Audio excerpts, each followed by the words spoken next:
All right, good morning, everyone. Welcome in. It's still morning, right? Today is Tuesday, March 26, 2024, and we are back with some more Dishonored 2 today. Yesterday, we finished Mission 5 and got a good start on Mission 6. We still got... I'm aiming to finish Mission 6 today and start Mission 7. Mission 7 is going to be a long one. And I know that I probably won't have a lot of time to do that on Thursday since I've got to work. But I'm still aiming to try to finish the game and maybe do 2 chapters on Friday, chapters 8 and 9. Towards the end of the game, there gets, there's less point of picking up items because there's no time to use them. So I'm hoping chapter 8 and 9 can maybe be done in one day, but I know absolutely that we'll be able to finish mission 6 today and get a start on 7. Ideally, I'd like to, well, in a perfect world, I would have liked to have finished 7 on Thursday, but I don't know if that's going to be possible. Hopefully I don't have to do any weekend streams to make sure it happens, because I want to make sure that we get this finished. So that is the plan for today. And again, Mirage will continue on Monday. I intend on finishing Mirage by Tuesday, being off on Wednesday next week, and then starting our Techland Marathon on Thursday, April 4th. Yeah, that's the plan for the stream. Schiller, thank you for being here first and redeeming first. Perfect timing, you just got home. Nice. Yeah, I'm actually about 30 minutes late today. I forgot I had to pick up a prescription, and I didn't realize that. I was already running like 5 or 10 minutes late as it was, and then I realized that, and so I'm like, well, stream's just gonna be late today. So I'm about 30 minutes late, but sounds like it's perfect timing for you. Babs, thank you for redeeming second, and good morning to you, and welcome in. Sunshine Soda, welcome back. Sorry I missed you at the end of yesterday's stream. Being a work day, I get a little, like, anxious about ending stream on time and everything, and a lot of crazy stuff happened yesterday, so yeah, I missed your message there, but I'm glad you got to catch the stream yesterday, and welcome back. Schiller, better late than never. That's true. I have all day, so we'll absolutely be able to finish mission 6 today. We got a little bit of a start onto it, not much. I would say we're maybe at the quarter point or maybe a third point. And I know that we talked about this yesterday, about killing both Paolo and Vice Overseer Byrne for this mission, but I have an achievement to side with each side, so what we're going to do is we're going to kill one, we're going to create a save, or what I'll probably do is basically take care of all of the enemies on both sides to get all the dialogue, and then I'll create one save while both Paolo and Vice Overseer Byrne are alive. Actually, it's going to be more tricky to navigate around Paolo. We'll see. But we're going to get one ending, show it, and then get a different one and show that. So we'll end up, we'll see about siding with both, which will create a really dark ending for the game, but I find that to be really interesting as well. So I'll be excited to see that. So we'll do one, the other, and then both. Babs, stream is good whenever it starts. Thanks, Babs. I try to get started earlier in the morning just because I tend to be the most, like, attentive and stuff in the morning, whereas, like, in the afternoon, I kind of start to want to just, zone out and watch streams. Hey, Striker, welcome in. You will not kill Pedro Pascal? No! We will have to, because there's actually an achievement to kill him 3 times. There's an achievement to do that. You have an opportunity to kill him the first time in mission 3 or 4. I think it's 4. And then you have to kill him twice in this mission. So we will absolutely be killing Paolo twice. And yes, Paolo is voiced by our neighborhood zombie guy to me. Anyway, Pedro Pascal. Gotcha, sounds like a plan, yep. Has redeemed 69th. I saw Mr. Godai type that in somebody's stream today. There you go, you can redeem the nice command for 69. Yeah, Schiller got the first redemption today. It is getting towards the end of the month, so provided that I don't do it, well, provided that I don't do any additional streams, there will be 3 more opportunities to redeem first by the end of the month. And I think it's a pretty close tie between Schillerlock and Dr. Casper, so if it does, if you guys end up working together and it ends up tying, you will both get the VIP for the month. I'm not stingy with them. Like, if you guys wanna collaborate on who's gonna be here first and work together to get both, you absolutely can do that, and I encourage it. Sunshine Soda, it was so funny. You got up to get a snack, was gone for like 3 minutes, and you dipped. I was like, no. Yeah, I think it was because I was kind of trying to accomplish something and get something done. And then when I realized, I looked at the clock and I saw it was like a minute before I would normally need to end. And I was like, oh shit, I gotta go. So it was just as sudden for me as it was for you, I promise. Mr. Goat, I redeemed in Crooked Stream, so you stole it. There you go. That'll work. Yeah, there's no 69th redemption, but we do have a nice redemption that can function in such a way. You can use that as the third. There's what is it that Reese Bobby would say? If you ain't first, you're last. Well, in this case, if you ain't first, you're 69th. How about that?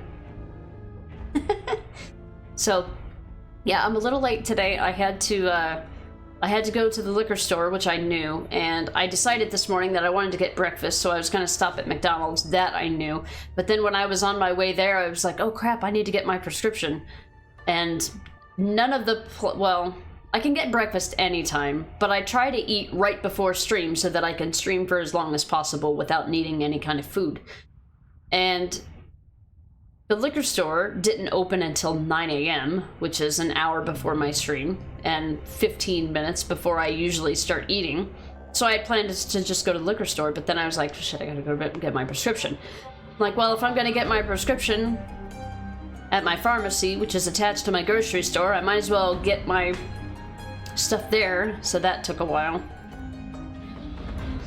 So yeah, everything worked against me, and nothing opens until 9 a.m., so...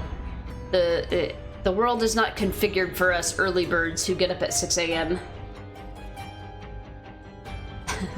So, but I made it. I thought about it, I'm like, you know what? I could wait, and since I don't have to stream tomorrow, I could wait until tomorrow to get my prescription because I don't have to, but I'm like, you know, I know that tomorrow me is not gonna want to leave the house. One of the things I like about my day off streaming is that I get to sleep in, I get to watch streams, I get to veg, and I get to play games if I want to. I usually don't play games on Wednesdays. I usually save that for like weekends, but or the days that I don't stream or work. Anywho. Hey, Ginger Bearded one, welcome in. You're early today. Hey. How are you doing today? I hope you're doing well. I'm doing okay. I barely touched my second soda of the day, which I got with my McDonald's this morning. Normally I would have had... Wait a minute, I did have 2 sodas this morning. I had 2 sodas and now I've got this. Not ideal.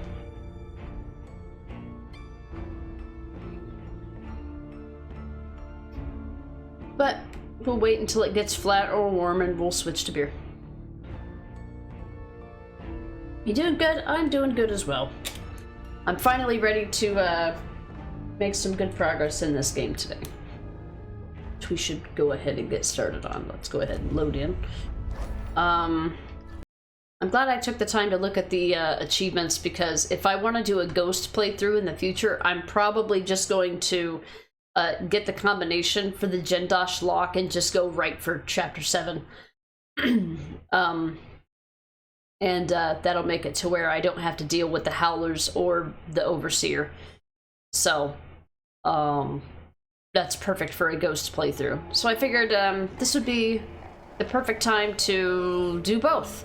So I already went... I've still got to make it into the Overseer outpost, and I kind of want to clear that area before I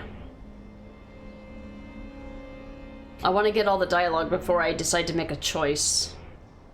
So this part is actually easier to clear, I think, than Paolo's gang.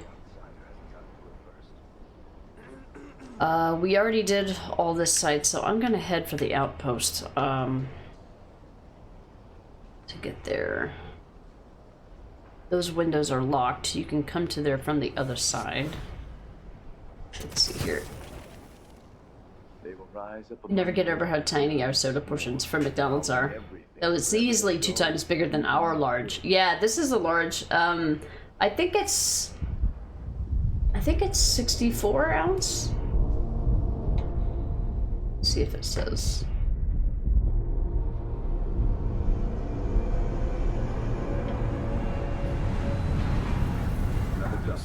Or maybe, no, it might be 32.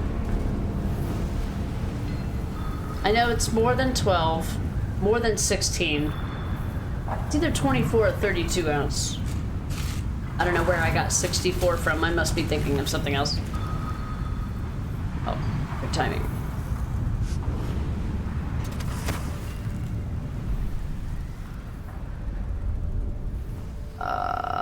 Okay. Let's see if we can get some of this dialogue here. Is there a bird's eye view I can take? Are we not brothers? That's what I should have said. Now I feel remorse. The Vice Overseer hasn't shared his plans with me. He's upstairs now, so I assume we'll learn something before long. I'd wager it'll all be over soon. I'm surprised it's taken us this long to deal with a mob of ruffians. You know what the strictures say about wagering, brother? The Howlers are merciless, and Paolo carries the Outsider's blessing. Some talisman come straight from the jaws of the Void itself. Keep that in mind, or you'll find yourself bleeding out in some alley. Forgive me, Brother Mikos. No, I refuse to believe you.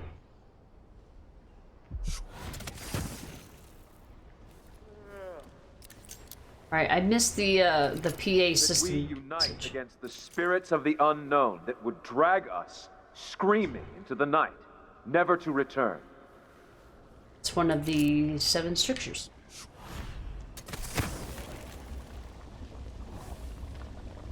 Have I been here?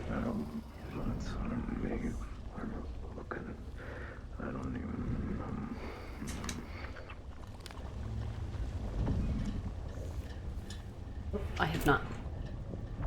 What is this, the bank? Alright, I gotta focus.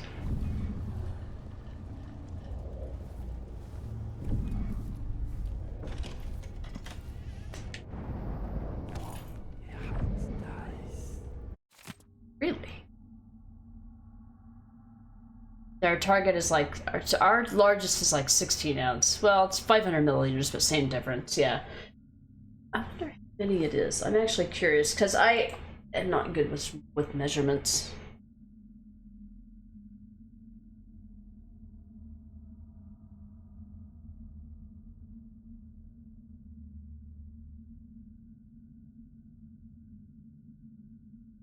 McDonald's large drink, ounces in a large soda. The large soda at McDonald's typically contains 32 ounces. Okay. Because I think of it in terms of like, this is probably going to sound like an alcoholic would say, but I look at a drink and I'm like, that's more than one beer, more than 1 pint of beer. So I'm like, I imagine it's almost as big as my water bottles, or it's bigger than my water bottles, and those are 23 ounce. Like I think of measurements and how many beers it is. Hey, Muncho Bunnies, welcome back. The McDonald's small is 16 ounce. Is that it? Do they even have small anymore? Whenever I order a small anything, I get a medium soda, I think. Yeah, it's pretty common. Hi, Shadow. You're here early today. We have an early kitty sighting. You have window. What do you want? What did you want? Your window's open. You want to go back outside? What do you want?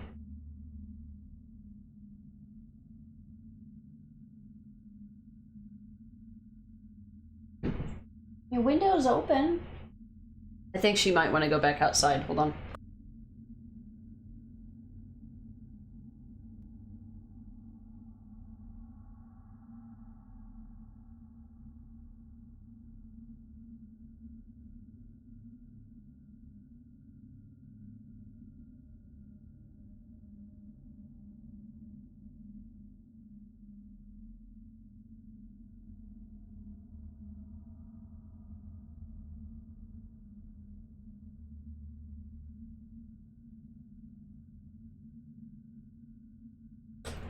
I guess she just wanted to say hi. Hey, Victor, it's English only, please. They normally just give mediums unless you get kid stuff. Oh, okay, I gotcha. That makes sense, because I don't have kids or wouldn't get kids, and I'm not a kid. That makes sense. Huh. Well, I mean, the difference I would think would be to order small for the price, but if there is no different price, then it is what it is. Yeah, so yeah, our small drinks are your large drinks. I think they have the same sentiment in Canada. Like, even in Canada, the drink sizes are a lot smaller than ours. We've got a newspaper clipping here. Duke hosts inauguration celebration. An extravagant inauguration ceremony for Empress Delilah Caldwin took place in the Grand Palace several nights ago as a show of support from all Sarkonans. Guests at the event say that the festivities were not dampened by the absence of the Empress, who remained in Dunwall, busy with her official duties. In her place, a larger-than-life silver statue made in her image graced the ceremony. Always lavish and full of surprises, it's no wonder Duke Abel wishes to be known as the Joyful Duke. Grand Palace added that the absurd gossip regarding our ambassadors returning to Karnaca from Dunwall Tower with odd markings on their faces, uttering gibberish as if speaking a dead language, are preposterous rumors with no base in reality. I think this is something that happened in the past. This is not I don't think this is a current inauguration, so that would be for Delilah, right? Maybe it would be recent. No, it said that the Empress just wasn't there. Is this somebody's personal home? Like, why are there accountants in this person's business? In this person's personal home? It's like a bed. Do they sleep here? I don't think they bother with you unless you cause trouble. Babs, you popped to the kitchen, but heard that I love your measurements. I don't think I said that. I don't know my measurements. Like, I don't know my measurements very well. I was saying that I measure my... I thought I was going to be overhearing a conversation here. I was saying that I frequently use beer sizes to kind of guess how big something is. Like, well, it's bigger than a 12-ounce beer, and it's bigger than a 16-ounce draft beer, so maybe it's the next size up, a 24 or a 32. That's what you heard. Oh, I see. Oh, I heard that. I love your measurements. Oh, I see what you're saying. You heard what I said. You love my measurements, measuring in beer. I see. I gotcha. Now I fully understand. Okay, I thought these guys normally have a conversation, but I guess not. So, mind your business. You have no dialogue for me. I have no time for you.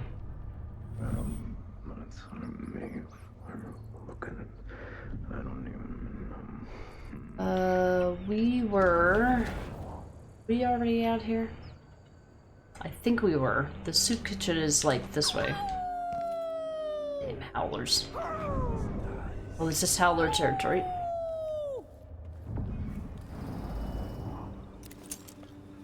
Yeah, we got a dead overseer. We've got howlers. I kind of wanted to do each one, but they're like right next to each other.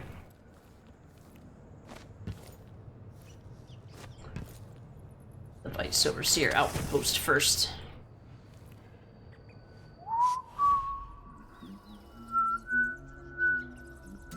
Alright, whistling. We listened to this dialogue. We got that building taken care of. I'm gonna go into the outpost. Sorry, I forget now. I forget now. Oh, no one else here is in my head with all the context. Yeah. Well, and I was trying to, I was thinking to myself, I'm like, I don't know, they could love measurements, but I don't know. Maybe they do. Maybe they do love measurements. Who am I to say what people should love or not love? But I didn't think that you might be talking about my way of measuring. This is a little bit of a... I think this is a little bit of a... Yeah, this is like a little Easter egg, kind of. Not really, it's intended to be here. But I don't think anything sends you this way on purpose. You have to explore over here to find it. But this is the original place that Corvo grew up.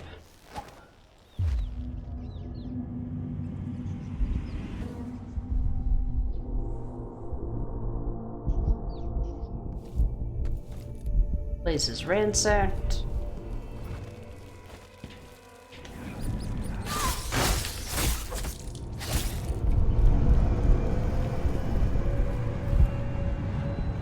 Hey, fish heads, welcome in.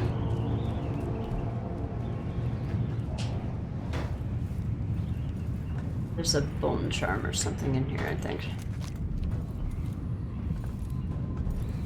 I thought there was. There's a draft from over here. Yeah, it's a secret. What's that secret?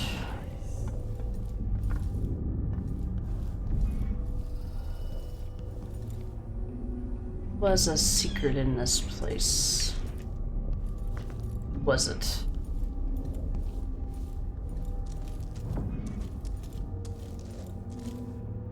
They mention there's a draft, and they mention it for a reason. Can't remember what that reason is.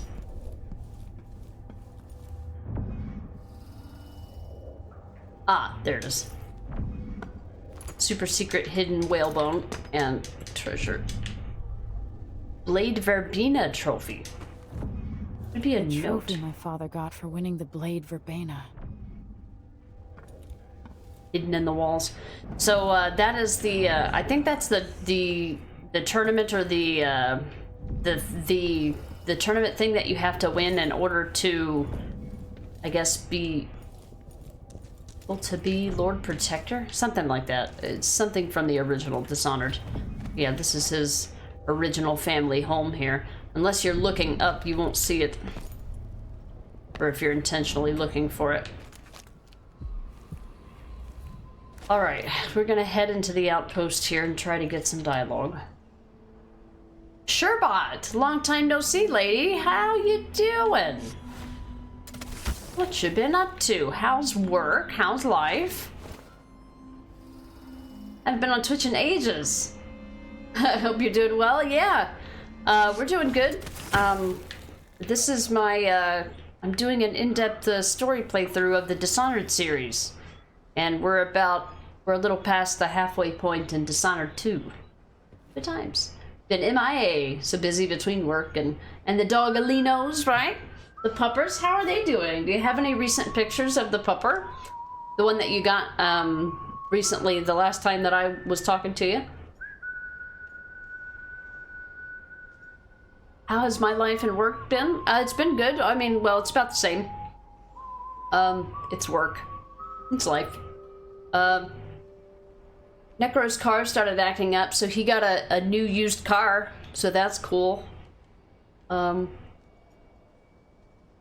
job's still the same. Streaming's still the same. Yeah. She's huge now?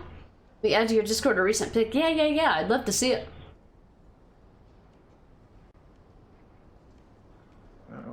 Yeah, don't worry about being MIA. We all gotta take a break sometimes.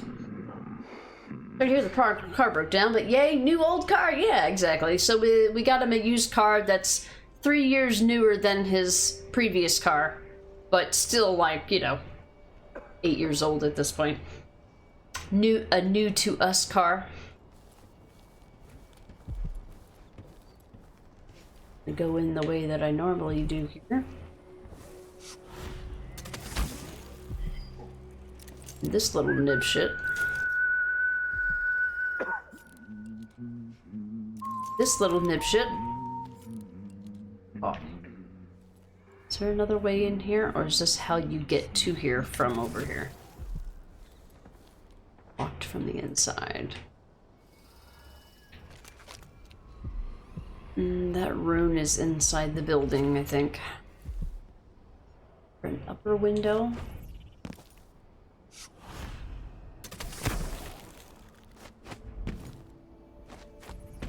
No, no upper window.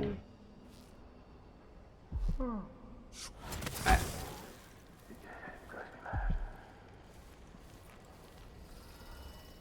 Alright, I'm gonna have to use this window and then just be quick about it.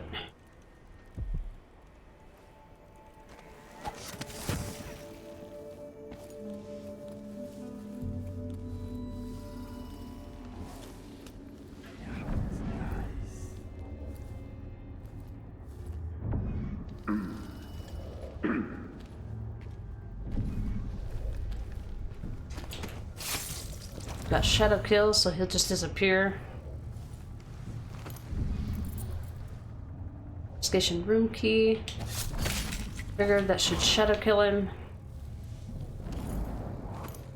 Not good. Wait, the prompt. I need a prompt, buddy. A prompt. Give me a prompt. It's easier to do it that way because if you kill someone and you're trying to do shadow kill, but it's not a perfect, like, pre-boxed or, like, not pre-boxed, what's the word? Like a canned animation that's brought on by a very specific prompt, then it'll just, like, have you slice someone willy-nilly, and then the ragdoll mechanics can, like, break bottles and affect the environment, and it's a dumb shit.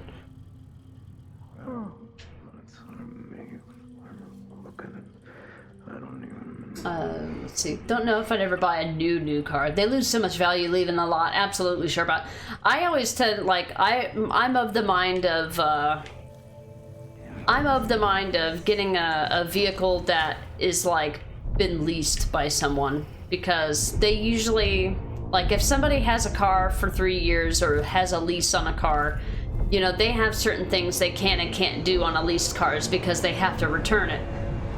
So I would say you're more likely to, you know, get someone who, I don't know, has higher standards, maybe.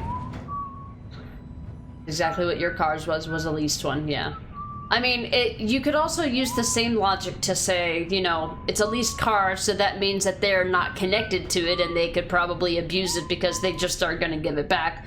So you could use the opposite logic as well, and that's not lost on me for sure. But I would say the chances are greater that I don't think you're gonna do a ton of damage in a 3-year period of time, you know, even if you are hard on vehicles. And with the leases, I'm pretty sure that you're required to, like, keep the oil changed in them and stuff like that. I don't know that for sure, don't quote me on that. I've never leased a car, I'm not rich. So you have to be rich in the US to lease a vehicle. Or at least very well off, upper middle class probably. Be cheaper to get a rental car if you want to get something to abuse. Yeah.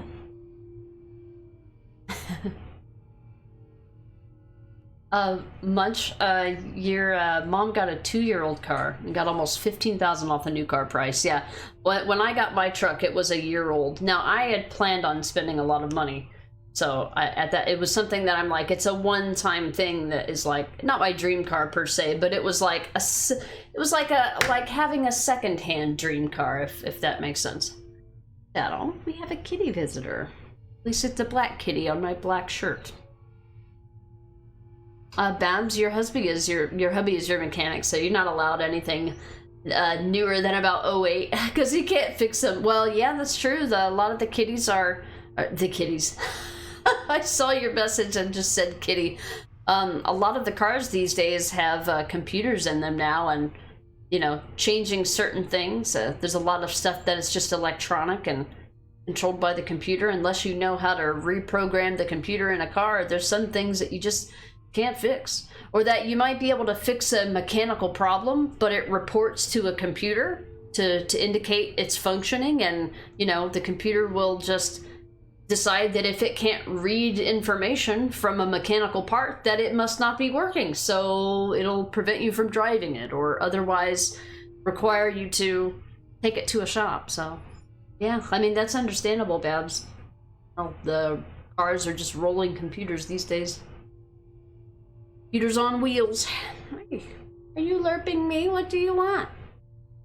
Are you happy today? She was happy yesterday. She got to go outside when it was sunshiny and 60 degrees. Yeah. 60 degrees outside, wasn't it? You're getting cat hair all over my ointment hands. Yay. Gonna have to wash my hands after this. Software is heavily specialized and restricted, and she's gonna knock my controller off. Hi. Can I help you with something? Help you? You rubbing your face on everything? Fishy breath? Yeah, it's kitty time. Yeah, we try to showcase the kitties whenever we can. Now my controller, I gotta make sure that it doesn't fall off the desk. Hi. Did you come to say hi to everybody? Stream is just as much about the kitties as it is the video games. That's right. Do you want to go back outside? I gotta wash my hands. I'll be right back.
Sorry, that took me a little longer than I thought.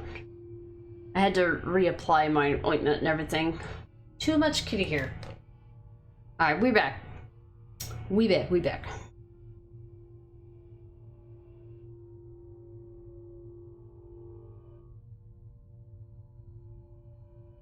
we back. Don't say anything, but I haven't had any dropped frames yet. Or call someone at Spectrum and give him an Employee of the Month reward. Alright. So from a long work. I think we've read about this already in Dishonored 1. About the music boxes. And we've read it in this game as well. Alright, thanks for the welcome backs, guys.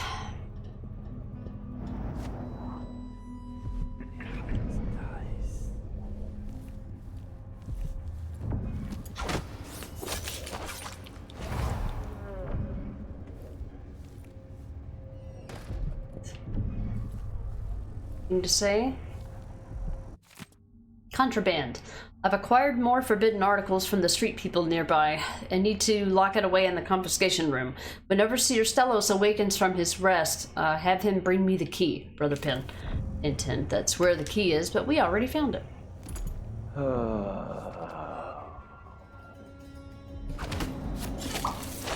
Right. What were you reading? Litany on the White Cliff, we've read that. Or Overseer Mumbo Jumbo.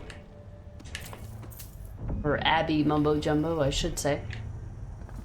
So we have the key now, because we took care of the brother. What's that? Oh. What'd we get? A room, wire tools, some money. No! It's a sword, we got the coins. Anything else? Thing is over there on the other district. Above us, below us. We want to go up here and pay a visit to Mr. Overseer Byrne.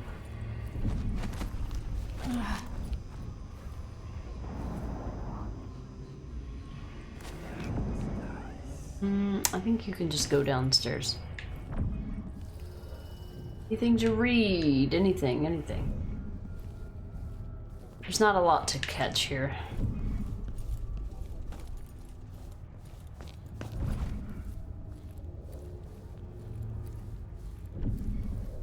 Okay. Some dialogue here in the hallway.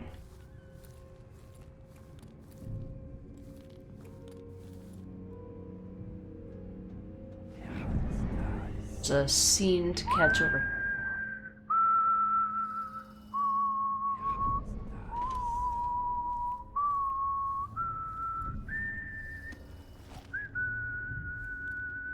The Overseer, but we don't want to take him out yet.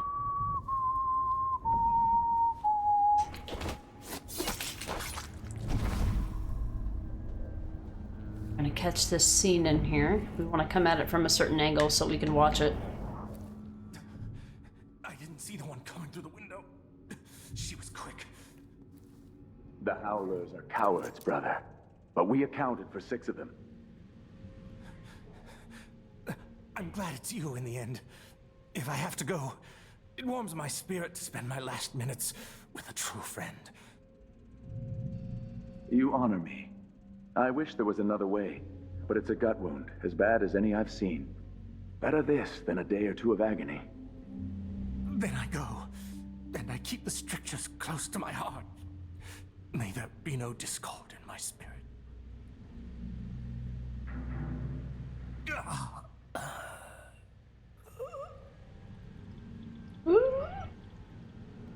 It's the sound they make when they're choked out. Goodbye, Overseer. Fade from this world.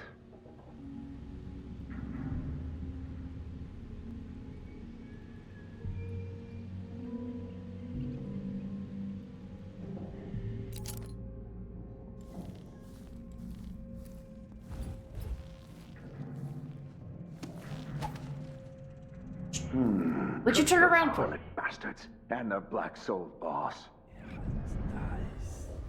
Oh, I was gonna say, Normally does this. Yep. Oh. No, I had a hard time with that window. You. Done and. So I thought that that would have a different outcome on low chaos, but I guess not. So. Have it. Book of the Fallen. Inscribed here are the names of the Abbey faithful who have fallen waging war against the heretic Paolo in the contest for the heart and soul of this district. Names. Do we see any names that we recognized?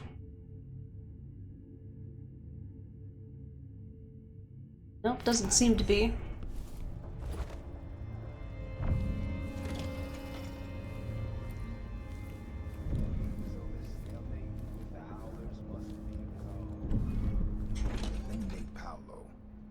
No end to the influence we'll exert over Karnaca, over all of Serkonos. Dozen overseers have died trying to bring Paolo down. We've struck him fatal injury. God damn it! Fucking game. Fucking game things. I guess I'll look through the people. I didn't see the one coming through the window. She was quick. I didn't save after this one. The Howlers are cowards, brother. But we accounted for 6 of them. I'm glad it's you in the end. If I I'll have to wait. It warms my spirit to spend my last minutes with a true friend. You honor me.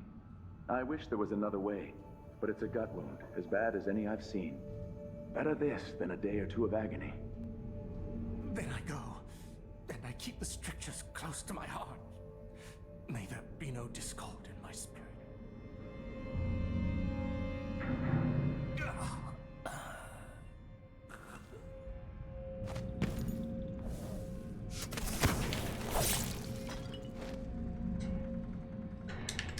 Yeah. Here's the guy out there. Read this. Any coins? Nope, nope, nope. Alright, I am going to listen through the people this time, since apparently I can't. Did they already start the conversation? Burn.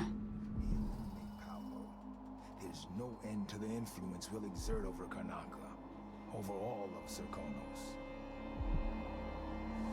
Dozen overseers have died trying to bring Paolo down. We've struck him fatal injuries, and somehow he comes back the next day to fight again. Whatever witchcraft he has, even the ancient music is ineffective. I believe Paolo is in possession of some unclean artifact. It's my fear that he has to be killed twice in one day. And the Duke won't help? The Duke is no friend of ours. He exiled me from the Grand Palace, and he's done everything possible to push the Abbey of the Everyman out of Serkonos. The look on his face when he dismissed me from court. There's something wrong with people who live in palaces for too long.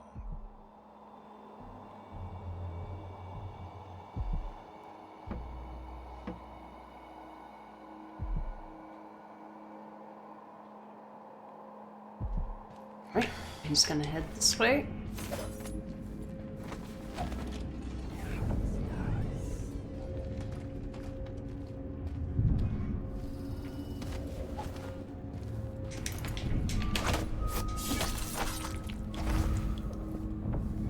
We got our dialogue there. I had to rush to get it. Sorry about that. I wanted to try to get up here because you can actually get up here, but I didn't want to waste any time.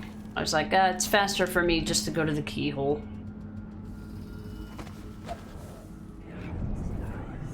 So yeah, if you want to do an assassination, you can just come up here and this way. But we're gonna leave him because we're gonna talk to him inevitably. There's 2 overseers there, or you can just domino them all together and kill them all at once. I'm gonna hold out on that because I want to get some more stuff. I got a painting of Aramis Stilton in the classic Dishonored art style. do have this, but I don't want to play it till I know. Well, I don't want to play it until the dust is over. I think we got past the glitchy area for the dust, so I'm gonna put it back to 100.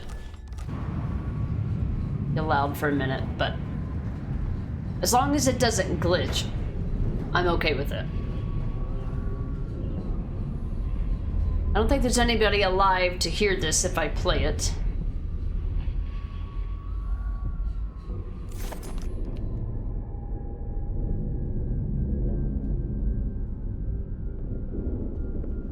I think the dust is over. Hey. I know you're all ready to begin.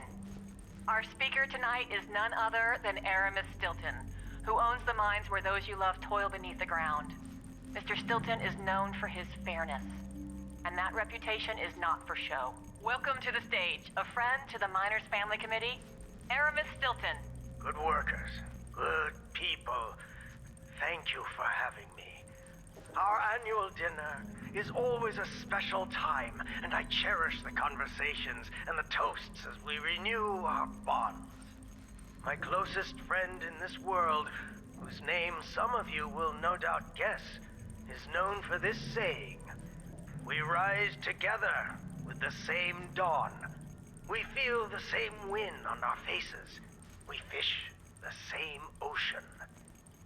These are words worth remembering, spoken by a man who fills my heart with joy. As you dine tonight, surrounded by your families and the other miners from your teams, let those words echo in your thoughts. And above all, please enjoy yourselves. You've all earned it. Aw, nice guy Stilton. I like Stilton. You know, when he's not stark raving mad, that is. But we'll get to see that because we're gonna get the good ending for the Stilton Manor. We're gonna knock him out, which will prevent his attendance at the seance, which causes him to lose his mind. What else do we have over here? These Addermeyer solutions that look like, you know, Addermeyer solutions that look like giant dildos.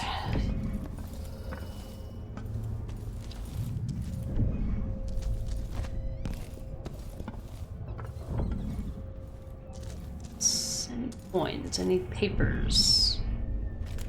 Okay, we got, it's a bone charm, that's far away.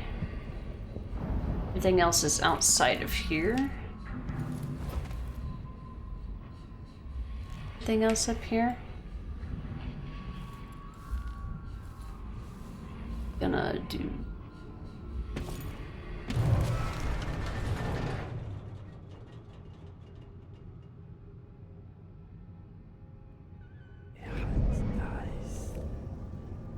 Okay,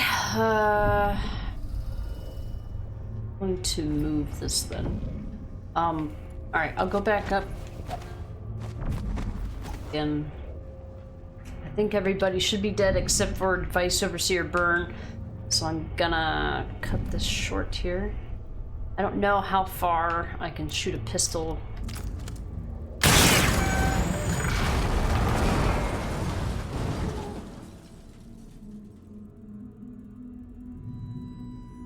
Alright, somebody heard that. I guess I didn't get them all. Let me check the first floor. Hey Kira, welcome in. Famous last words. You didn't know that lift was shoot downable. Interesting. Yeah, I was gonna see what it would give us access to afterwards if there's an underground area. There'd be no incentive to go down there without like some kind of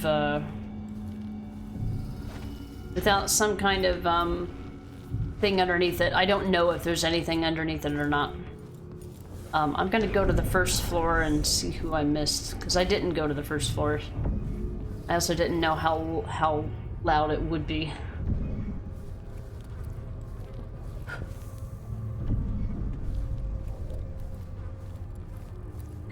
Yeah, there's probably some loot down there, some money.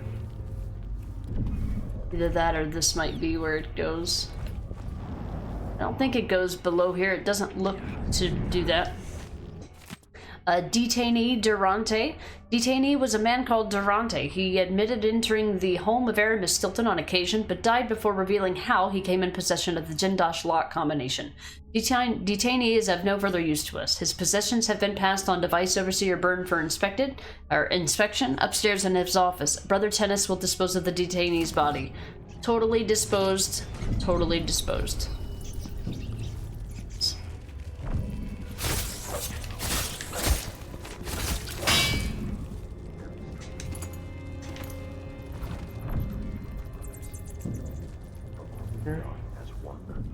Oh. Oh, this is the front. Most lifts have those, but whether or not they're actual functional or give you access to something, hard to say.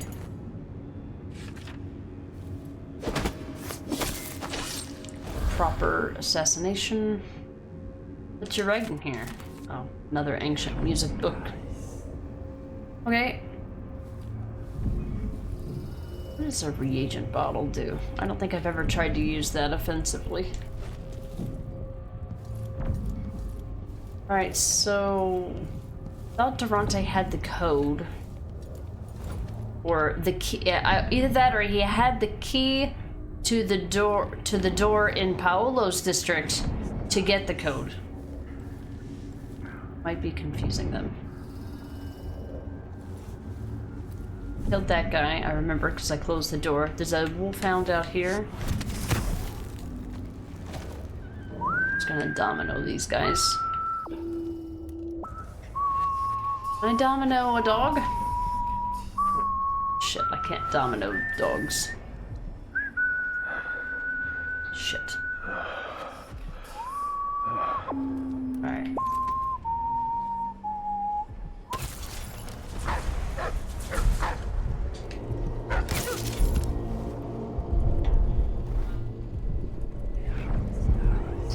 We already got their dialogue, so we don't have to worry about them. Here comes the dust.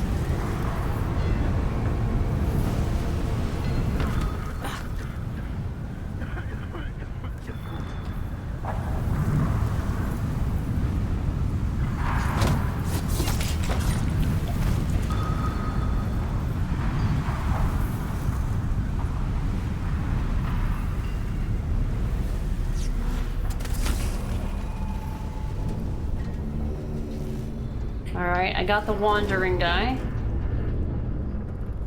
A bright fire with our... Yeah, blah blah blah, 7 strictures. Alright. Did they have any coin purses?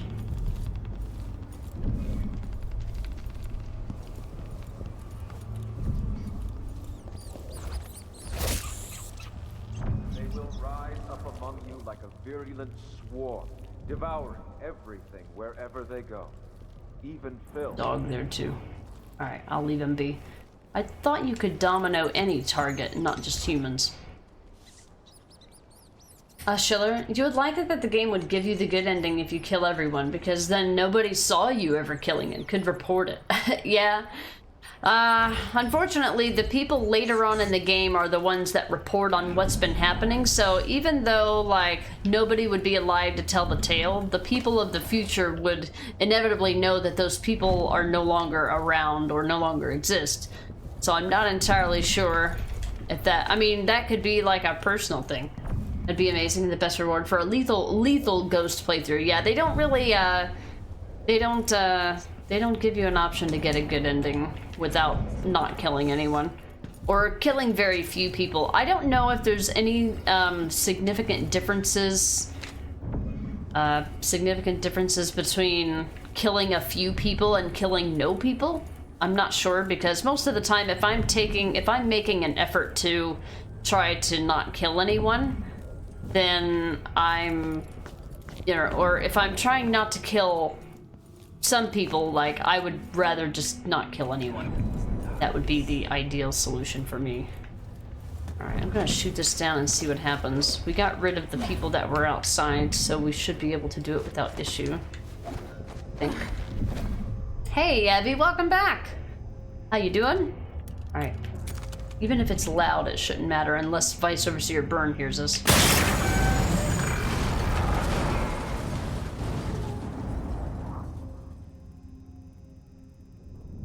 I think the Overseer did not hear that. So let's go see if it gives us access to something. You doing alright? I'm glad to hear. I'm doing fantastic, because I don't have to work today. Although, last night was a really chill work day. Well, kind of. It was chill in terms of the actual work. Does this go any further? I think it does. It might just be a, I don't know, a shortcut to get down there without having to take the stairs and potentially be seen. I don't see any incentive to just making it fall. Let me open up this hatch. Be absolutely sure, but no, doesn't open up any secret paths that I know of, unless there's a floor that's not accessible unless you take the elevator, which doesn't look like it.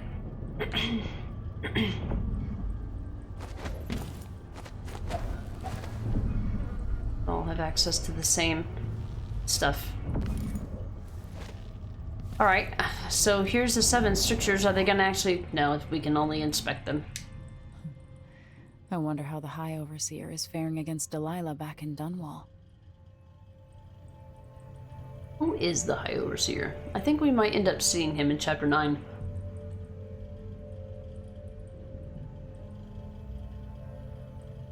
Bringing me back to life this evening and Cult of the Lamb? Hell yeah, ginger-bearded one, that's awesome. Hopefully, with me not having to work, I should be able to catch it. Or some of it, at least.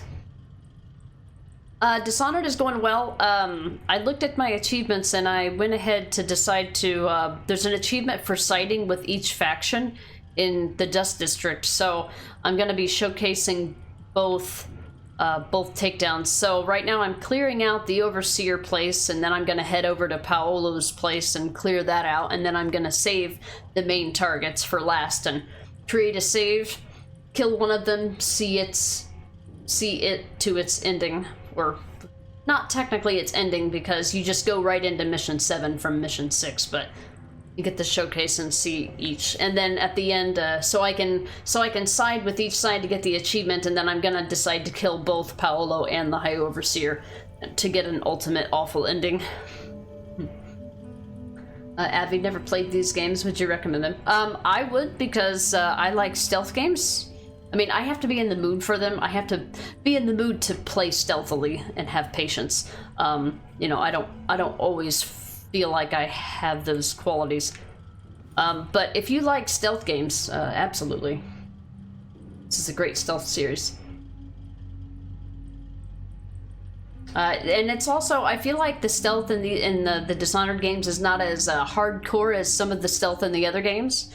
Like, well, I would consider the Deus Ex series to be harder in terms of stealth. The Styx series harder in terms of stealth. In fact, I won't even play the Styx games because of how hard they are. I find that the Dishonored series is very accessible. Oh, you love stealth, okay. You can choose stealth and non-stealth. If you can choose stealth and non-stealth games, you do it. Yeah.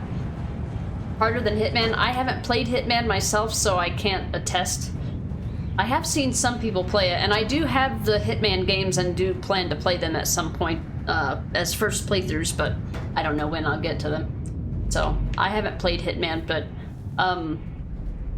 Hitman I feel like is a little... It's a similar thing of stealth, but it's a little more, it's just different. It's not better or worse, it's just different. In my opinion, anyway, from what I have seen with my eyes of Hitman. I have seen some people play it, but I don't know, I don't know the underlying story behind the games. I've only seen, like, the individual situations and the creative ways that you can approach and do things in different ways to get. I've heard that there's like a point system, I guess, to do certain things, or yeah, it's not quite the same. Did you bearded one? You love the Styx games? I love the Styx game. I played Styx Master of Shadows. I think that's the first one. I played that one, and I loved like the first half of it, and then it just got so hard that I just didn't want to play it anymore, and I never finished it. It got so hard I didn't even want to finish it. Avi, of all stealth games that you've played or seen, there's nothing like Hitman. Yeah, it looks like it's really rewarding. And going back and replaying missions to like get all the different types of scenarios and types of unique kills and situations, I think that would definitely be fascinating, and I think I would appreciate it. I just haven't, you know, got to it yet. But I do have the games and do intend to play them at some point. No idea when. I need to get started on the Far Cry series again. Okay, so we're gonna go. You can just kind of, I think you can just walk in here and talk to the Vice Overseer. I don't know if you have to come in here with Paolo. I don't know. But we don't have that option with the way that we're setting up this chapter, and I definitely can afford to just play this chapter twice back to back. I know that he sees me, but I think if he sees me without Paolo, he's probably gonna aggro, and if he does, we will reload the save, go deal with Paolo, and come back. Who's there? Someone there. Alright, so it doesn't let us talk to him. Alright, so we will save this for later. I believe if you come up here with Paolo's body... You know what I might do? I might just save us a bunch of time right now. Let me do something. I'm gonna get creative with this. I'm gonna overwrite this save, because this is a good starting point. I'm gonna go in here and kill these guys, and then I'm gonna take the Overseer's body with me directly to Paolo's gang, and get all the dialogue from walking with his body, and go all the way through and talk to Paolo and get this done. And then I'm gonna reload the old save and go back and do the opposite. Hero, peaceful conversation is never the answer. Yeah, I remember talking to him in previous playthroughs, but I think it was because I had already killed Paolo. I think that's why I remember talking to him. Because you do have the option to talk to him if you choose to side with them. But they don't know that you've sided with them until you've killed the other guy. Avi, I think you'll be playing some Horizon Forbidden West while watching the stream, yeah? Oh, you didn't like Zero Dawn, but your younger cousin gave you Forbidden West as a Christmas gift. And from the little I've played of it, you love it? You didn't like Zero Dawn? I loved Zero Dawn, and I can't wait to play Forbidden West. I heard that it's out on Steam now. What didn't you like about Horizon Zero Dawn? Because as far as I understood, Horizon Forbidden West was much like Zero Dawn, except improved in many ways. I'm really curious about that.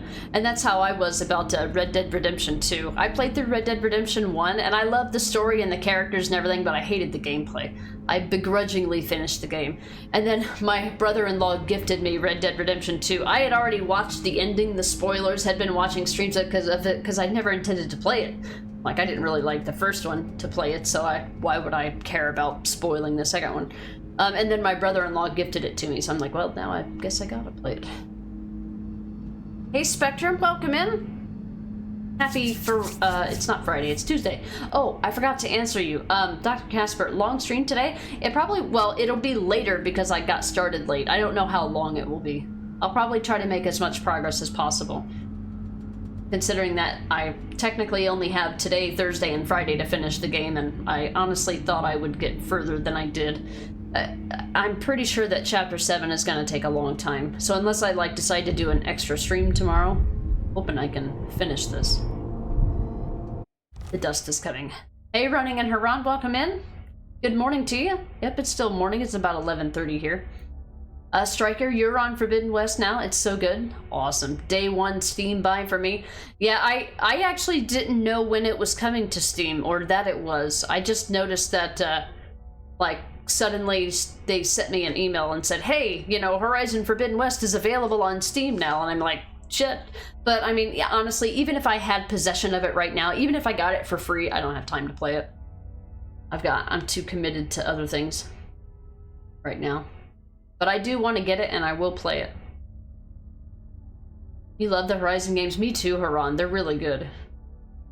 I'm pretty sure I 100%ed, or at least I got all the achievements for Horizon Zero Dawn on my first playthrough. Didn't even do New Game Plus. Didn't need to. Just wanted to do everything. I even did the DLC for it, if that says anything. Granted, it was one of my lesser favorite DLC experiences, but I was convinced enough to play it anyway. Lurky lurk. Alright, Alizarin, no problem. I hope you're doing well today. I didn't miss a message today.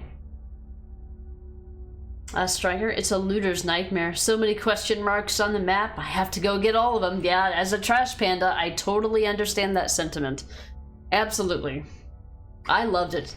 It was a, ooh, what's this question mark on the map? I loved it. You call it a looter's nightmare, but I call it a looter's paradise. Have you played Forbidden West on console? No, I haven't played Forbidden West at all. I know that it was available for PS4, but I wanted to take advantage of the upgraded graphics. And I don't have, nor do I intend to get a PS5. So I was literally just waiting on it to come to PC. Because I figured it would, because Horizon Zero Dawn started out as a console exclusive and then eventually came to PC. So I was just waiting on it. I wasn't keeping track of when it was coming though, so they just kind of shocked me. It's just like, hey, it's available on PC now. I'm like, I didn't even know. So yeah, I haven't been spoiled on it or anything. I haven't, I mean, I've probably watched some people play it, like maybe a mission or two, but you know how those games are. There's the main mission, and then the other 80% of the game is the side stuff. So yeah, I'm looking forward to it. I haven't been spoiled on it yet. Avi, don't know. The story was pretty good, but the gameplay didn't feel right. Should probably replay it. You played God of War 4 right before Zero Dawn, and I expected something God of War-like rather than something new, so I think that might be the reason for your opinion on the game. Replay may change my mind. I totally know what you feel by that. Feel about that. There was something, I was terrible at, I'll give you an example. Two games that I played relatively in tandem are Resident Evil 5 and Dead Island, for example. I used to play Resident Evil 5 and I was terrible at like the QTE stuff and my reaction time, but I was fairly decent at the shooting. And then I played through Dead Island, and I feel like playing through Dead Island, which is a melee focused game, playing through that game and getting good at that game made me better at Resident Evil 5. And it made and my shooting in Resident Evil 5 made my shooting better in Dead Island. Like two different games just like it changed the way that I played other games. So I totally know what you mean by that. Yeah, and as far as like comparing games like that, they're comparable in that they're similar open world games, and that there's a lot to do, and you know, you've got gear and stuff to level up. They've got a lot of parallels, but at the same time, they're completely different. So, yeah, I totally get that. All right, so I created a manual save, and I'm gonna create a new manual save because I want to save-ception. I'm gonna go in here, and I'm going to take care of Vice Overseer Byrne, and I'm going to take the body to the Dust District so that we can see them react to bringing the Overseer to them. And then we're gonna do the same thing for Paolo in order to get the achievements, and then before we move on to Mission 7, we're going to kill both of them because we're doing a high chaos playthrough, and why wouldn't you? Alright. We've already seen the dialogue here, so I'm just gonna be a murder hobo and just connect everybody. He's got a big bald head and no helmet, so guess what? You're a candidate for a headshot, my good sir.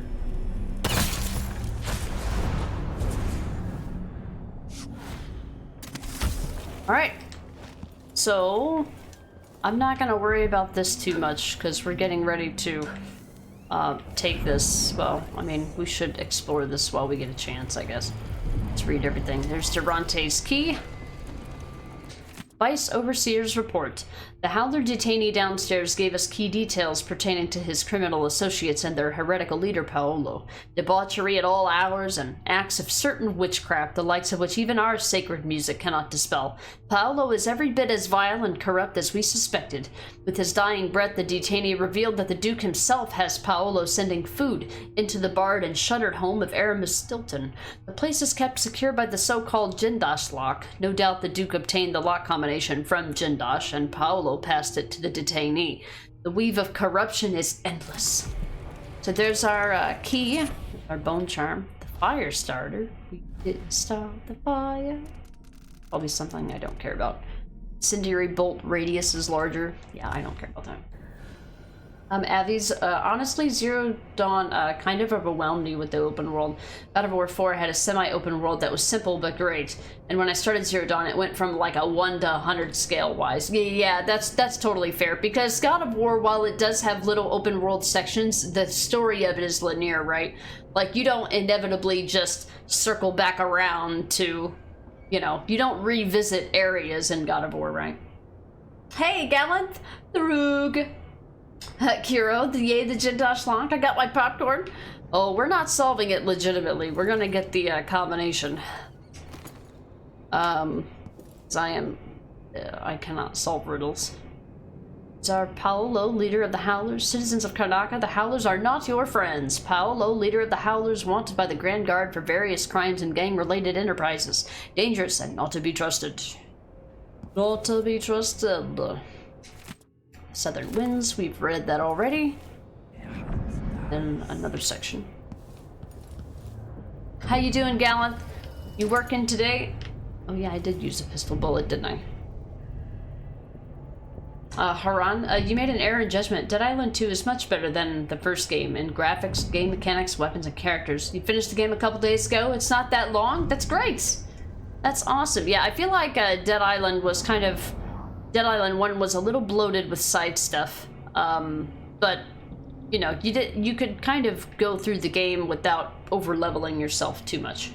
Necro, noodle time! How's work going today?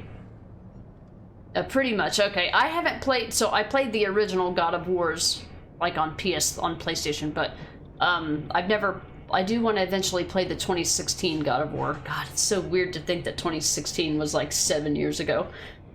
I still think of it as, well, you've got God of War Ragnarok. That's the new God of War, and even that is starting to age now. At one point, the 2016 God of War was the new God of War, and my brain still thinks it's the new Gear of War. Not Gears of War, God of War.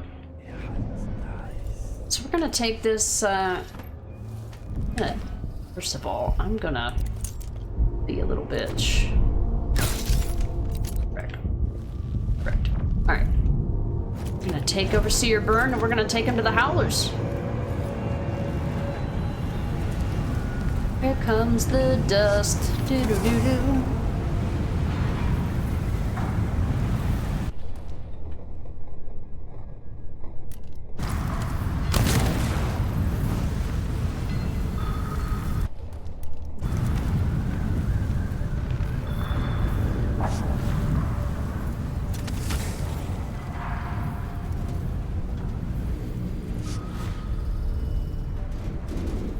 Bams, 2016 was last year, and I will not accept anything else. I know, right? I'm gonna leave him here for a second.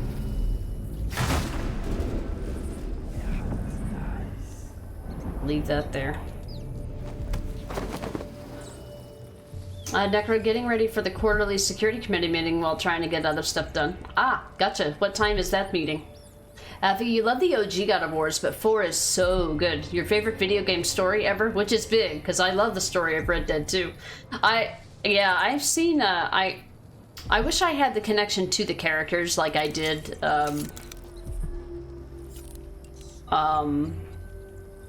Red Dead 1, and I'm sure I eventually will. But, yeah, I haven't played either of those yet. I'm expecting both of them to blow my mind. I mean, I already know how Red Dead 2 ends because I've seen it, but you know, when you play as the character and you make decisions as that character, it kind of starts becoming something of yours. I did play the original God of Wars. I didn't think they were anything super cool to write home about personally, but and I played through the first one, and then I played through the second one, and I never finished the second one because I just didn't really care for the gameplay much. And the story wasn't compelling enough to keep me going. I ended up rage quitting God of War 2. And then I've never played 3, of course.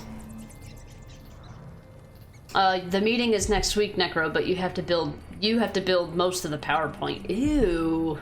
PowerPoint, gross. Office stuff. Abby, think 2 and 3 were amazing. 1 decent, yeah. Spin-offs I've never played. Oh, I didn't know there were spin-offs. I don't think I've heard of them, but it's not something I generally keep up with either. Bam, so man, escaping PowerPoint is like 99% of the reasons you went on maternity leave. Oh man, I always hated it when I had to do projects for like school or, you know, college or whatever. God, I hate PowerPoint presentations.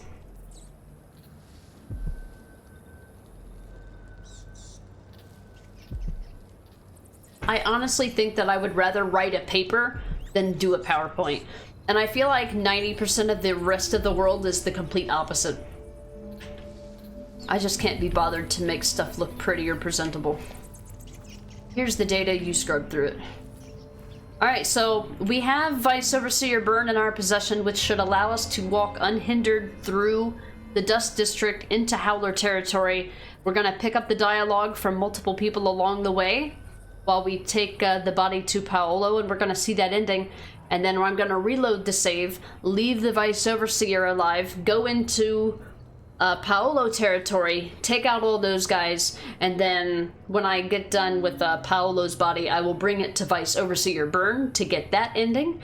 And then before we move on to Chapter 7, well, before we'll get the combination, and then before we move on to Chapter 7, I'll reload the save, or just decide to kill both of them, inevitably, and then we'll move forward after we take care of both of them.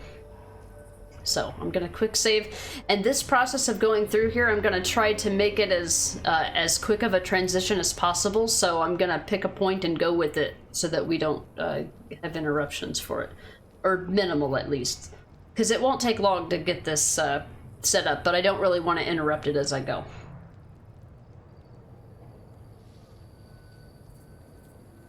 You PowerPoint any day, Kira? Really?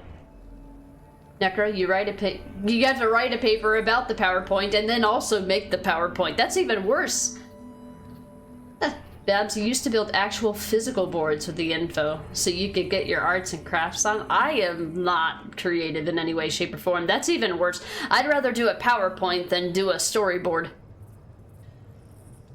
And in college, they would make you do all of it. Ew. Ew. Gross. Yeah, kill Paolo 3 times before the sun sets. Well, you kill him twice before the sun sets, but in order to get the achievement for killing him 3 times, you have to kill him in Chapter 4, which we did. I made sure to kill him in Chapter 4 to make sure that I could get this achievement, so I don't have to do it in the future. If I want to do a ghost playthrough where I just get the combination for the lock and just completely skip both the Overseer and Paolo. You wrote a paper, yeah. You had to do both. The hierarchy of ick. Yeah, exactly. Precisely. I just, as things get more and more creative, I get less and less interested.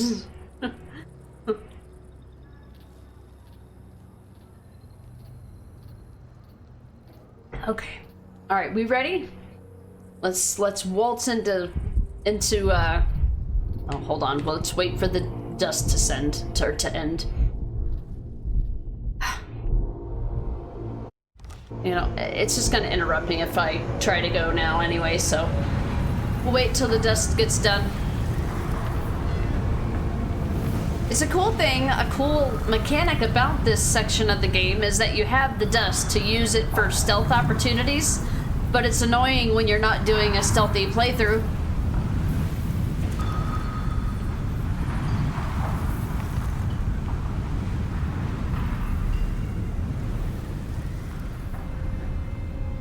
Okay, I think we're ready.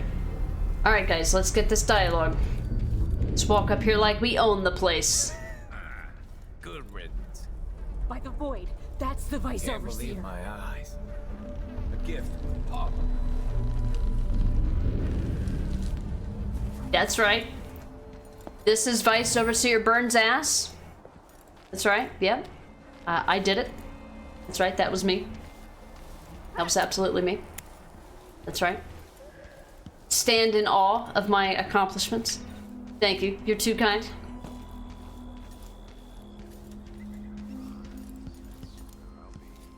Don't bother to call. Don't bother at all. No light from the moon. Oh shit, burn.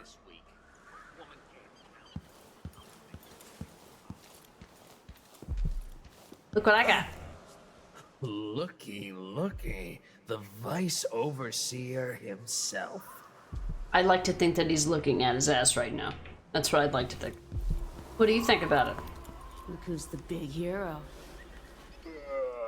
You're goddamn right.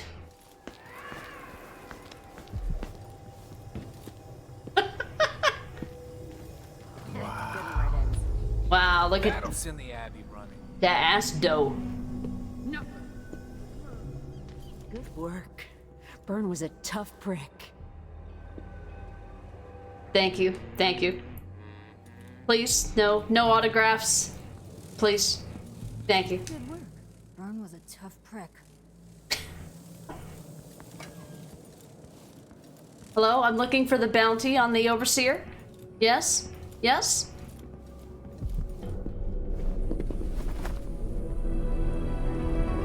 I've been trying to bring Burn down for months. You did what others couldn't. And now you own me, Paolo. We've been at war with the Abbey, not just over territory, but over the people of Karnaca as well. This is my home. And I'm going to send Burn to Dunwall in a box to explain things to the High Overseer and the Empress herself. Bet you didn't see this coming, Vice Overseer. Now, what is it you want? I need to get inside Aramis Stilton's house. You're intriguing, and maybe more dangerous than most who darken my doorway. I advise you to remember it. Here's what you'll need to enter the house.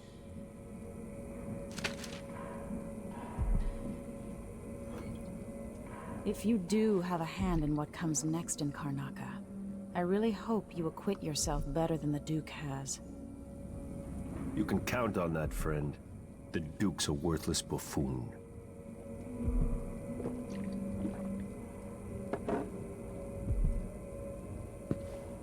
Get this guy out of here.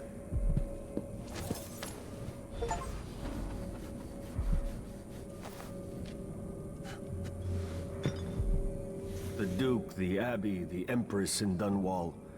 None of them know what's best for Karnaca. But you do.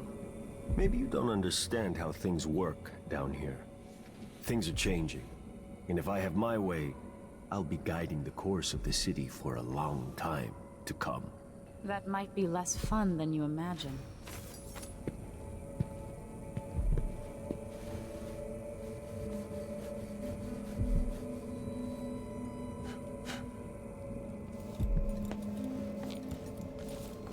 Someone said you took out Burn. If so, take his corpse to Paolo.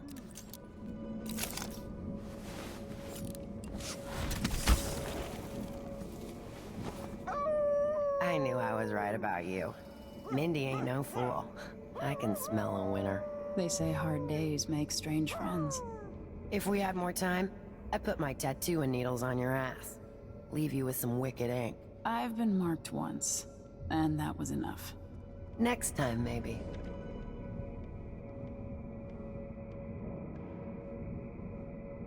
You helped me with the Overseers. We could use somebody like you.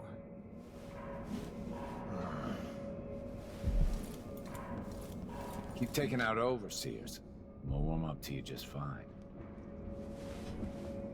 So if you remember Mindy from the beginning of the game, or the second chapter. She's with the Howlers, and you get to see her here if you decide to side with Paolo. We saw the achievement pop. I'm gonna walk around here and get some dialogue real quick. So you've got Durante's room that's always over here also. Mama Ara, welcome in, by the way. We got to see everybody congratulate us for taking down Burn. That's right. We're going to be reloading a save and getting the other ending, by the way, but I just want to go through this area and get everything that I need first. Durante's room. Bernard. Durante got himself nicked by the Abbey boys, which means that they've got his office key, and it means he might have told them how to open the Gendosh lock. I need you to find a way to open Durante's door, and no, burning the building to the ground is not an option. I also want you to start dropping off food for old Stilton until we find someone to replace Durante. Once you manage to get his office open, you'll find all the details inside. Be very careful when you go into Stilton's manor. If the Overseers do have the code to the Gendosh lock, they might want to have a peek inside too. Olo. And we actually ended up getting the key from the other side, so this is where you can go in here and get the code to Stilton's house, which is here. I'm gonna write this down. That way I don't... There's also an achievement for opening the door without finding the code elsewhere, which I'm gonna go do here real quick. But yeah, this is where you can get the code. So, Finch, Zomboss, if you're watching right now, I haven't seen you in chat yet. But this is this is the answer to the door. So, if this matches what your answer was, congratulations. You guessed correctly. Finch, Winslow, Arcola, Monte, and Natsiao. This order. Finch had a diamond. Winslow had a ring. Ola had the bird pendant. Monte had the war medal. And Natsiao had the snuff tip. So now I can go put that in there after I reload the save. Now that I've got it, it won't count, obviously. So, key here. Our 2 cuckoos. Durante, it's underway. Your men will be released by the Shindere Mining Company as soon as we bring them a couple of replacements. You just need to drop 2 of the usual drunks into the crates I've prepared. Anyone reasonably healthy will do. But go easy on the drugging. The deal is off if they arrive dead. Take this key, it opens the back room in my Silvergraph studio. Whoever you nab, drop them into the crates and nail them shut. When you've done your part, leave the shop door unlocked on your way out. Needless to say, I won't be there. Modani. So this is the non-lethal... option. To do this, you can take the bodies of both Paolo and High Overseer Byrne and drop them in the crates, unconscious, and those are that's the non-lethal takedown. There's no achievement for it, I don't think. It's just that if you're trying to deal with them and you don't want to Google the combination to the lock like I usually do, you can non-lethally take care of them that way. But we're not going to do that. I know that it's an option, but it doesn't make anything super special happen, so I'm not going to bother with it. Elixirs restore more health. I don't care. Sherbot, sorry, I've gone into lurk mode with work. No problem, Sherbot. I don't know if that means that you're going into lurk mode now, or just that you're back from lurk. But either way, welcome back. Yeah, boo. Yep, so, I won't be doing the non-lethal version because it doesn't make any difference. I haven't... I guess what I should say is that if there is a difference, somebody better speak up in chat, because if there ain't a difference, I'm not gonna bother with it. This guy. Okay. I don't think there's any dialogue here. There might be here. I don't think any of this dialogue activates if you've already... Yeah, if you're already friendly. Not a bad piece of work you did for us. Okay. Let's stay out of my way. So in order to get the dialogue here, we'll need to reload the save. and do all this stuff anyway, so. And you also miss out on the singing duo, I think, if you're too high chaos. They're normally sitting over here singing their song. Okay. Yeah, there's nothing left to do here. So now that I know what the combination is, I'm going to reload my manual save from 11, wait, 5, was it really 20 minutes ago? Yeah. You say was, but also going to continue to be less chatty, but happy to be present. Okay, that's fair. That's understandable, Sherbot. God, here comes the dust. Wait, what? No, is this the wrong... Oh, I meant the auto save, or the quick save, sorry. See where the quick save is.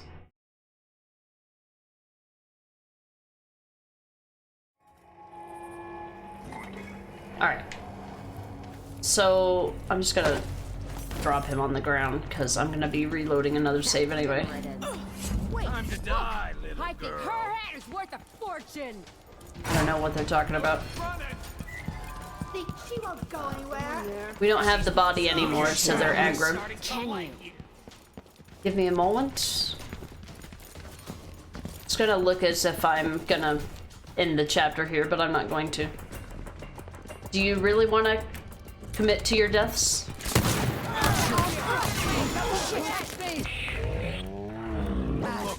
You shall come forth. Correct. Aim at the head! Come on! That's hot! Yeah, run away, you little chicken shit. Anyway. Alright. So, we have the combo now. I think it's randomized at the start of the playthrough and not like when you get here, so. Gotta hide in the dust, have a good stream. Alright, Necro, I hope you have a good rest of your day at work. Good luck on the PowerPoint. What happened here? You came back? Things like that. Who does things like that? What, completely obliterates enemies and dismembers them? Me. Figured that you should express. That's fair. Yeah, although, I mean, just as a general note, everybody is free to lurk and come and go as they please without feeling like they need to announce that they're arriving or coming and going, just as an FYI. Because I do that all the time. You never know if I'm actually there. I prefer it that way. Alright, so, Finch. Winslow. Marcola. Ponte. And Natsiao. And then Diamond. Ring. Bird pendant. Oh, it was already there. War medal. Oh, and the snuff tin was already there. We did it. Now to find Aramis Stilton. We're not actually starting chapter 7. We're going to be rewinding and reloading an old save, but I just wanted to get that achievement and unlock the door. We're going to go back. And we're going to go back to our manual save, and we're going to do the opposite. We're going to go take care of Paolo and bring Paolo to the Overseers. So I'm going to leave these guys intact. And I'm going to head to the Howler District.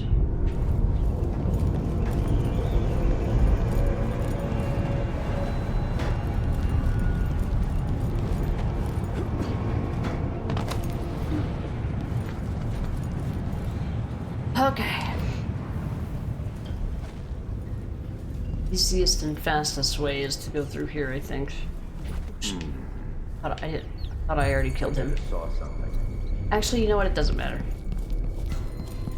You're not stupid to be here. Revenge! Keep trying. No dialogue to be had here. And there's no civilians on the other side of this door to scare away. You hate that they randomed this. Yeah, they randomize it every playthrough, but once you get the combination from Durante's office, you could just reload a save and get it back in here. But what I do in my ghost playthroughs is I don't even bother doing that. I just Google the different possible combinations and brute force it. Because ain't nobody got time for that. Alright, let's see.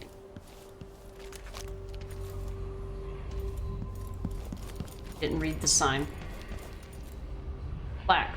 Lord Corvo Atano, made royal protector in 1817, was born here on the 25th day, month of Nets, 1798. What is the month of Nets translated to our months? Maybe we can celebrate Corvo's birthday by doing a Dishonored playthrough every year, like a high chaos speedrun. That'd be funny. This is where my father was born.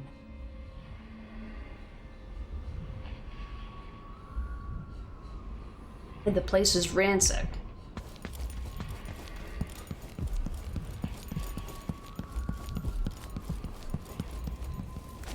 Alright, here we go. Alright. We're gonna try to properly get some dialogue and eavesdrop and all that good stuff. Is blocked. Blocked, you say? Show me a blocked door and I'll see you and I'll show you an open window. Makes replays more exciting, but is a bit of a pain. Yeah. I mean, I guess it keeps it from going stale, I suppose.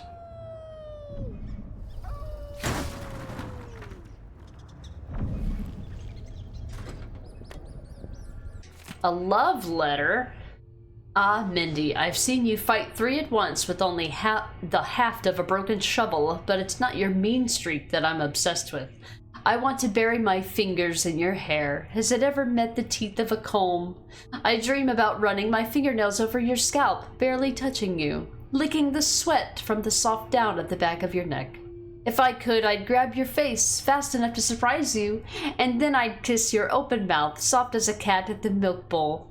There are tattoos across your shoulders and breasts, marks I want to trace and decipher, guessing at the meaning of each. This one is your first heartbreak, I imagine, and that one is for the first time you stabbed someone, you little savage.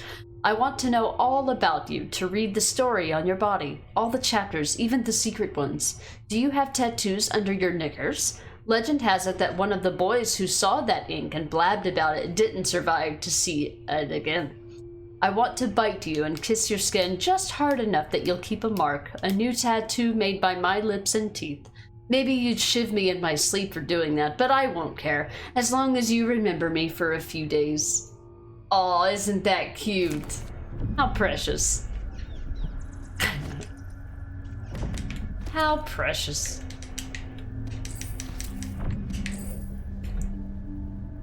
How precious. Alright, time to ransack some buildings here. Yeah, not creepy at all. Hey, Zomboss, what's up? Oh, sweet. Yeah, Straker. Bunch of weirdos, I say.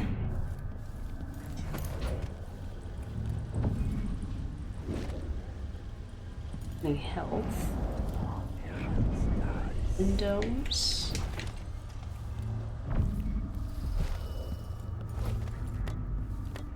Whalebone, please.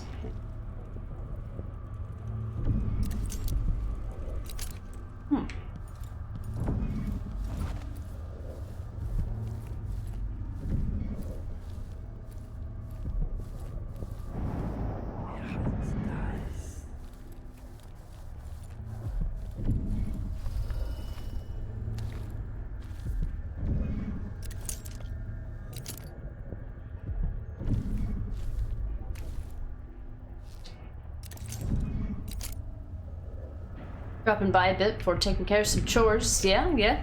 How you doing? I'm doing good. I had to do my errands today. Today was errand day. Well, look what we found. It's Mindy's tattoo shop. Pretty cool. Mindy's tattoos. All of her little tattoos here and there.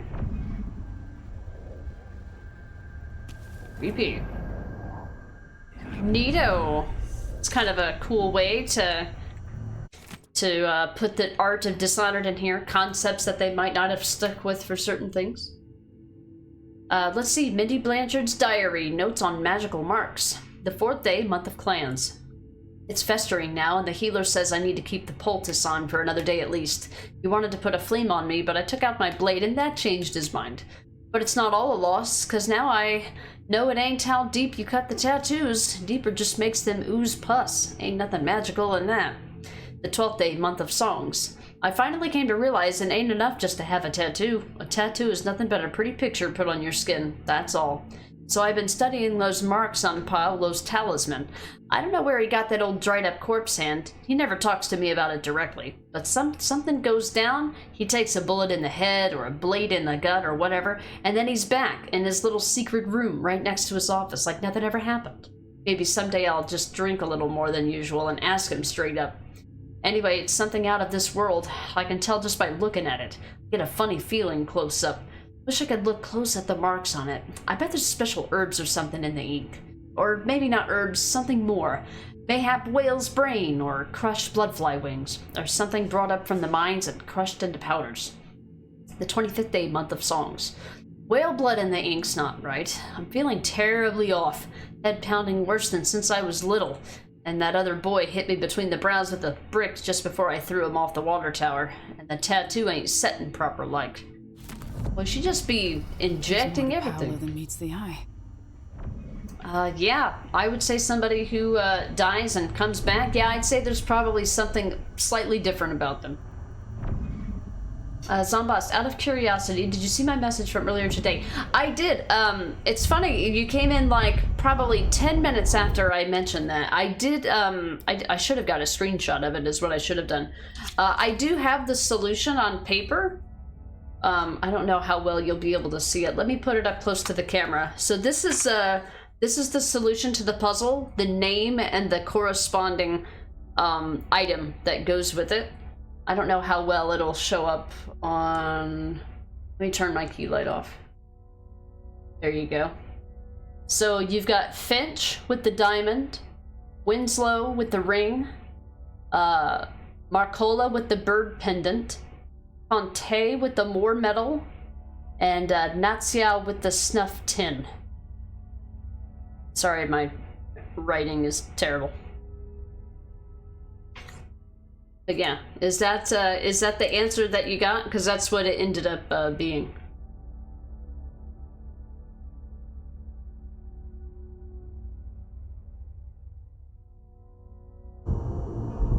Oh, here comes the dust. All right. Anyway, so that's why Mindy had a little obsession with tattoos.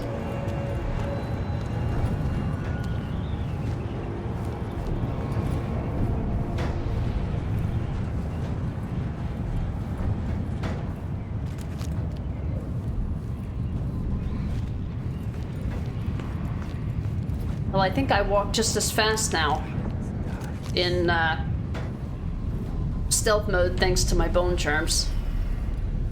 Did I miss a door?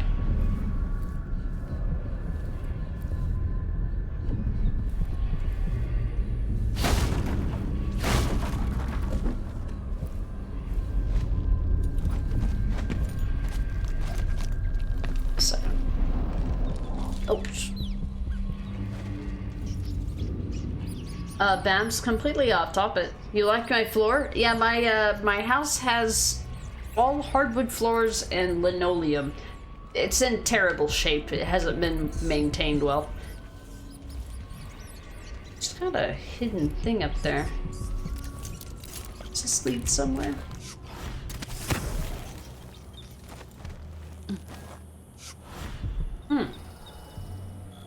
Zomboss, you wasn't entirely certain which exact rose was needed for the door.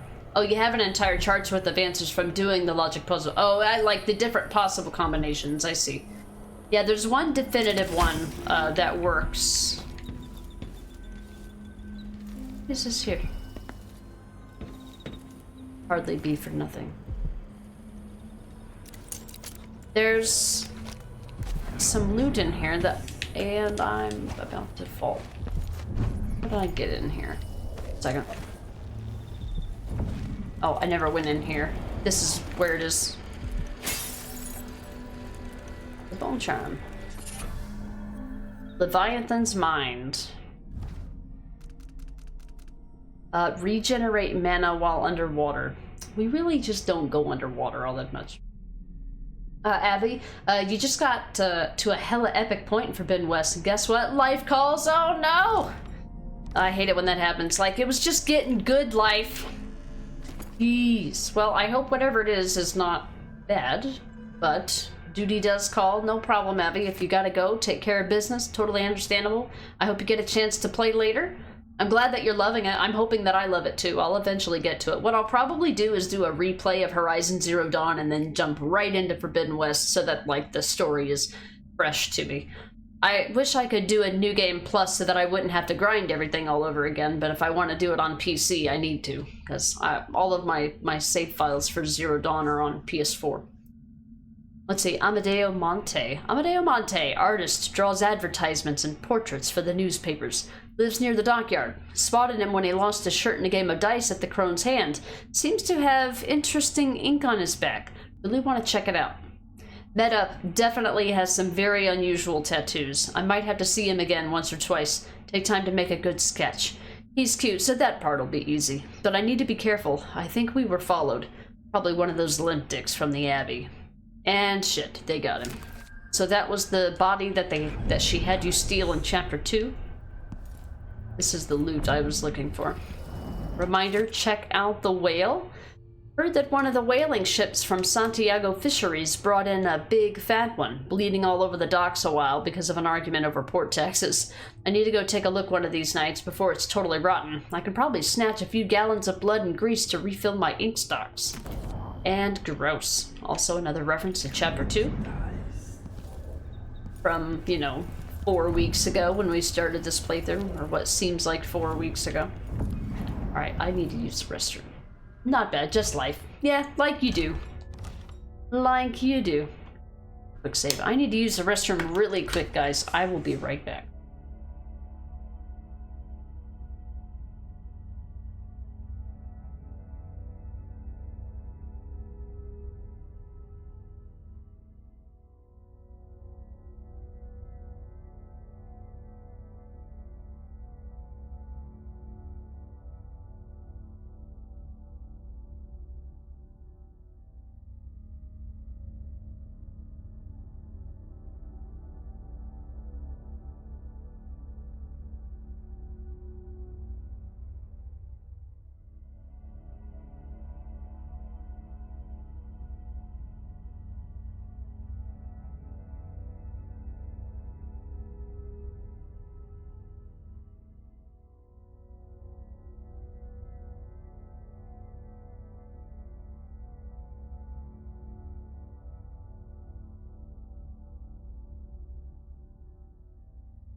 Oh, hey guys! I just got back from a short break. I had to get a drink. Crocodiles, thank you so much for the raid. Welcome in. Saw you were playing more Origins. Yeah, thanks for getting that shout out, Rod. How did Origins go today? Hey, Rod, welcome in as well. I hope Unity went good for you. Did you finish doing the, well, I'm sure you didn't get all of them done, but I hope you made good progress with the Enigmas. How you guys doing today? Zomboss, so in the version that you have, there's a category for the who, what color was worn, where they sat, and dependent owned, drinks they have, and where each character's from, all on the logic puzzles chart format and a bunch of notes, but wasn't exactly sure which pieces of info was inputable on the door. That's, yeah, exactly. So the only two pieces of information that solve the puzzle are the names and the item that they carry. So yeah, in that case, it would be the snuff tin, the war medal, the pendant, the ring, and the diamond.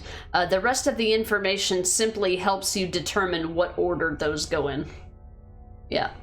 So you did more with the puzzle than they probably initially intended.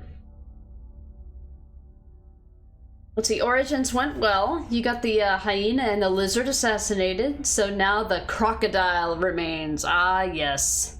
Not the crocodile. That's gonna be like, what is that? What is it when you kill your own kind? in Crocodilopolis, like playing the game Clue, it was crocodile, killing the crocodile in Crocolopolis.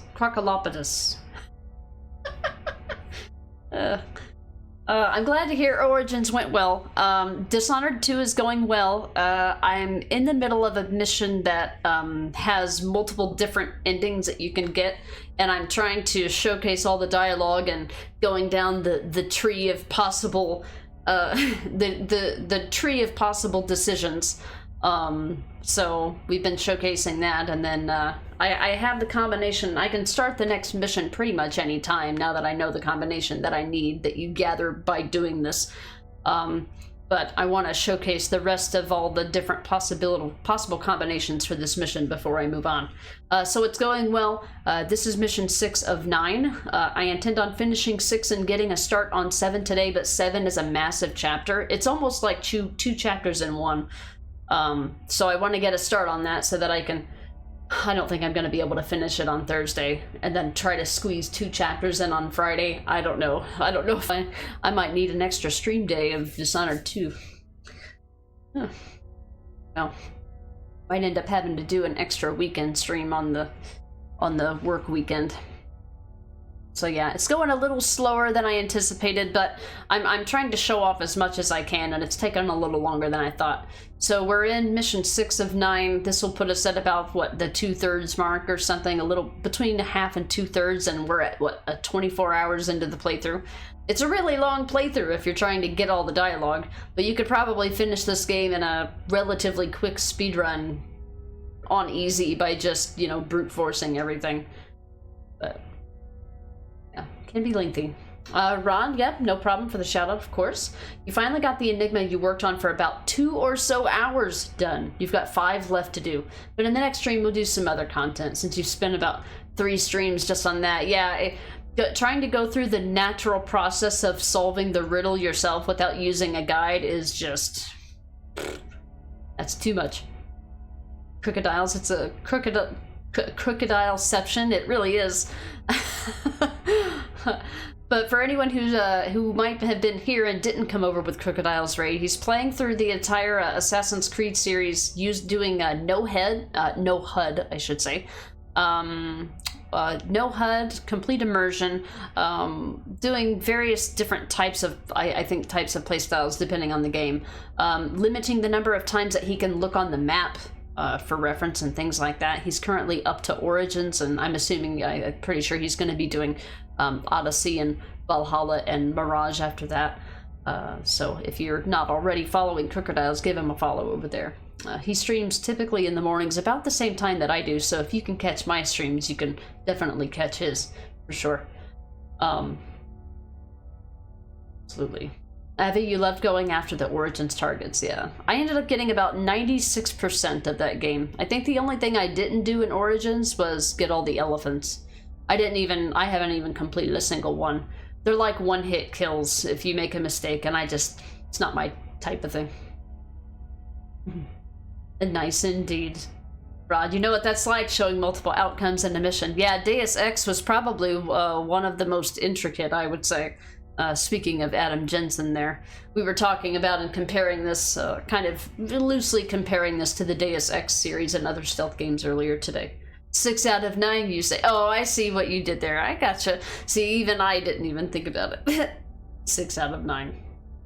Zomboss, you've actually found that the way that logic puzzles are set up, that enough information is given to get you to a certain spot where info would be needed to derived from solving other parts, but all parts are necessary to solve it. Yeah, exactly. So in like the decision tree of making certain logic statements, and if I get to a point where I need information from something else, unless I've documented it somehow, the information from the first part of the puzzle that I solved will disappear when I start to solve the next one. So it's like an issue with persistent memory while I'm trying to solve a riddle. But if you actually draw it out on paper, I'm assuming that would take out some of the time that it would take, but it reminds me of having to show my work in school, and I'm like, I'd rather just not solve the problem. But in this case, you know, there's only so many possible different... It's not that there's so many different possible combinations, it's that there's only so many different stories that they've put together that can come to certain conclusions. So, I mean, while you could reasonably go through and brute force every different possible combination, they're not going to have you, there's only going to be so many combinations that they're going to choose for you to have to choose, because they have to write the riddle in order to come to that conclusion. And I just think that would have been interesting if there was a literal riddle for every different possible combination of the two pieces of information. Rod, so much to do. Yeah. And initially what I thought with mission 6, so there's 2 targets and you're supposed to pick a faction, but like most things in these games, you've got choices. You can either pick a faction, or you can non-lethally deal with both factions, or you can kill both factions, right? You've got choices, although the game wants you to pick a side, ideally.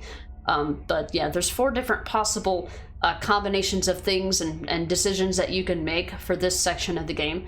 And I've decided that for this playthrough, since we're doing a lethal playthrough and I've been doing non-lethal takedowns for all of the targets up until this point, I'm going to do the lethal one here. I'm not going to do the non-lethal option. I think this is one of the non-lethal option for this is the only non-lethal option that doesn't, like, I think, give you an achievement of some sort. I think. Could be wrong on that. But I know that there's no real incentive to do the non-lethal thing here, unless you're trying to go for a complete no-kills playthrough and you don't want to look up the combination to the Chapter 7. Because you could just completely skip all the faction stuff entirely and just go straight to Chapter 7 if you can either guess the riddle, or what I do is I just look it up online.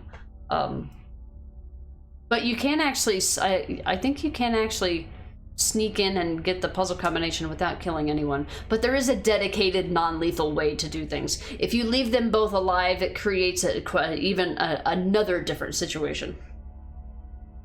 Avi, Origins is top 3 Assassin's Creed for you. Really? Gotcha. I liked all of the open world games, but I don't really compare them to the earlier games. I feel like they're too different. That's great DLCs. Yeah, I didn't play through the DLCs for any of them. Ron, wait until you do it with games like Until Dawn and Detroit Become Human.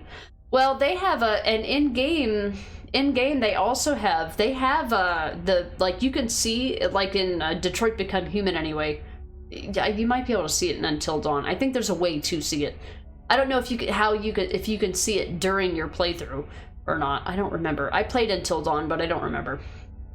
But in Detroit Become Human, you can see all the possible branching outs. Is that what you mean? Is that you're going to basically do a playthrough where you go through and showcase all of the possible branching out combinations in a single playthrough? Is it even possible to do that without just, like, completely restarting the game like 6 times? I haven't played it myself, but it's another one of those games and I'm just like, it's not really for me, but it's fun to watch but not to play for me. I'd rather watch them. So I've been spoiled on Detroit Become Human. I've seen multiple endings. I'm sure I haven't seen them all.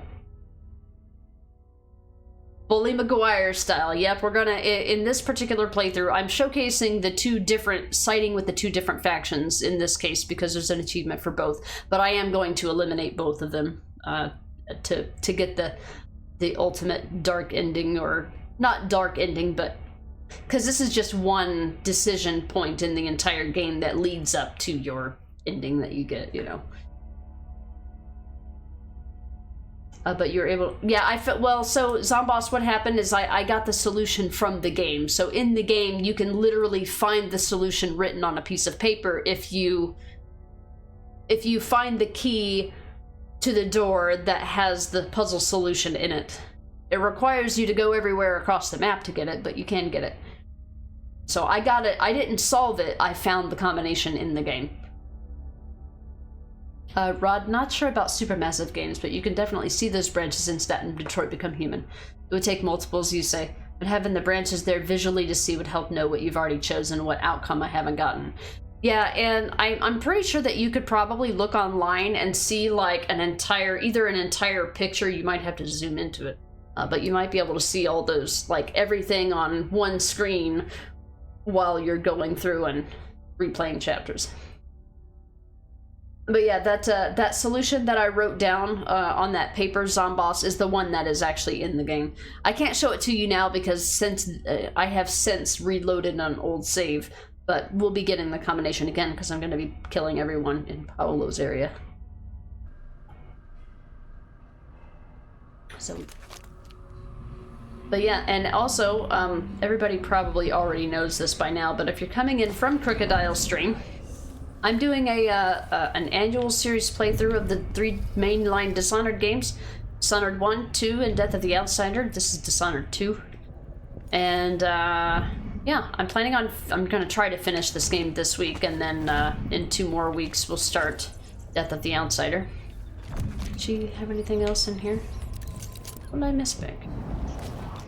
There's a room over here, too. I missed all kinds of stuff. Whoops. Alright.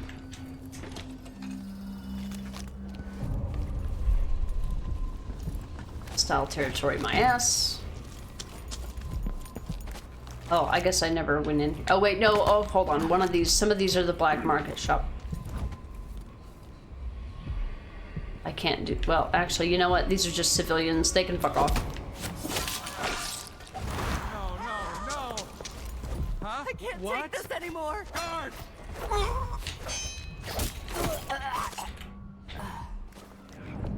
Alright, so we didn't have to worry about aggroing anybody else. We don't have any more dialogue for these guys to get.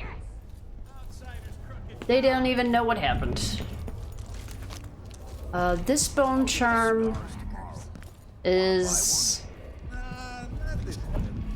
in the black market or nearby. I got the combination last time. These are in the Howler district. What did I miss up here? Missed a bone charm up here? Oh, wait, hold on. If that's in the Vice Overseer's office, that's probably why. Hold on. Let me complete my train of thought here, guys. I thought I got this. Oh, I missed it.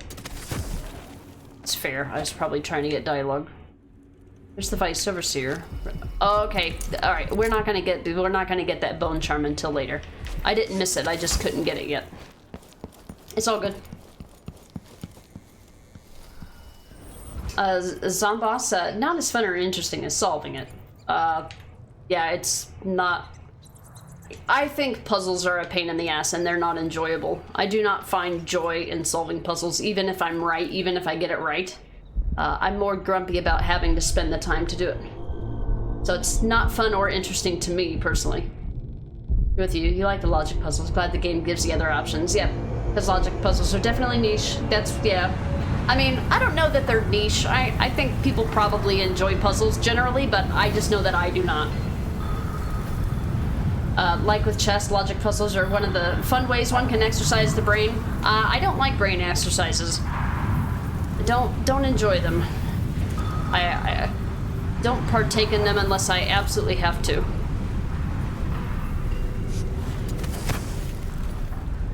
Alright, let's go get some dialogue.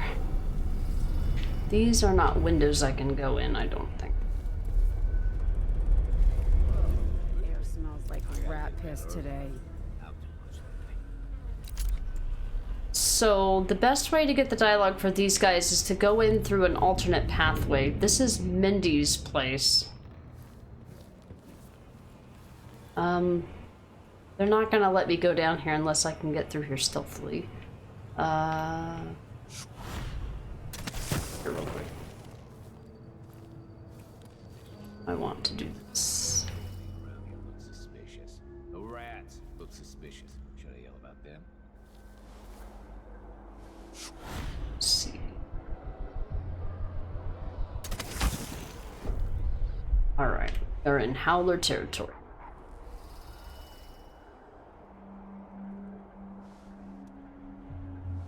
And like with chess puzzles, or with chess, while I understand how to play chess, like I understand how all the pieces work, I understand the goal of what you're trying to do, the strategy of playing chess is too complicated for my little pea brain. I can't think more than 2 steps ahead, and I usually play defensively. Not generally good at anticipating what somebody else might do, even if it's something that I might do. The hypotheticalness, I guess, or the time that it takes to deduce that kind of information is not worth the time that it takes for me. Alright, so I think these guys... One wrong word. I'm stuck over here. Alright, so these guys don't have any dialogue, so I'm gonna take them out, but I don't want to...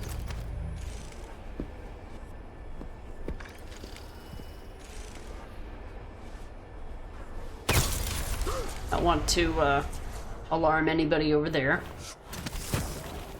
Want their money pouches.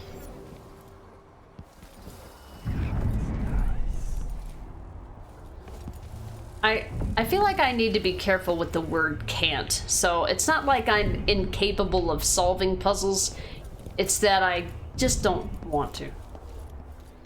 I probably, by all rights, could if I gave it my time and attention and effort.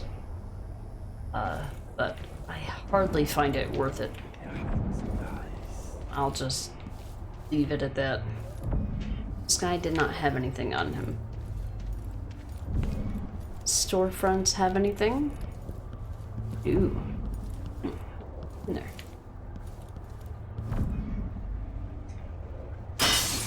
Oh, good. I wondered if I could do that. I didn't want to waste an arrow. Hello?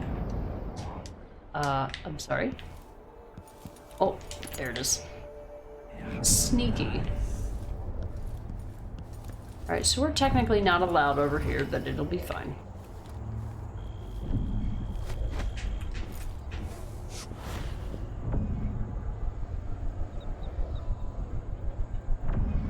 I thought I was getting that mana back.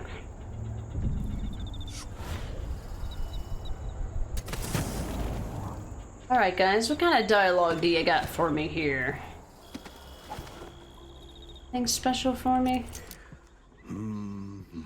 Don't think so.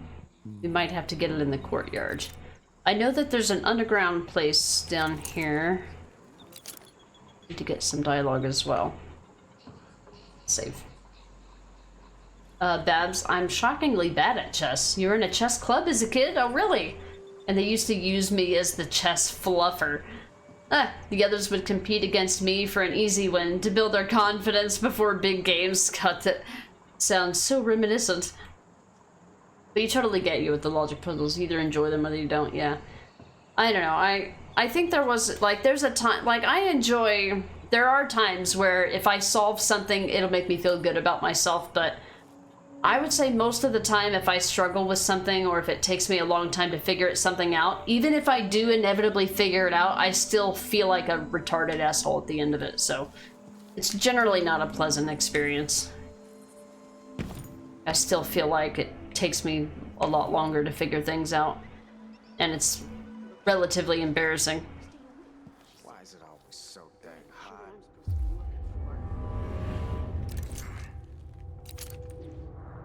Any dialogue here? I think there generally is dialogue here. I'm a little confused. At least something somebody's saying, unless it's on the inside. Those are locked. I think there's a balcony. I also heard blood flies somewhere. There. Well, there's some blood flies. Ah. That's the keeper. If I was doing a non-lethal playthrough, this would suck. Or a ghost playthrough, this would absolutely suck. We're playing on easy, so it's not that hard. It's fine.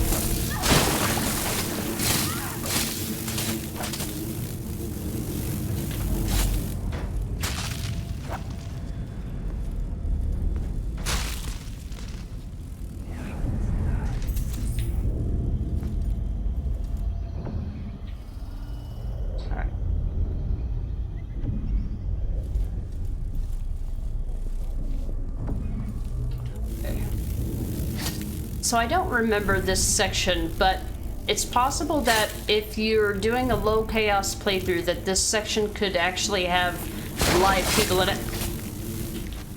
As opposed to dead people, of course. What do we got?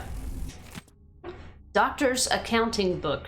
Mr. Acosta. The symptoms: acute shortness of breath, persistent rattle in the left lung. The remedy was recommended inhalation of vaporated sorrel fluids to clear lung obstruction, followed by a mixture of ice and salt applied at both temples to relieve headache. Payment: coupons from Santiago Fisheries. Probably 2 weeks worth of fish. Mr. Gaspar. Symptoms: insomnia, dry hands, cramping of the stomach. Remedy: recommended eating 4 small onions before retiring to bed to fight insomnia. Daily calf packing soaked in vinegar and distilled leech serum. Payment: she'll mend my shirts and pants. I can pick them up at the end of the week. Mr. Viteri. Symptoms: nosebleed, toothache, weak nerves. Remedy: symptoms possibly related to bloodfly stings. For bleeding at the nose, tilt back at the head and engage in rigorous motion of the jaws as if in the act of mastication.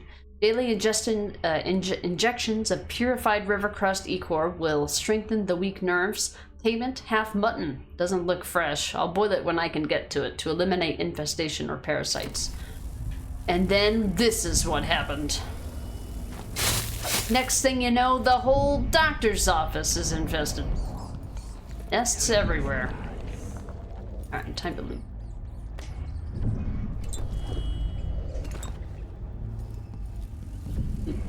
Nice treatments. Eating onions. You ever had an issue with insomnia? Just eat onions before bed, bro. What else we got? Bodies and patients. Do we have another nest somewhere? Or is that a dead body? Yeah, I don't remember if these guys are dead or alive in a low chaos playthrough. This dark vision, I gotta stare at this for a while. Make sure what I'm looking at is actually an item, or is it just a piece of paper that looks like an item?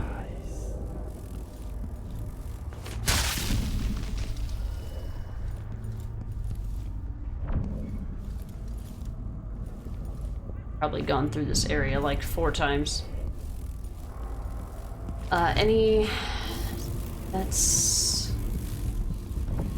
This is probably in Paolo's section.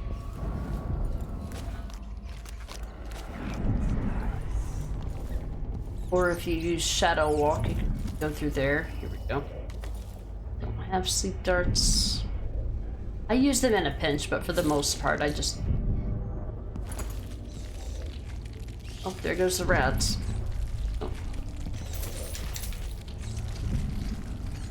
Alright, I think I went all around the place.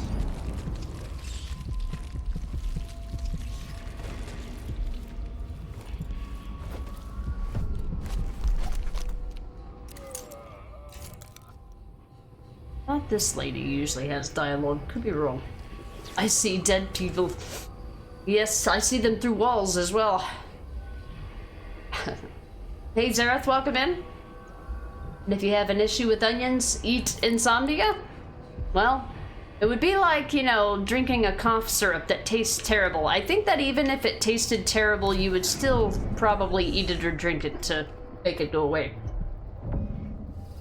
Alright, doesn't look like there's any dialogue here. So I'm gonna connect these guys with Domino.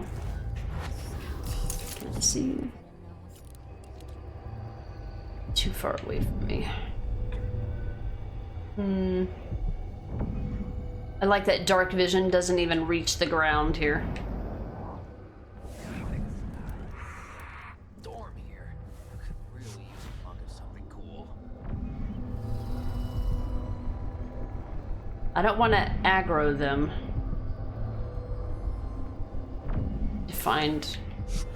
Go back here. Find a good vantage point, because we've got people outdoors as well. Actually, it should probably make more sense to take care of the guys outside first. Come on, babe.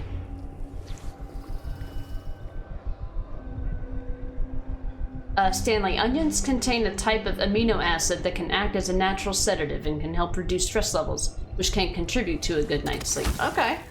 You probably sleep alone. Oh, yeah? Do, like, onions, like, give you gas or something?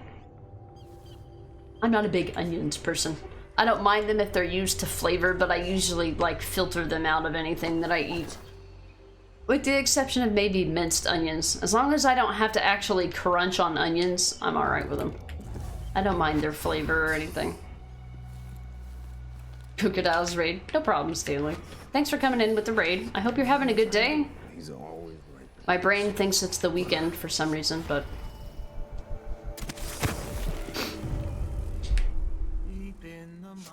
Oh, God damn it. God damn it. I didn't mean to... I meant to grab him with Domino, not teleport to him. Where did I save last? Oh, okay.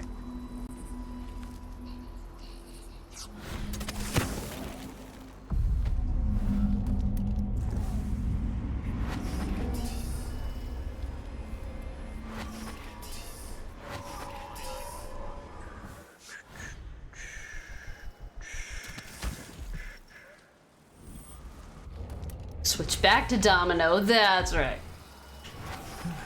Alright, they're all connected. One headshot should do us.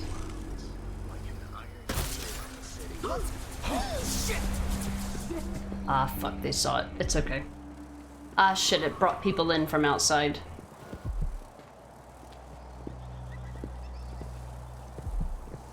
That's not gonna fare well. Alright, so maybe take out the guys that are inside the courtyard first. I don't want to upset anybody that might be inside where Paolo is. It's really important that we do that. It's gonna make this mission take even longer. But it's... I wanna do this.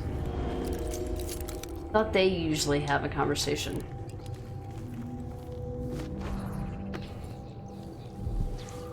I guess not. It's too far away.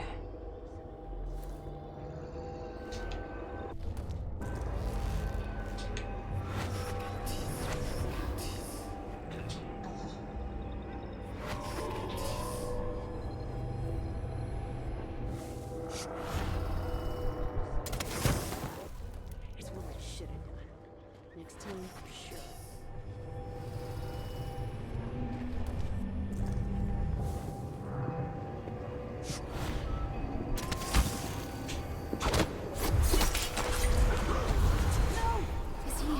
Ah, the person in the alleyway.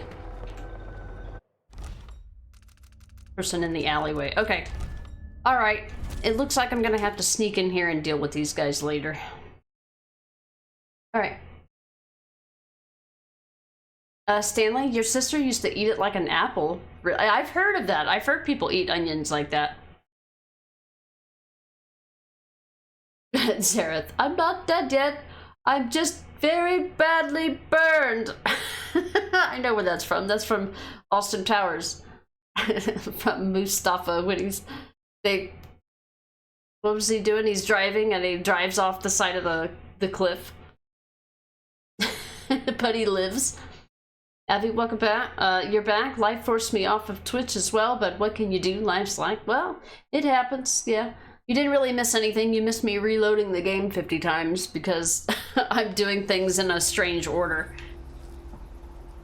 You think you have Dishonored 1 free from Epic? Is it similar to this? So Dishonored 1 is really similar as far as gameplay, the basic stealth stuff. You know, Dishonored 2 has some improvements. It's still first person. It feels really, really similar though. Yeah, that is it. Yeah, I thought so. Stanley, your mouth would smell like death probably. Yeah, I would think so, Stanley. That does not sound appealing to me. Rod, I think that movie and Night at the Roxbury were the first Will Ferrell things that you saw. I gotcha. Oh, so you were introduced to Will Ferrell through those. I'm trying to think, what would have been... I think probably the most notable, or the earliest that I know of really enjoying Will Ferrell movies was probably Talladega Nights. And I don't know anything about... I don't care anything about... I don't care anything about racing or anything, so it's not like I like racing, and that's why I like Talladega Nights. In fact, I don't know anything about racing. Let's see, does this inevitable... Oh my god, this was before this section? Oh, I gotta do this over again? Oh, I did not save. What idiot. Have some pear soda! God damn it. Hold on, I gotta loot this place again. We already read this.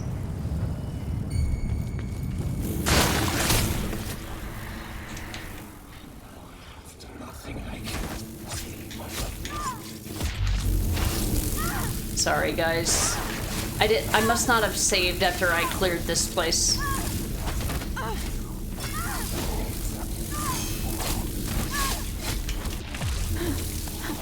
Oh shit. I almost didn't heal. I didn't realize I was that low on health. Whenever you get hit by something, it's so dramatic. It makes it look like you're dying, but you're not. And so when I actually was, I thought I was fairly low on health.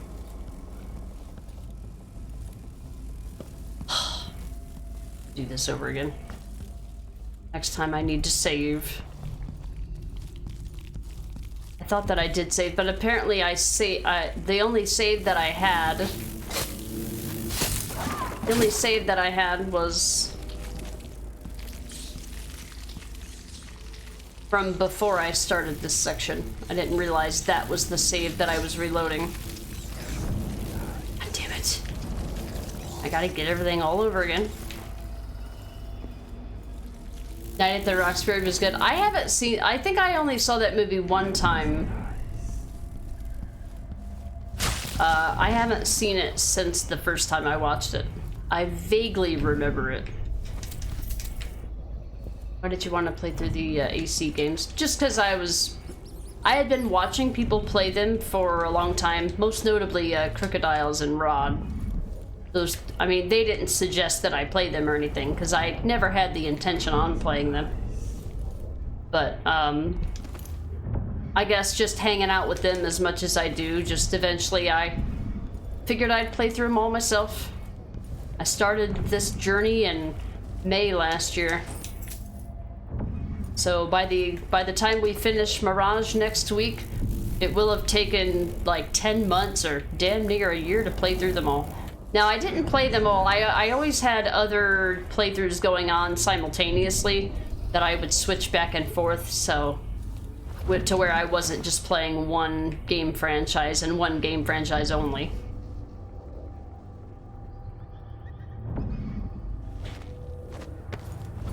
Maybe this could lead somewhere. But yeah, it ended up taking quite a while. You know, I played through them like I would any, you know, playthroughs. First playthroughs. Not really doing any extra content, mostly focusing on the main story, and you know, if the game pulls me in, then I'll go back and replay, or you know, play them. Or replay them. Yeah, it took a long time to get through them. Okay, I think I've got everything.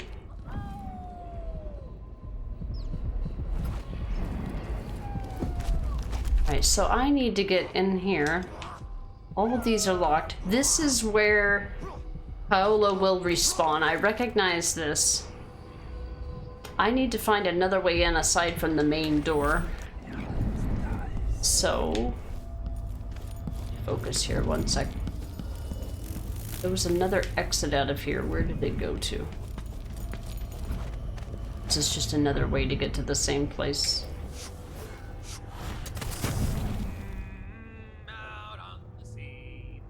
Oh, this leads to the main hallway. Okay, I will save.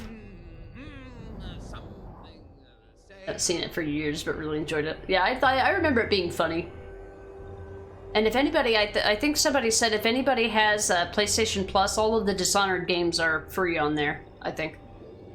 And it's almost May again. Yeah, it'll be the end of April. Yeah, I'm planning to finish the playthrough by April 2nd. So yeah, by that time it will have taken 11 months. Hey DJ, what's up? And there's another one on the horizon, codenamed Jane, I think. Yeah, it probably, I don't have any reason to believe that I'll do it right away or anything. I'll probably get to them at some point. If it's a mobile game, I probably won't bother with it. If it's a game that they have 3 years of post-game content, I'm either gonna play the base content and never play it again, or I'm gonna wait until all 3 years of content are out and then play it, you know, like how game development works. Like, making all of the content for a game and then releasing it. Crazy concept, I know. Bounce, it's classic Will Ferrell silliness, and you love it. Oh, the Night at the Roxbury, yeah. I mean, they had... I mean, I personally don't consider Chris Kattan to be an epic comedian by any stretch, but Jim Carrey, Jim Carrey made a guest appearance on Saturday Night Live as the guys, didn't they? As a third wheel to them, didn't they? Might have been when Jim Carrey might have been the host of SNL one time. Codename Hexa. Hexa? Is it a Hexy? Hexa? Or is it just Hex? Sunshine Soda, you're just about to say, make sure to save before you have to do that again? Yeah, exactly. I don't remember how all these areas are put together, so... Maybe she's right. I could clean my teeth once in a while. I could clean my teeth once in a while.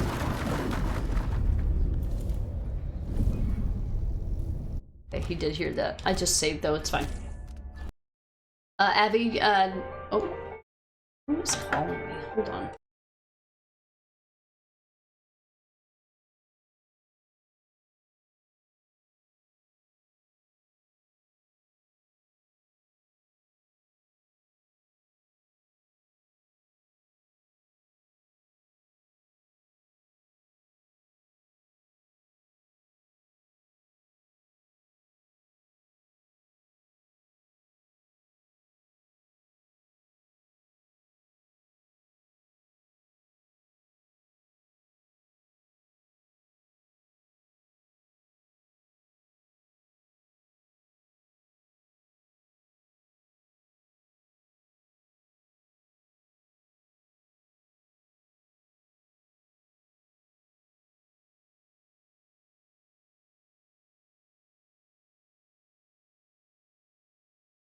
Okay, I was really confused because this is the second time this number has called me and it was not one that I recognized. And I'm glad I did because it ended up being my bank. They normally call from their local number, but they were appearing to call from an 800 number. I'm like, that's probably a really good way to get people to ignore your calls. Anywho, sorry, Abby. Your AC journey began strangely. You wanted to play something you hadn't before. You saw a game with a Spartan, which piqued your interest, right? Odyssey. So Odyssey was your first AC game. But a lot of people told me that it sucks, which made me hella mad. So I went ahead and played through the entire franchise to prove them wrong. But ended up falling in love with them. Nice. Don't you love that when people just, they want you to hate something so bad because they hate it. And they want you to hate it too. But, you know, they also come from the, I don't want to, you know, influence the way that you think, but they absolutely want to they want to influence what you think. especially people who try to tell you that this is the best game or this is the worst game. Every time and anytime somebody tries to come at me with an opinion like that, it automatically makes me question every opinion that they have, because you know goddamn well they're just biased as all fucking get out. Anybody who says this game completely sucks, don't even bother playing it, I'm not even gonna bother listening to you. That's what that means.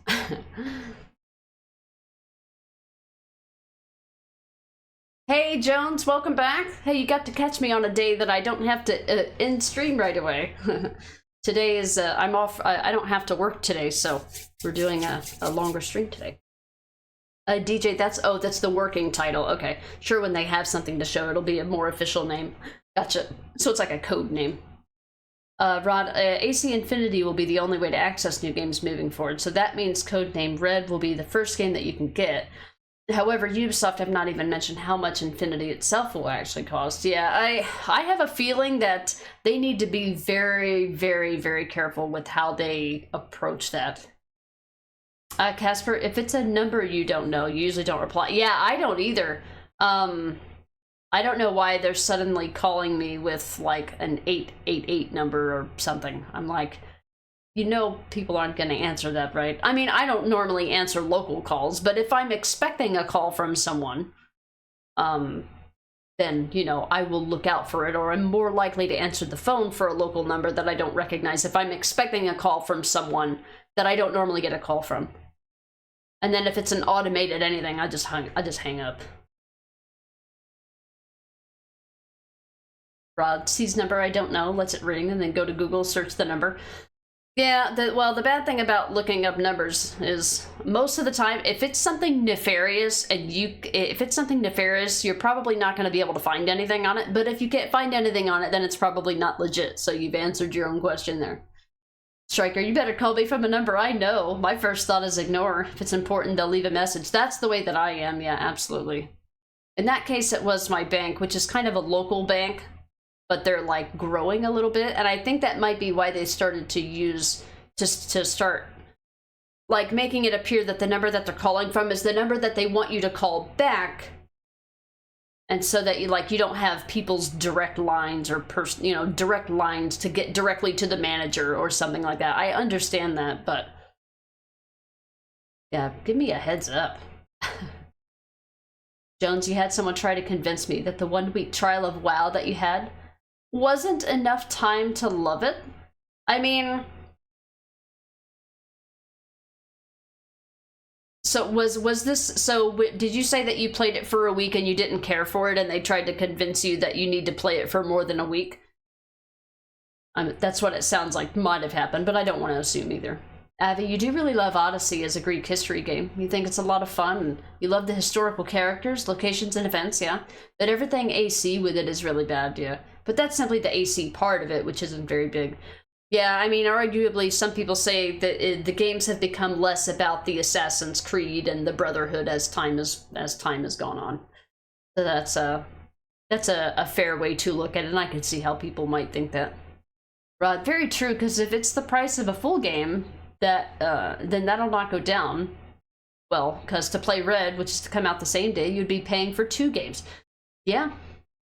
Yeah, I don't think that would go over well.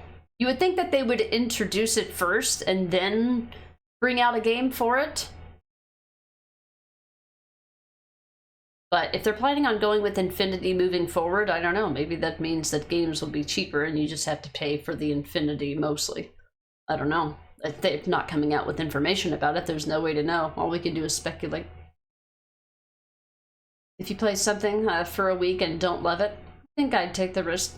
I mean, you gotta think about what it means to play it for a week, because if you're a full-time worker, you know, got a full-time job and you can only play for 2 days on a weekend, a week may not be enough time.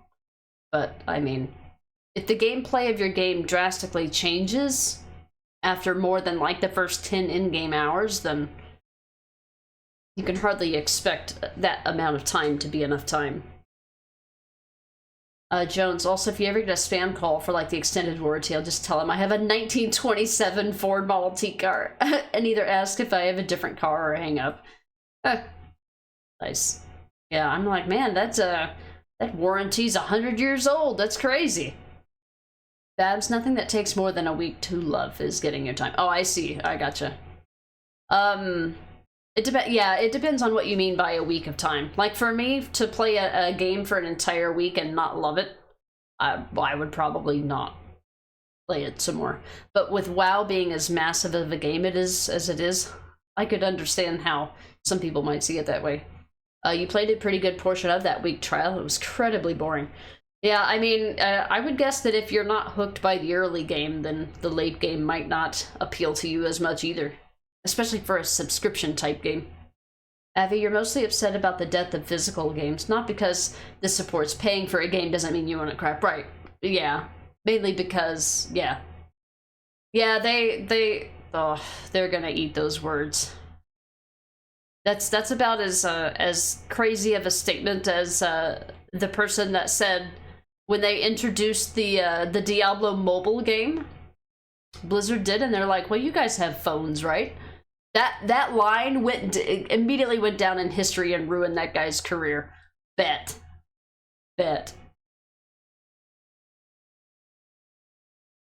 Love the guys on TikTok that'll just keep them on the line forever so they don't scam anyone else. I mean, I can think of better things to do with my time. I just ignore them, but I've heard that those can be pretty entertaining. I am afraid that if I ever got, like, actually stayed on the line with a spam caller, that it would inevitably actually make me very angry.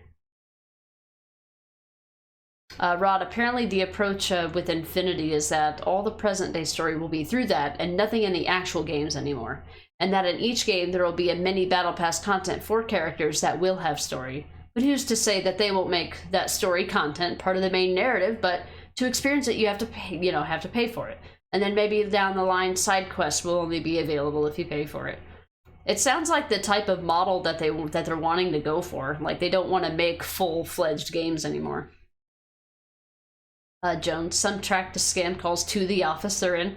Yeah, it's a little scary, you know, if you're making a spam call and they're able to tell you your exact location. Like, you gotta be careful. Scamming people you don't know. You don't know the skill set of some of the people out here. Abroad, it just works. Yeah, that's another iconic line that just went down in Bethesda history when they were introducing and talking about Fallout 76, which was a wreck at launch. It just works, and now that's a line that everybody uses to make fun of things, of egregious statements that these companies make that are just completely tone deaf and out of touch or completely inaccurate.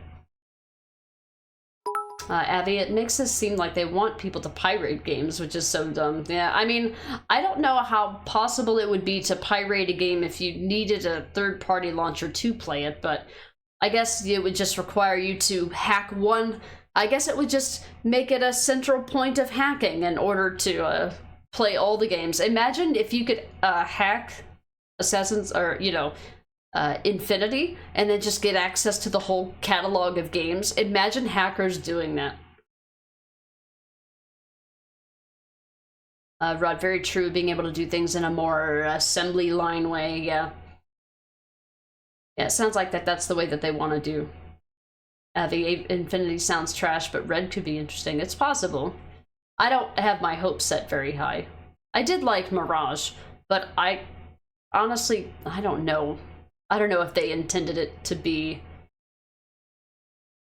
I mean, considering that it was intended to be a DLC initially, I think, and then they turned it into a game. I don't know. It still doesn't inspire much confidence as much as I do enjoy playing Mirage. Showcase with his 10 biddies has arrived, and I'm still super busy, but had a good lunch. Good. Hope you're doing better than me. So once again, time to lurk. All right, Showcase, no problem. I appreciate you being here when you can. I always appreciate the biddies. Of course, never feel obligated to do so. But I do appreciate it every single time. I do appreciate it. I hope you have a less busy day at work, or that it slows down at some point. My goodness. Seems like you've been very, very busy lately. Haven't been able to catch up too much. Rod, and now we have a quadruple AO with Skull and Bones. Yeah, I haven't even watched any of it. I think Ronnie tried Skull and Bones, and I think Schiller said he tried out Skull and Bones, and I don't think either one of them were really impressed. I don't think Ronnie ever finished it. Right, it began as a DLC conceptually in a PowerPoint, but then they restarted the project as a game. I'm glad they did, though, because it is a good game. I am enjoying Mirage. I enjoy its simplicity, I should say. Okay, so it sounds like I'm about annoyed by all these people in Paolo's area. I think last time I hit those boards, and I don't want to do that this time. I have incendiary bolts. I do. I'm just gonna try to be quiet about this. The things I do to get in-game dialogue, let me tell you.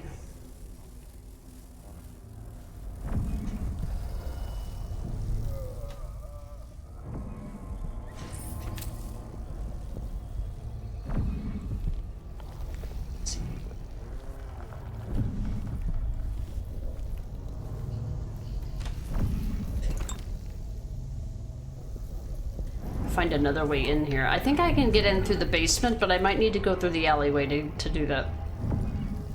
Should I start at the top? So.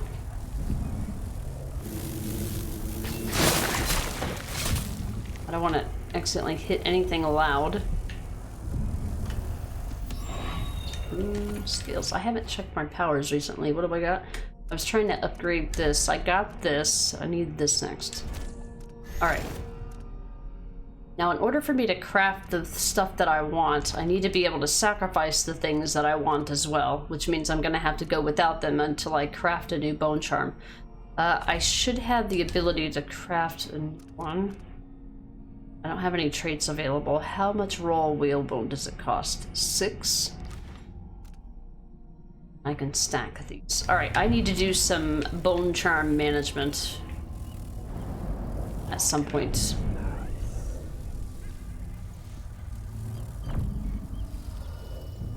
Stanley, I don't know where people get the courage to expect a good game after paying $70 for it. I mean, I don't think it's too much to ask to get a good experience to pay with a full price game, but it's becoming so commonplace now that games come out at $70 and they're broken. Just like broken. Like basic video game programming shit is broken. I don't think it's brash to think that you shouldn't get a $70 game with a $70 price, but it's just companies just think it's okay to just release broken things. Like, we'll fix it. It's okay. They'll wait. Rod, they originally intended for a monkey companion who could steal things for you and get into areas you couldn't, but they couldn't. But it would have been interesting. Yeah, they would have been sued by the makers of Aladdin. What were they gonna do? Call him Apu? Stanley, so what? You get unoptimized, janky, beta stage, 200 gigabyte game? Yeah, that sounds like what $70 games are, depending on the publisher. I would say some publishers have a pretty good reputation for making high quality games, but then you've got memes like, oh, it's a Bethesda game, expect a lot of bugs. And I'm like, no, Bethesda is a freaking multi-million-dollar company. I don't expect a lot of bugs, and when I do get them, I'm mad about it. And then you've got people that are just like, well, you bought a $70 Bethesda game, you deserve this. I'm like, I don't deserve this, but it is probably, I mean, this day and age, it's not uncommon to buy a broken $70 game. That's all I'm saying. It happens all the time. It shouldn't happen, but it absolutely does. Alright, so this doesn't lead anywhere. Okay. Didn't want to have to do this, but I guess I'm just gonna have to. I need to, this doesn't go anywhere either. Okay. Hold on, how did I get in here? Got in here through the window. This window. Hello. Okay. Move.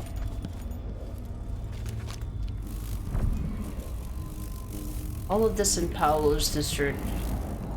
I'm spending way too much time on this. I have got to piss or get off the pot here.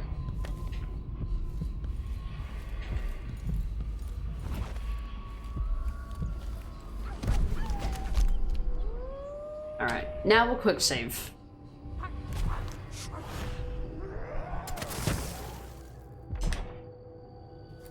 But there was another way in here. Let me look through the alleyway and see. Because I think there's a way to get into the basement where they're interrogating that guy. But I don't remember exactly, so it'll take me a minute to figure it out.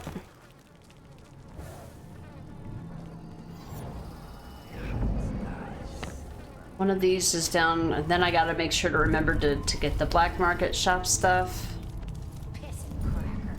Alright, yeah, we've been here. Okay. Let's go back this way. She says, not even sure what I'm supposed to be looking for. Let's go. That right in his eye. That's what I should have done. Next time, for sure. Is that basement? How do I get into? Hold up. Steps out of line, I'm gonna be the first to show him what's what. It's the...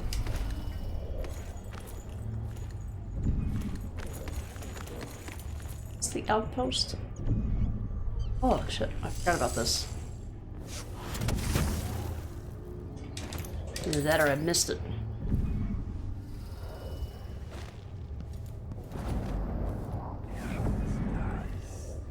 On just a second.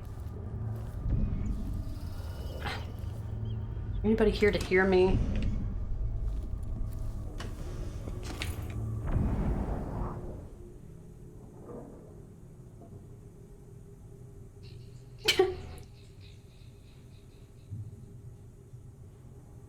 I was interested in buying and I would only pay $10, yeah. We'll just fix it later. It's rampant. Imagine the monkey with an assassin outfit? Oh, okay, that would be cute. I mean, not like, you know, $70 game cute. But it'd be cute. But how will those poor CEOs put food on their table? Where will they get the money to buy their third yacht? How can we help facilitate this?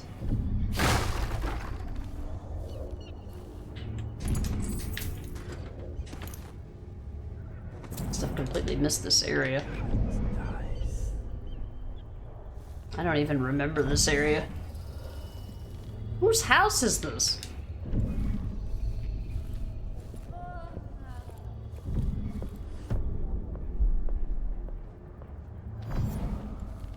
All right, this didn't lead anywhere. Just trying to find the alleyway. Or the area that leads to the basement.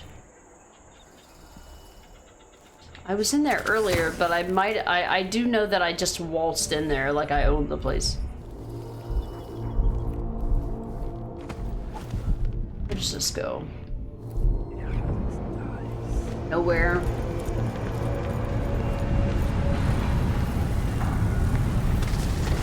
What? Don't slide. Oh, got a trap.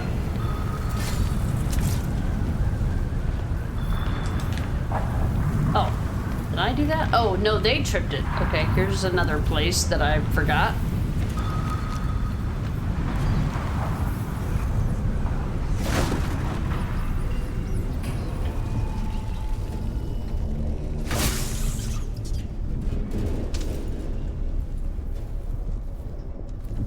Please tell me this is the basement that leads where I need to go.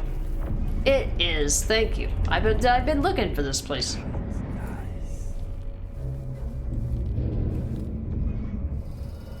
Else up here? Ah, see, there's a little window. Yep, I missed that window. Okay.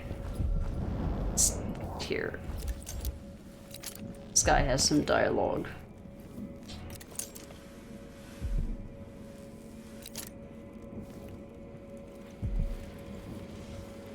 Either that or I'm remembering that I can talk to the overseer.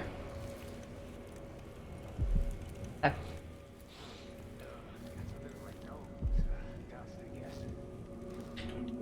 Alright, quick save. A BRB dinner? Alright, Stanley, no problem. With the little hood? Yeah, I know, I bet it would be cute, Babs. Jones, yeah, I don't care if I have to wait another 6 months. Make sure it has a lot less bugs before you release it, yeah.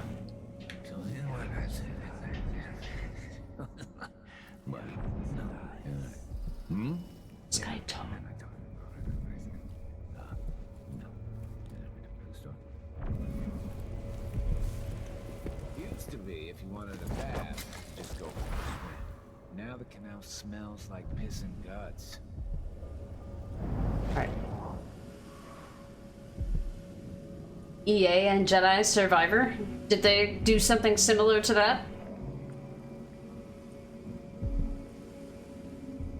The tramp said something. Efficient rat disposal. Yep, just one slice. Sliced them all in one go. I didn't plan it that way. I didn't think it would. Normally, the sword, like, cuts individual enemies. But they did improve it with the blood flies a lot in Dishonored 2. Is this the void? Are you the cursed outsider?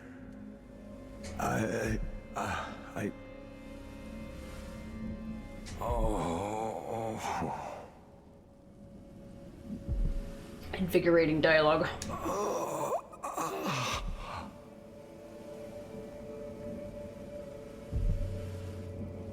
Lurky time? Alright, Ginger Bearded One. Thanks for hanging out today, buddy. I hope you have fun with Cult of the Land later. I'm gonna try to stop in and catch it if I can. Blueprint upgrade. Information about bone charms we already know. Well, the actual bone charm, what's it gonna be? Fencer. Something about swords. Win locked sword contest more easily. Don't care. Alright, this is the basement I wanted to get in. Howler dust. You know, I don't think I've ever used Howler dust in any of my playthroughs. Okay, did we get everything? Never know when, like, 2 little coins is hanging out somewhere. Alright, and then I can use this basement.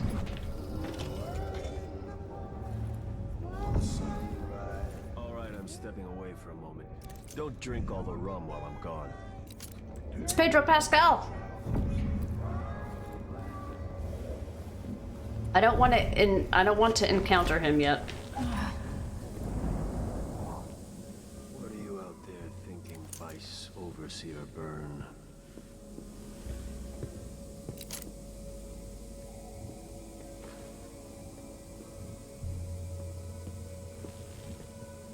Let's see what our friend looks like. What's going on? Are we on a boat? Look at this guy, out of his mind. There are blood flies in the soup. You guys see that, right? Someone's going to be in a lot of pain tomorrow. Blood flies crawling all over the soup, just lapping it up. You're almost there. Maybe you need just a little bit more.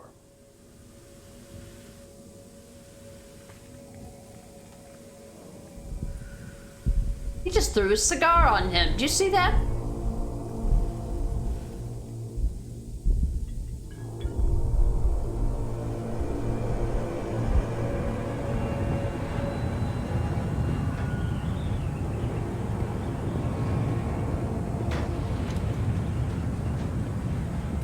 Bye, Pedro Pascal. He threw his cigar on him and poured alcohol on him. How rude. How rude, Paolo.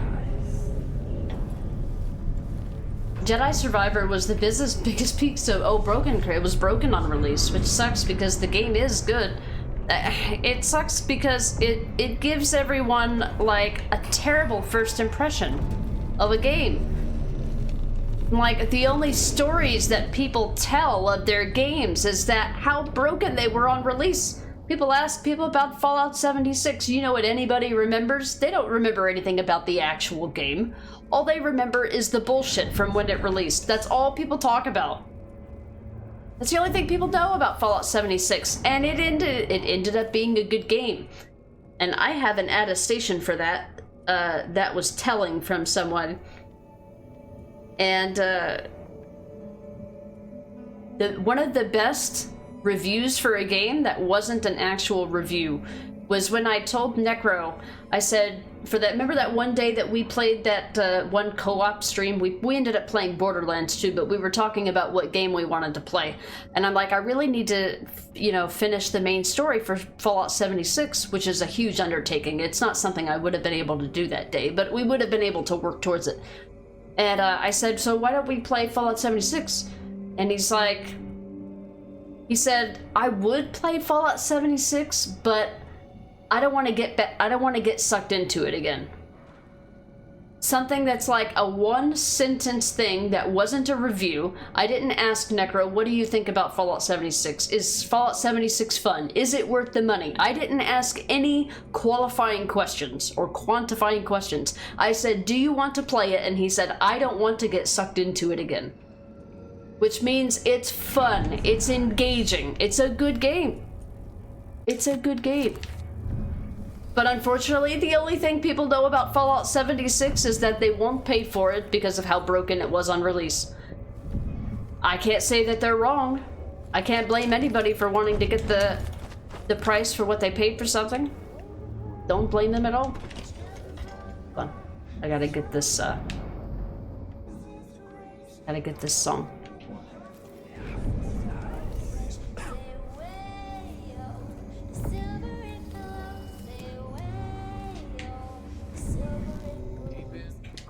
That's where it's dark and it's cold. Here's our singers. Shut the fuck up, guys.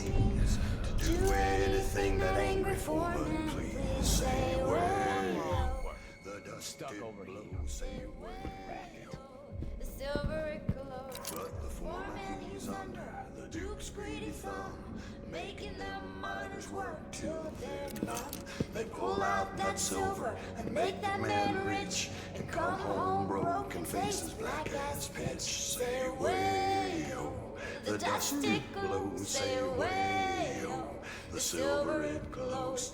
And up in that palace where that greedy Duke hides, there's riches and treasures he never divides. But down in Batista, where dirty wind blows, the stews are thin and there's rags for clothes. Oh, the Dust District, she's a terrible place. Put a limp in your walk and a scowl on your face. When the miners come back with pittance for pay, makes you wonder why they get up every next day. The rats look suspicious.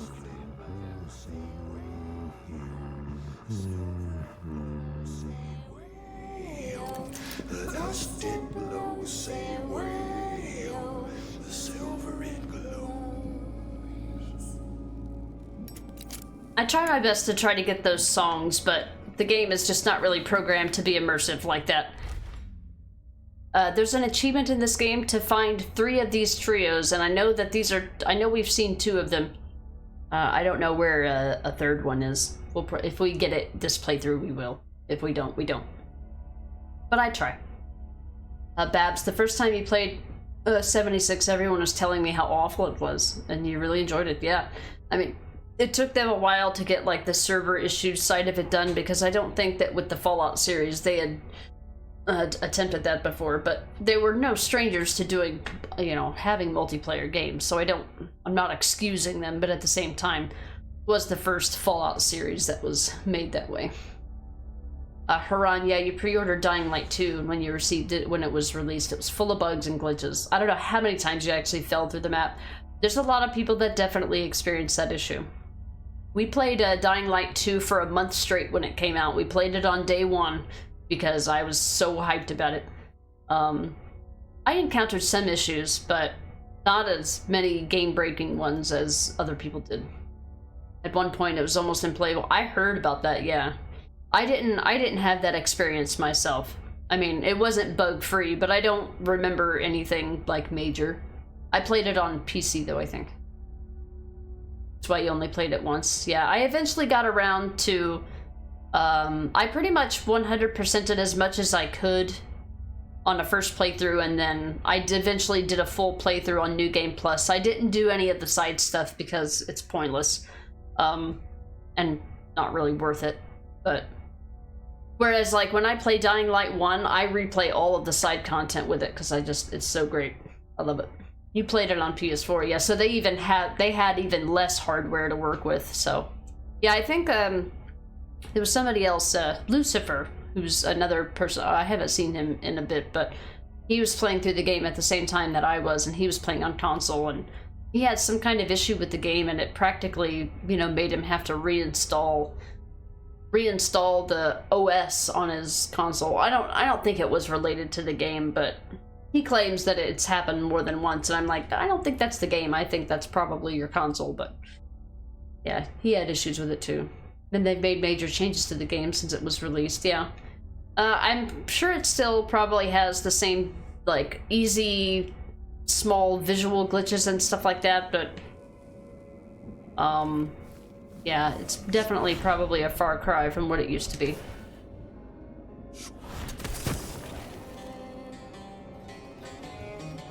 Alright. So this is the other side of that alleyway. This is the alleyway that this bitch right here, this is the twat that kept interrupting me every time I'd come through here. So... oh. Oops. Shoes got holes. Hardly lasted a month. I'm gonna get myself some new ones, even if I have to pull them off a drunk. Even if I have to pull them off a drunk. Alright, time to explore. We got the optional Paolo dialogue with the Overseer. Let's see, disarray spreads after Parliament fire.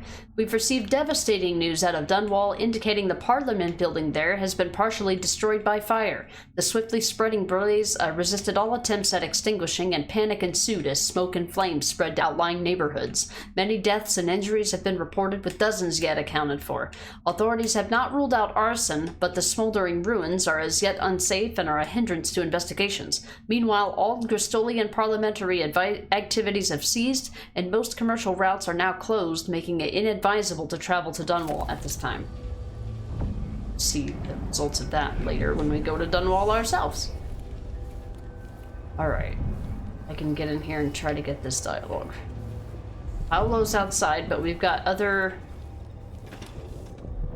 Alright, that leads outside as well. I can still taste that hag. Oops.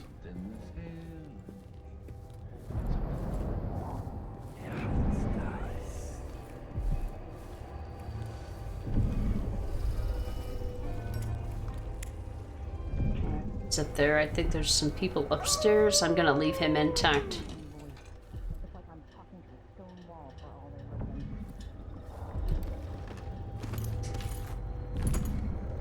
Shutting this.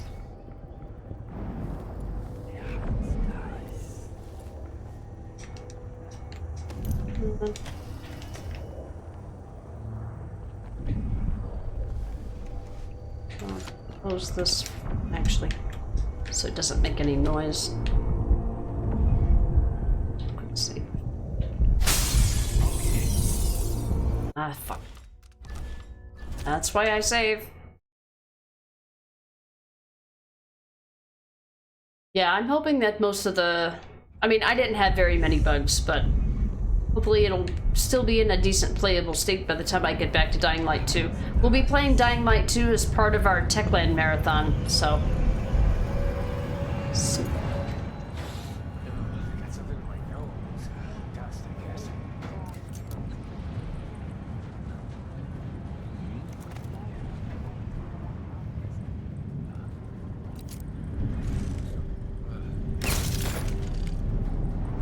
Alright, we got one more floor I want to get to here.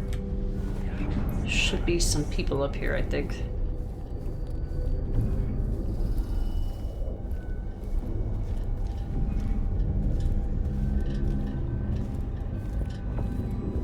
They come down from upstairs.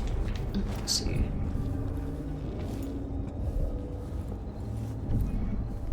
This must be Paolo's place. Not gonna touch any of this right now. There's two paintings in here. Alright, let's...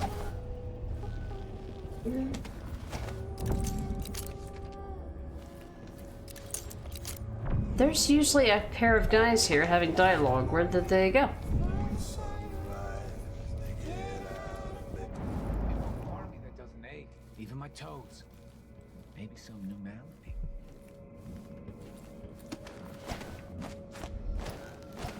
Is it up here? There they are.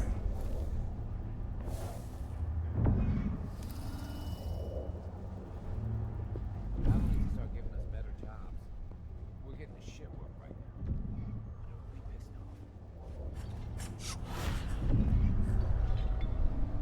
Is there an invisible wall here? What's going on?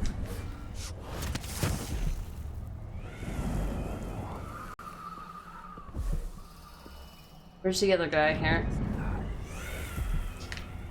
It must be reset. I don't think you can go up there. Okay, well, I think we've got everything that we need then.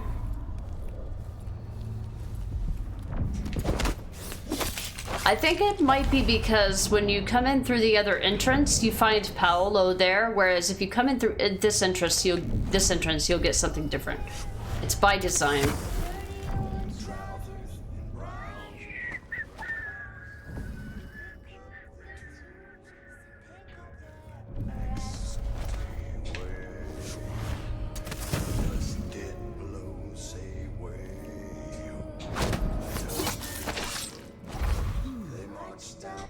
Death in the Month of Songs. That's a song.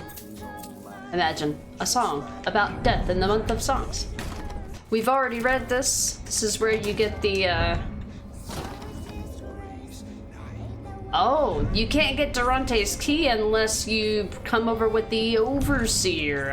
Okay. That's why we had the key to that door, because we took down Vice Overseer Byrne. Alright. I thought we got it by getting the key from the body, but we didn't. We actually got it by taking out the Vice Overseer. Alright. Alright, it's time to clear this place and get out of here.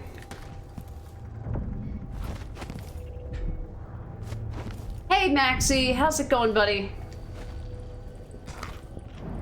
Oh, how am I today, by the way? Well, any day that I don't have to work is a good day for me. So it's a great day. The singing reminds me of the singing in Outlast 2, really? I haven't played Outlast 2. And what little I have seen of it is not exactly... What little I have seen of it doesn't make a whole lot of sense to me. You probably one of those things you gotta play it to understand it. Alright, it's time to take down these guys and Paolo and all that stuff. You going good? Yeah, I'm doing great. Any day that I don't have to work is a great day. You know, I used to be all career obsessed and stuff, but not like that anymore. Any day that I don't have to work is a good day. All about avoiding responsibility these days.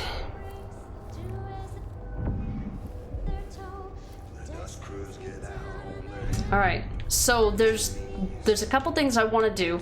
So we have to kill Paolo twice. Which means we have to kill him once, and when he dies, he's going to respawn in a predictable place, and then we kill him there.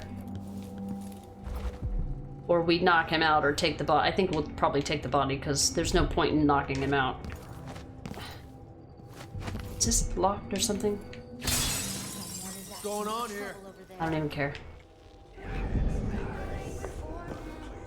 I thought I saw someone right here. Better search Let's the check place. the place just in case.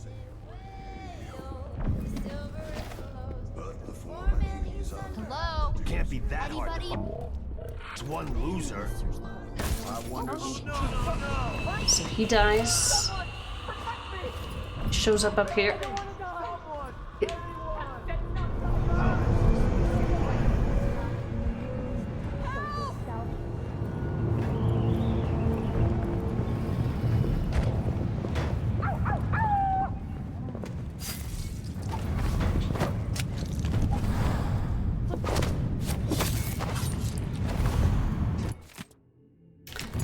Even the music people get in on it.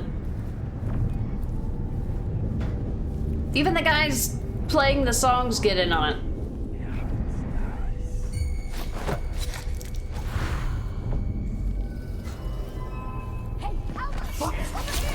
Yeah, that's all. Shit! I'm gonna cut you into pieces. Oh, I should have gotten his dialogue. Yeah, we should do that. This is probably the recent autosave. That'll put me in combat. Oh, it's actually disturbing, is it? Alright, Howlers. One of Bird's zealots is at our steps. We're gonna try to get all of Pedro Pascal's dialogue here. Shit.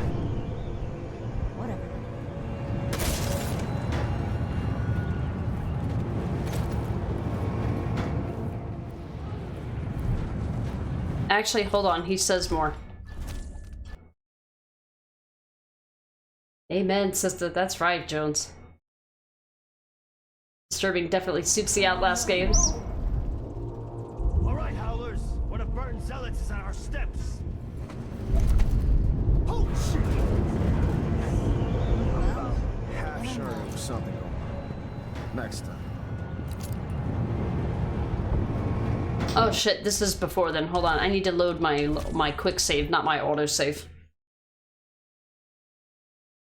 Favorite video game soundtrack? Let me think. I'm trying to think of the soundtracks that I have saved on Spotify or actually purchased. I have purchased the Dying Light soundtrack, Dying Light 1. I have it. I listen to most everything on Spotify now. But, yeah, I've actually purchased that soundtrack. The Skyrim soundtrack. I'm listing a few of them so I can maybe pick a favorite. I don't know. They're kind of different soundtracks for different purposes. I do have the Dishonored soundtrack. But again, that's on Spotify, so it's like free. The Silent Hill 2 soundtrack, I've bought that before. So I own that. Yeah, Dying Light 1 and Silent Hill 2. But for the most part, there's mostly just like 3 or 4 songs from each of those albums that I play sometimes. I like the Witcher 3 soundtrack, but again, just choice things. There's only like 1 or 2 songs on the Dishonored soundtrack that I like. Especially Whistleblower. Yeah, I've seen the Whistleblower DLC. It's something else. Haran, you haven't played the latest edition of the game because it's multiplayer. Oh, the Outlast Trials. I've heard about that. I've heard it's really fun. Silent Hill 2 has amazing music. Yeah, those are definitely 2 of the soundtracks that I've purchased on purpose. Dying Light 1 and Silent Hill 2. Abby, personally, even though you love the AC soundtracks, you think God of War soundtrack is the best one out there? So many good ones. I haven't heard it, so I can't say one way or the other, but I do eventually plan on playing the modern day God of War. Alright, this is kind of an old save, but I did determine that I have all the dialogue for everything, so...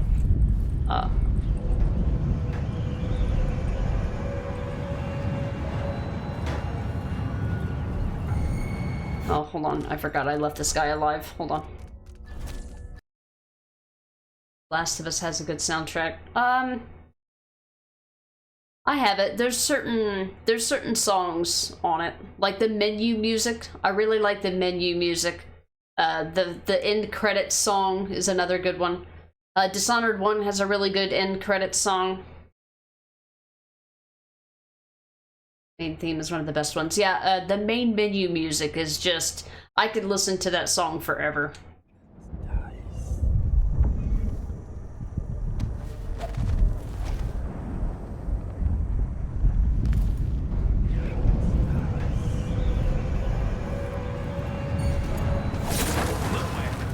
God damn it.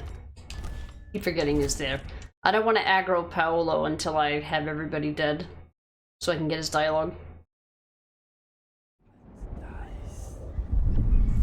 We might get started on mission 7 today.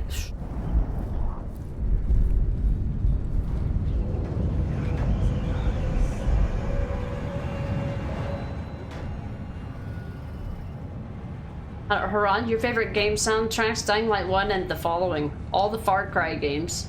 Save Room and RE7. Yeah, I actually recently heard a much better version of the RE7 music. The Resident Evil 7,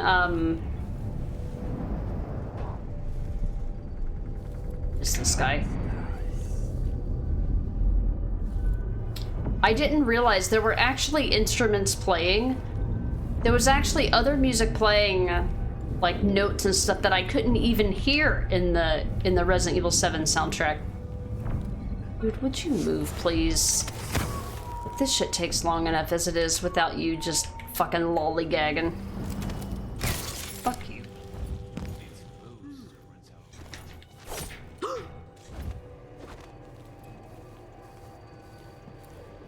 No lollygagging. Everything with a guitar in it. That's The Last of Us is great. Yeah, they got the same composer for The Last of Us Part 2 as well.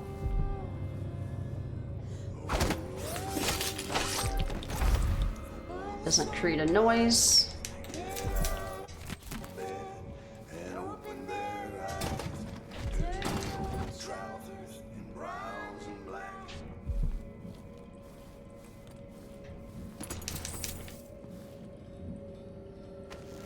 Yep, I have like a bunch of upgrades for my crossbow because it's my silent killer. So, it's really easy to one-shot enemies with it. The only caveat is that all of the upgrades for the crossbow make it to where,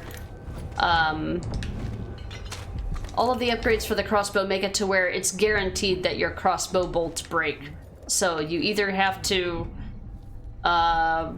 live with what the game decides to give you, or bust. And considering that you can't craft arrows and stuff like that. Siege of Paris is good in terms of music. Siege of Paris, what was that again? I know we just talked about that the other day, didn't we? Is that a DLC? What was the Siege of Paris? Where is this person? Unity DLC? What am I thinking of? No, it was Valhalla DLC, wasn't it? Or what was it again?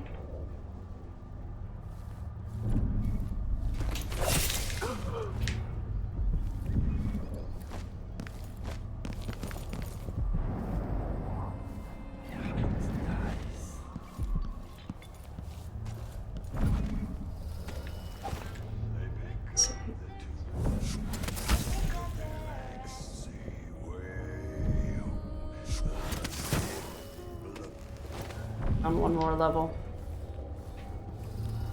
One of the best DLCs in AC history. Oh, it's for Valhalla, gotcha. And Valhalla did not need any extra content.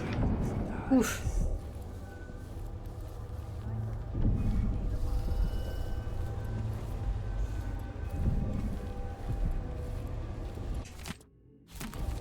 Already read that. I got this. I got that.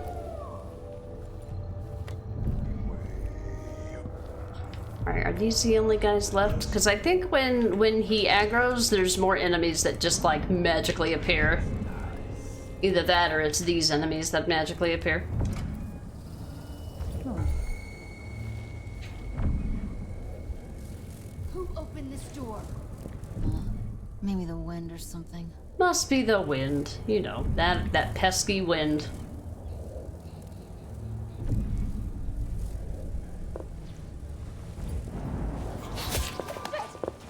Damn it. What's going on? Hey, alright. Time for everybody to die. I'll kill you. Shouldn't have wandered outside without bodyguards. What? You're gonna bang your face?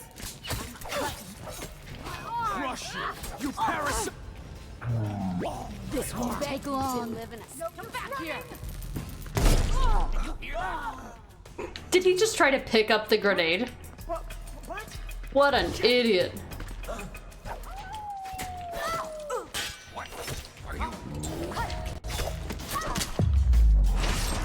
It's you and me. Just you and me, honey bunch. As long as Paolo don't care, I don't care. Over here! Yeah, over here. Come annoy me, I dare you. You wanna go?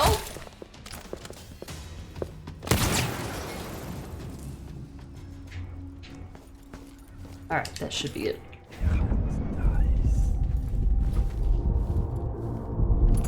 Huh? Huh? Uh-huh. Yeah.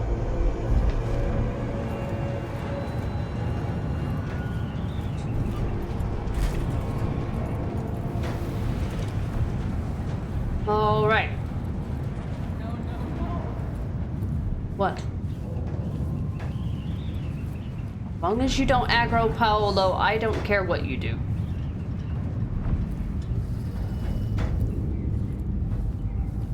Somebody's still alive. But I don't know where they are.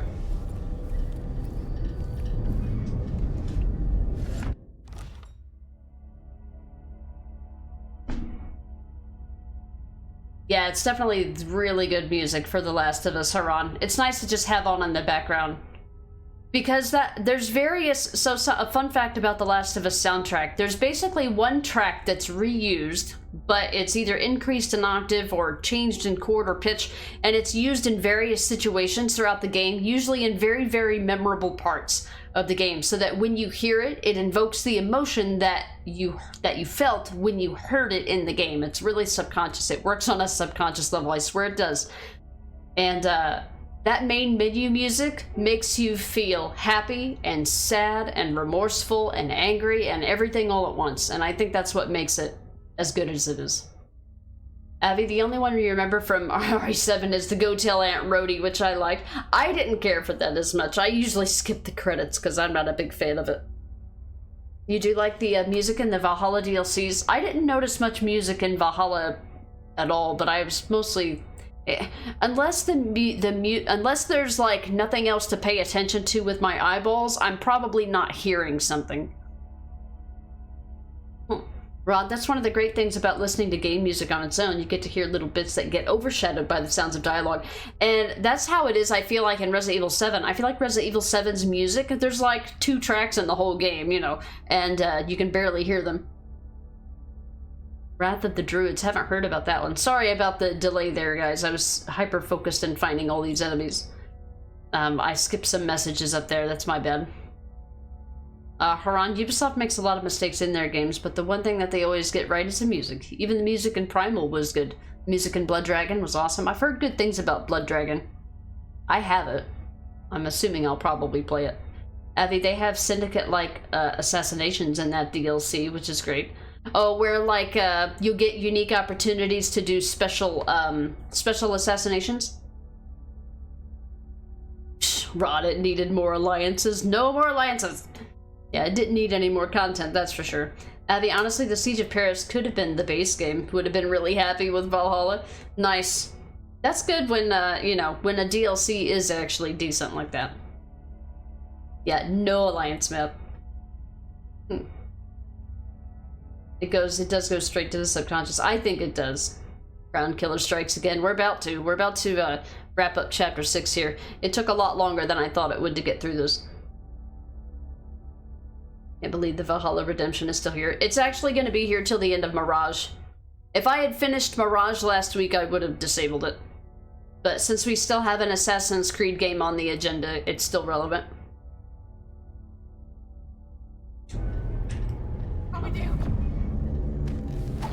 Oh, was it somebody outside? Oh, somebody outside lived. Mind your business. Alright, are you the last one? There's my mountain of bodies out here. Let's see. I'll go clean up these bone charms after I'm done with Paolo and his bullshit.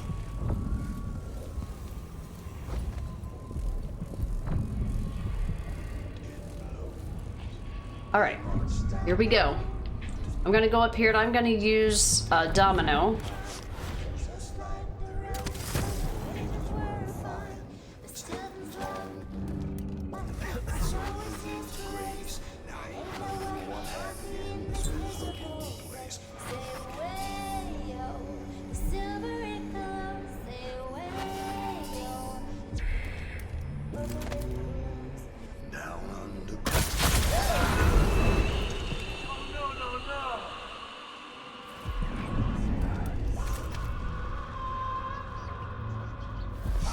Someone's here. Find Shit, what was that? Where did all these guys come from? Hello? Anybody? Don't make me search the whole place. I don't have time for that. What do you want people to do? Just I'm not in the mood. Show yourself. like be like, okay, I give up. Haha.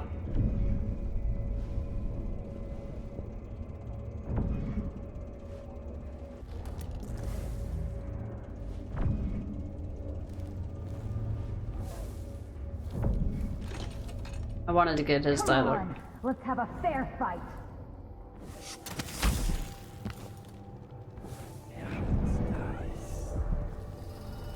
You want a fair fight, huh?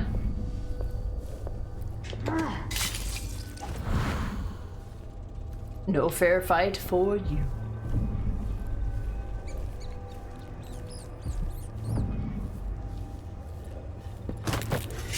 This is the music guy. I'm so sorry, but I want your song. Thank you. That was the song that they were singing. Olo's up there in his little safe zone.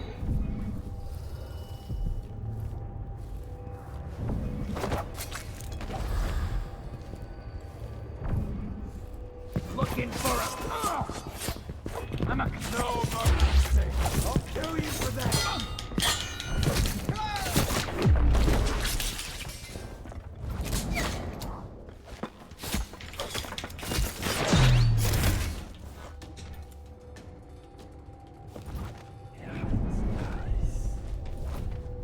Olo.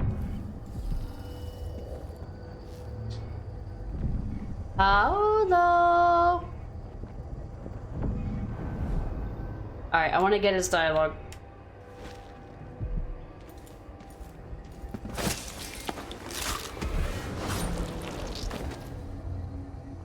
Well, that didn't work out. It treated it as an assassination. I meant to just get him in swordplay. Hold on.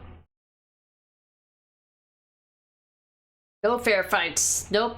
We've got special powers. Any other catchphrases for games you play as potential redemptions? I'll wait until they just kind of happen organically. It was a nice song. I just wanted it for myself, that's all. Anybody could sing it. I'm not particular. Hey.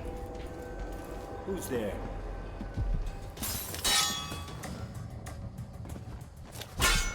The howler you killed was a friend of mine. Serves you right for killing one of mine. I'll cut you in half. That's for spilling howler blood, you slag. I'll keep that nice scarf of you. I'ma cut you into pieces. Time to die, little girl. I bet you've been living a soft life.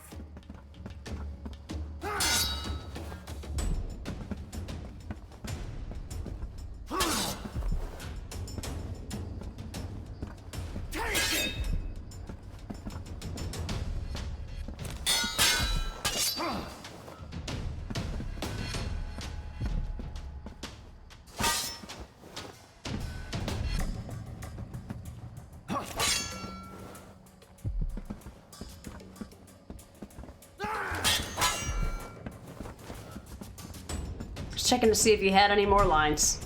What about this? I'll leave your rotten corpse for the blood flies. Okay, Pedro.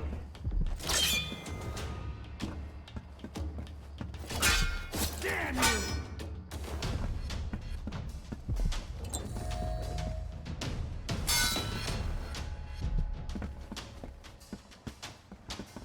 Come on, get it!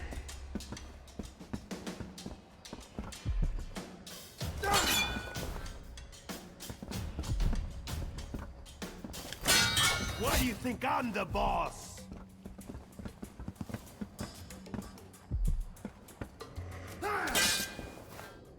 Alright, are we ready? There's a portion of this music that's very similar to Assassin's Creed Liberation. Huh. Have some of this. Alright, I think we've heard all of the Pedro Pascal lines. We ready to kill Paolo here?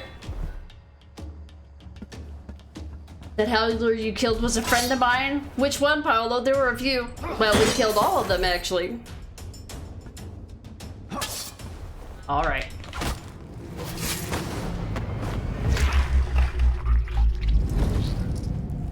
Alright. What?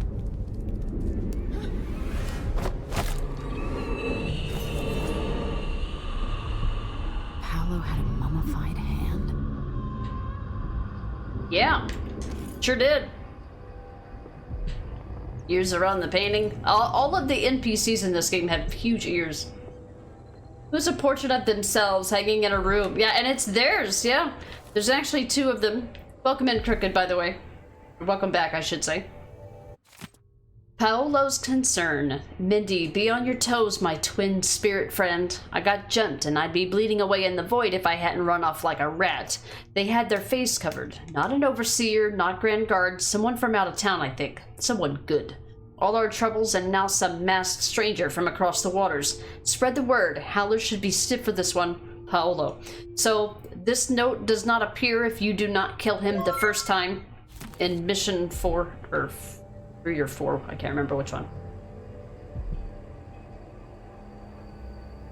Hey, Wonderless, what's up?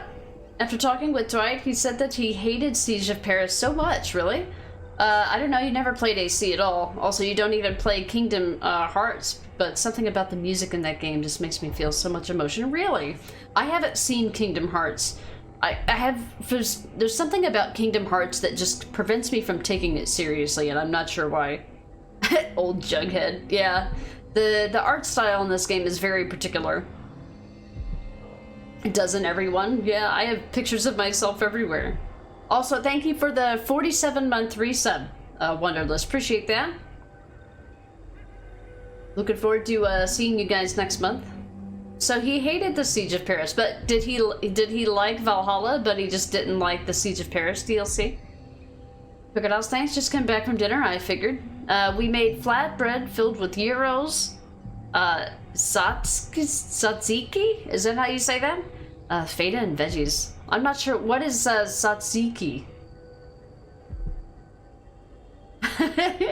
Not only one. Just in case one gets damaged. Oh, I just meant that there were 2 paintings in here. Not 2 paintings of the guy. These are other people. But we're gonna take him. So yeah, he has a picture of himself here. And information on the Abbey of the Everman, which we already knew. We're gonna take his painting. I'm not sure where we put it, don't ask me. But we took it nonetheless. I'm gonna be taking Paolo's body. So he had an artifact on him that allowed him to be killed.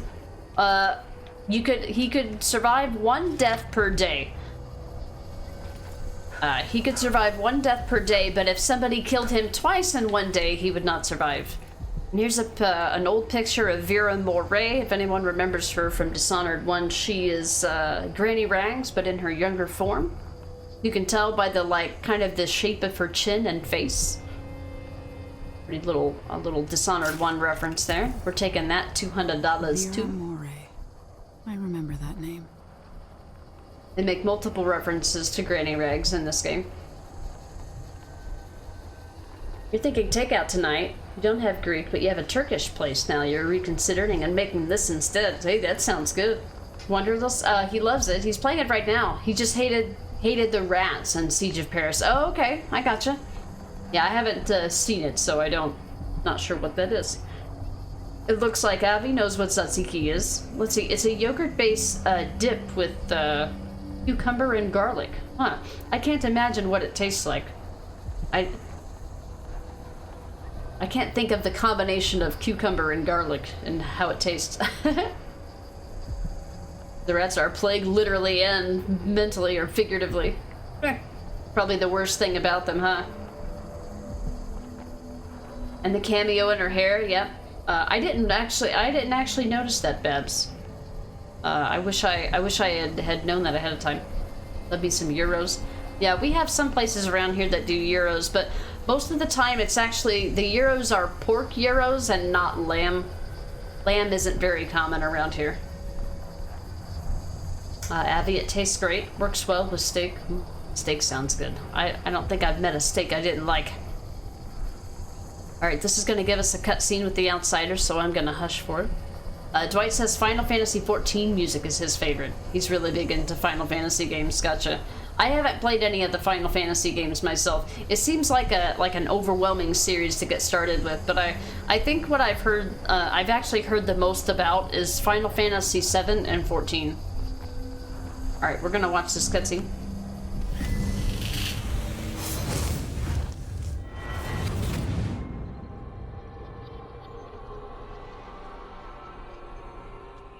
In case you're wondering, Paolo's not one of those unhinged cultists who believe I will grant them favors if they leave a big enough offering or play just the right musical notes.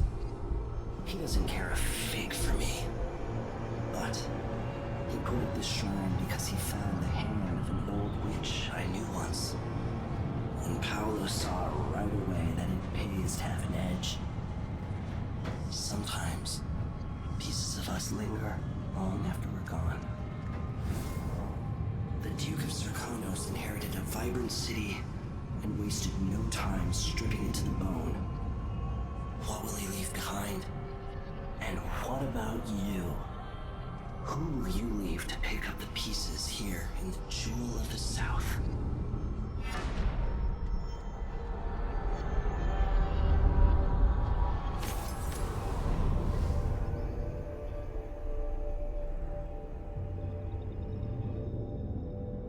Apparently Emily doesn't have any comments to say about that. Alright, we're going to be taking Paolo out of here. I'll be picking up loot along the way. So in this chapter, you have the option to pick a side, spare both of them, spare being a really loose term, or killing both of them.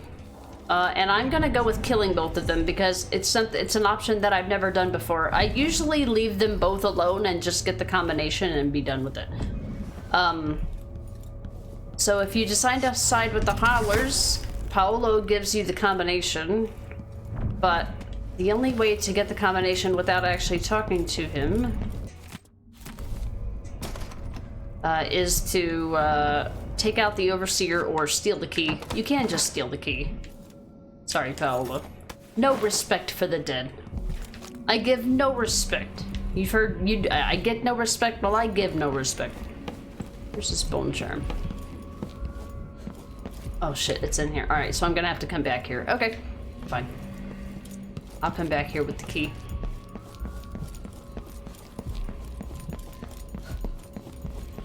This game has an achievement to unlock the Gendosh lock without finding the combination. All you have to do is create a save, get the combination, write it down, reload your save, and put in the combination.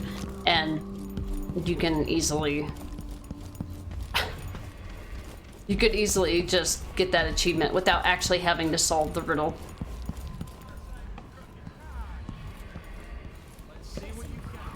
Like, my idea of solving riddles is finding ways around having to solve them. I'll be back there to rob the black market very soon. We're gonna go and get credit for killing Paolo from the Overseer so we can get that dialogue, or from Vice Overseer, and then we're gonna actually kill him anyway because we're savage like that. Normally there would be Overseers in here, you know, patting us on the back like the Howlers did when we brought Vice Overseer Burn in here, but I've already cleared this out. So the only people that are gonna commend us for doing a great job are the three people that are left alive at the Abbey office. Oh, I gotta go up another level.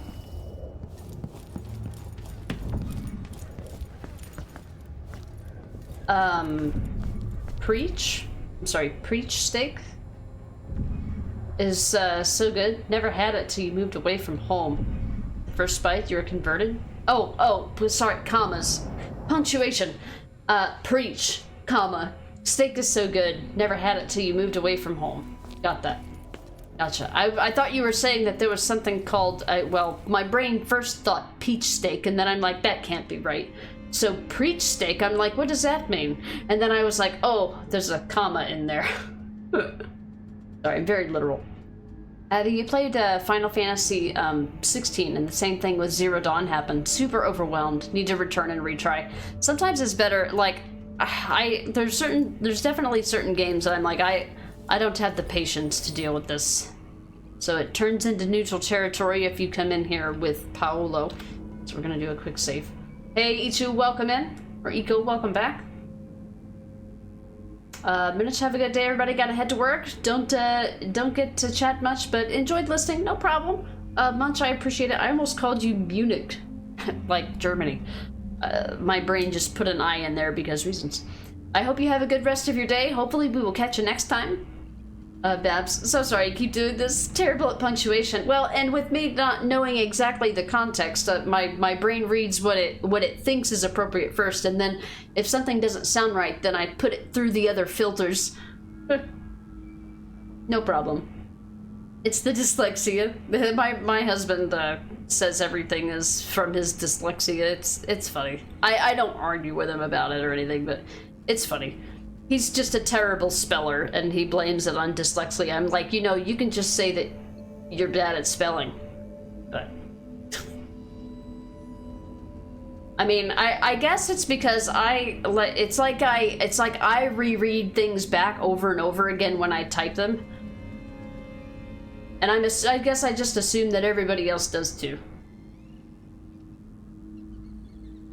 Abby, Final Fantasy 16 is supposed to feel similar to the Game of Thrones, so you really want to play the game, huh? I know the Game of Thrones is a big deal. I haven't seen it myself. At least that's what some friends told you, yeah. Well, if that's a motivating factor to go back and replay it, then I hope it works. Hey, AC, what's up? You could get him a dictionary for Christmas. He won't read it. He'll just... Anyway. I don't want to get into that, because... I don't know. It's almost as common as everybody's saying they've got ADHD or autism. I don't know. I'm sure there's probably valid cases, but I think it's overused. And dyslexia is one of those things that I think is very much overused. Is that Paolo? This is unexpected, but welcome. You're welcome. You're more than welcome. My overseers couldn't. You're goddamn right. Look, do you see what I have? Recite the strictures every night. I find it's the best way to keep pure. You don't have anything nice to say about me? What about you? You've seen the good work we do. In time, the Isles will be free of witchcraft and heresy. Tell me about the good things that you do while I'm holding this guy's body. Please tell me more about you. You're doing good work here. Rest assured, you have our attention. That's better. Heathen or no, you have done us a good deed. That's right. For that we are all grateful.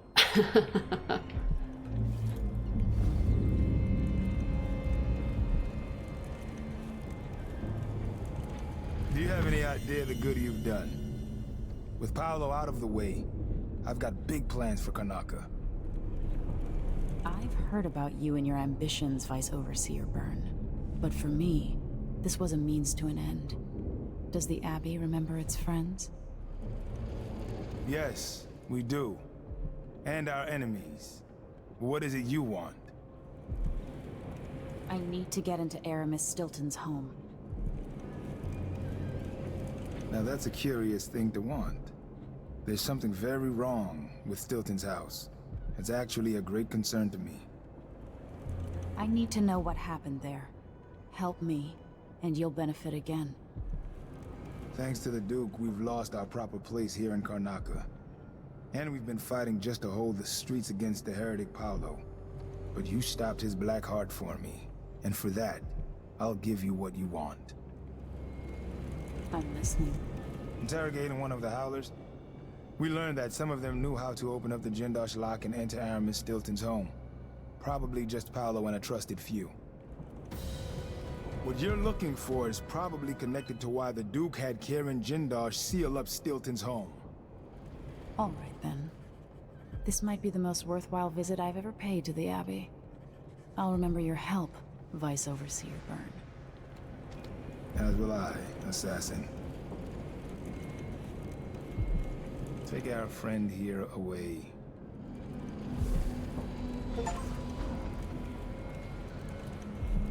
Out. I am so close to something grand here in Karnaca. Call it an experiment. With only a few moves, I could be inside the Duke's palace, running all of Serkonos. Imagine that. One of the Isles, in full alignment with the 7 strictures.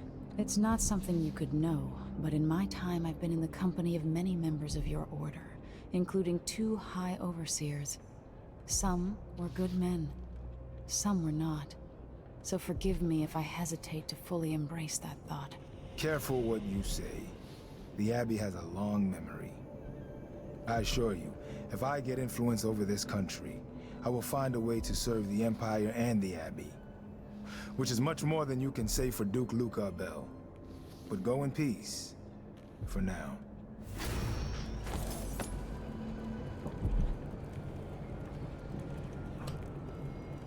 Alright. Bitch, you wanna fight about it? He didn't like how close I was. Damn overseers, I gotta respect. Yeah, it's like yeah, I had to talk to them first, and then they started talking about what they were going to say about reacting to having the body. Good afternoon, Felipe. I hope you have a great stream.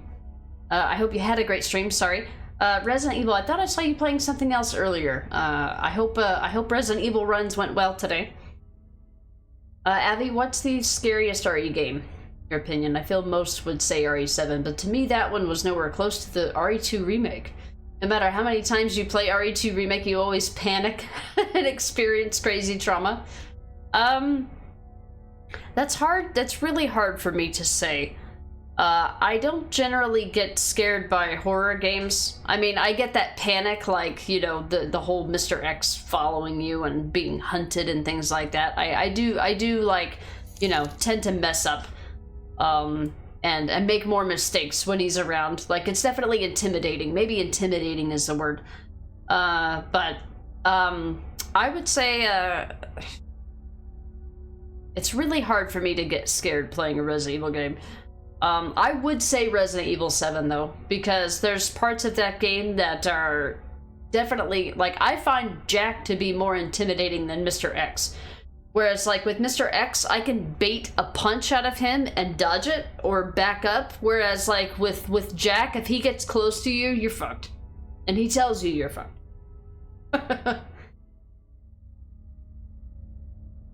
Yeah, in my experience, I would say Resident Evil 7 is probably the scariest Resident Evil for most people, but Mr. X is definitely scary indeed in RE2 Remake.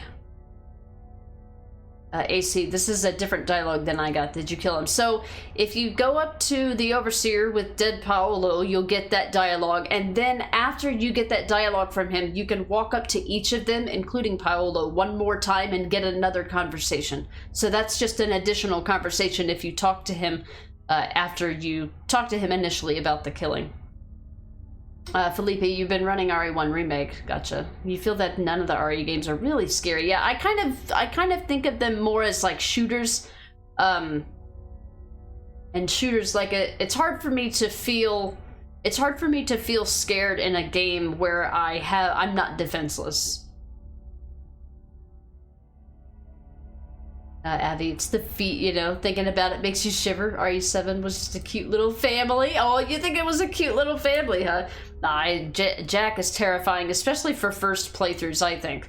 I mean, he's not so terrifying after you know how the AI works.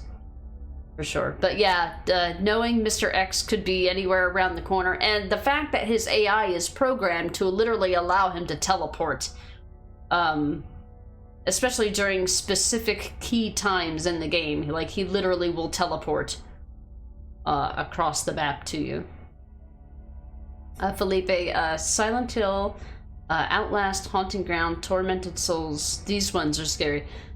Yeah, I would say any game where you feel kind of defenseless or that builds up to things, those are the scary ones for me, but there's none of them that really genuinely scare me. Now, I'm not immune to jump scares or startles like anybody else. I am a human, I have a startle response, but like a game really has to, there's certain games that might make me stop breathing and listen. Whereas, like anything else, I might just plow through it, even though it's supposed to be scary. Jack's very welcoming. The fetus in RE8, that's true. Yeah, that was probably the scariest part in Resident Evil Village. Was, but after you know what to do, it's not scary at all. But, I mean, I guess that's kind of most horror games. It's not really a selling point, or that's not really an excuse or anything, but yeah, Resident Evil Village, that baby was definitely the scariest fucking part of that game. Oh, let me see, when you spoke to Byrne, he didn't reference your mercy and how you would make it. Oh, no, I actually killed him. This is a lethal playthrough in this case. I decided that the non-lethal, doing the non-lethal version of this doesn't really give you anything, so I decided to actually kill both of them, and I showcased both of them. I actually went through the process of killing Vice Overseer Byrne.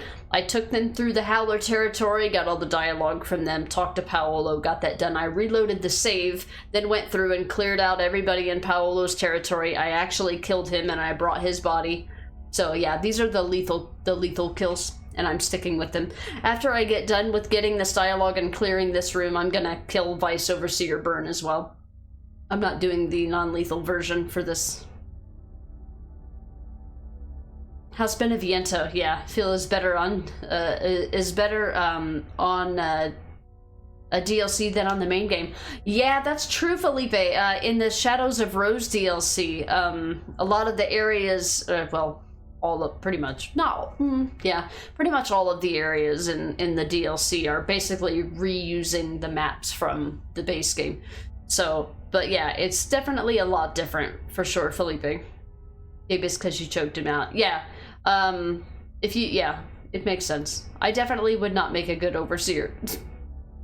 Rod, jump scares can even be done in comedies with something that isn't actually supposed to be scary and make someone jump. Doesn't make them scared, though. Yeah, true.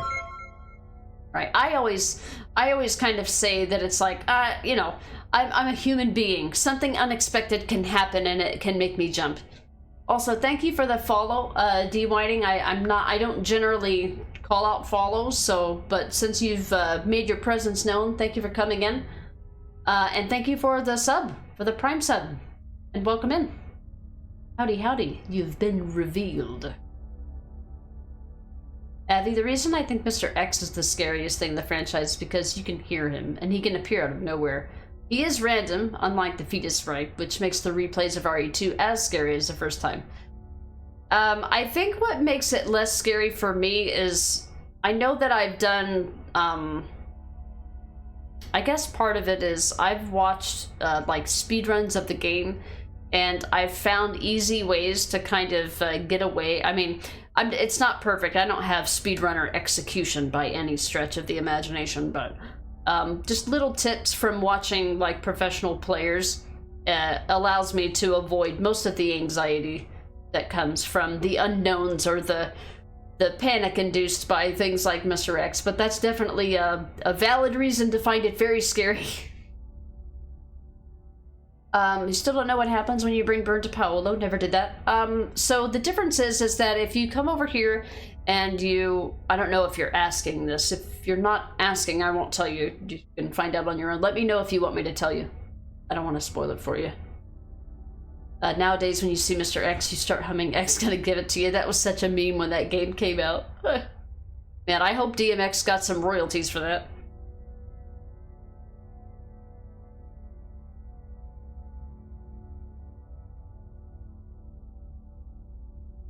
So just gonna upload the VOD latest run so you can submit it. Nice, Felipe. Hell yeah. I was gonna ask how the actual. I know that you were playing RE1, and I know I asked an unrelated question, but did you get a PB today? Casper, there's a mod that removes him from the game. Removes him from the game, Mr. X? Like entirely? I mean, How would that work for... Do you still just, like, see all the... Do you still see all the cutscenes as, like, Claire and stuff? Oh, you did get a PB. Nice, congrats on that, Felipe. 1 hour, 53 minutes. It's hard for me to imagine. I've never tried to speedrun RE1 Remake. It still takes... When I first started playing it, it took me 3 stream days to finish. Now I've got it down to 2. I'd like to eventually be able to get to go through Resident Evil 1 Remake in one sitting in one stream, but I just haven't played it enough. You still have to fight him as Leon, right? But the cutscenes should still be there. Oh, okay, gotcha. He's just missing from, like, the random, like, hunting you. That's kind of cool. I mean,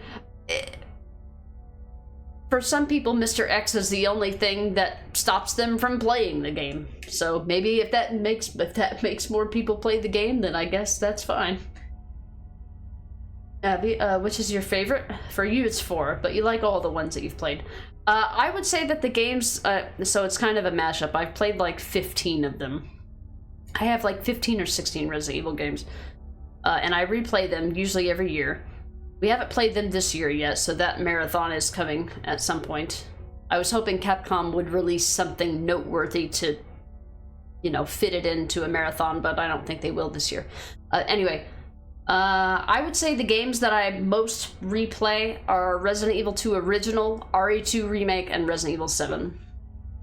RE2 was the first Resident Evil game I ever played when I was a kid, so it'll always hold that like special place in my heart. But I find that I frequently replay those 3 games the most. I don't think I can say Resident Evil 7 is a favorite, but I do replay it quite a bit. It's a game that I can get done in one sitting, so it's a really easy thing to do for just like one day I want to play a game I'm familiar with. Felipe, Tormented Souls still pending though. User CVX, RE1 Remake, Original RE2, and RE3. Gotcha. What's the next game? What do you mean the next game like after this one? We're playing through the Dishonored series, so we'll be playing Dishonored Death of the Outsider after that. What comes after that for the secondary game is to be determined. After we get done with Mirage next week, we'll be starting the Techland Marathon, where we'll be playing Dead Island 1, Riptide. Riptide will be a first playthrough. Dead Island 2, which just recently came to Steam, that will be a first playthrough. It's not a Techland game, but I'm sure it's there in heart. And then Dying Light 1 and 2. Oh, that I'm playing. Okay, gotcha. Avi, you replay 8 the most. It's really relaxing. Not that scary, yeah. Once you know what to do, and once you do like a New Game Plus, you can just kind of coast through it. It's another game to coast through. It's not a game I don't think I can get through in one day because I like to be a trash panda. But it is available as an option. So here's where you get the key to unlock the door, to get the combination. So did he just give us access to the key? We read this earlier. Here's the bone charm. Fire starter. I already know I don't want that. It was the same one this was earlier. So what did he give us? I actually wasn't even paying attention. Open the Gendosh lock. Use the solution. You must travel through the mission clues. Oh, okay. Okay, he must have just like did he actually tell it to us, or did I completely imagine or completely miss that he gave it to us? Alright, so as I mentioned, we're doing the lethal playthrough for here, so even though we brought Paolo to him, we're actually killing them both. Because I don't care. Because fuck you. Done. These guys can't be bothered. Can't be asked. Even this guy is just like, yeah, you're friendly to us, it's fine. Resident Evil scared the piss out of you, so you gave too much heart conditions in our family to play stuff like that. Yeah, that's fair. I remember you telling me that you were playing it, but that was a while ago, so I wasn't sure what happened, whether you actually ended up finishing it or not. Alright, I've got one more bone charm to get. I need to rob the black market, and I think that's the last thing we've got to do today. Well, you wouldn't find any mana in here. These guys are the religious peoples. Alright, let's go on and get. So the Robbing the black market in this one is fairly easy. Gotta find a super secret door that will give you a key combination to the door, which we found, and we've already done that earlier. Oh, wait, hold on. I have 2 left? Okay. Where's this one?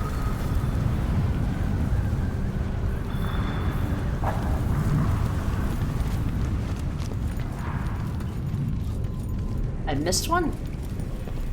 How did I miss one? Oh, did I never went back here, did I? I never checked this. Big nope. Yeah, that's fair. It's definitely not for the faint of heart. But I think because I kind of knew, well, once I got familiar and started, I don't want to use the term speedrun. Speedrun is not a good word to use, because I definitely am not a speedrunner. I call them fast runs. But essentially doing fast runs of Resident Evil 2 Remake. But only because the game encourages you to do so. That's right, the bone charm is your word, Durantas. Alright, we've already read all this. This is the non-lethal way to do this. Okay. Robust.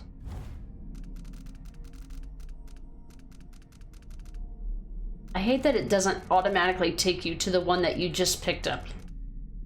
Elixirs restore more health. We really don't need that. But anything that you pick up can be used in a new game plus playthrough, provided that you sacrifice the bone charm and learn the trait. Alright, I'm gonna go down here and get this bone charm from here. These guys, these poor schmucks are still here.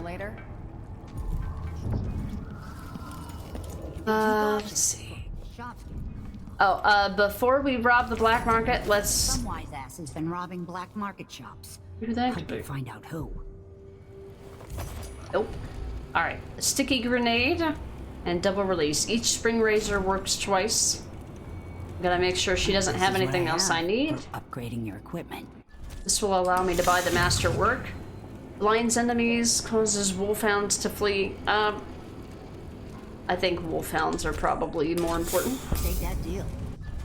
I'm gonna unlock everything that's available to us, which shouldn't be much. We need to find the blueprints for most of this stuff. You won't regret it. Done. Done. We could do business. Alright, I have everything that I can possibly buy right now without finding more blueprints. I'm not gonna buy anything from her. Strangers. Because I'm gonna be robbing the black market and stealing it anyway. Alright, so we're gonna do this by being sneaky. There's a door that requires a combination. Where is it?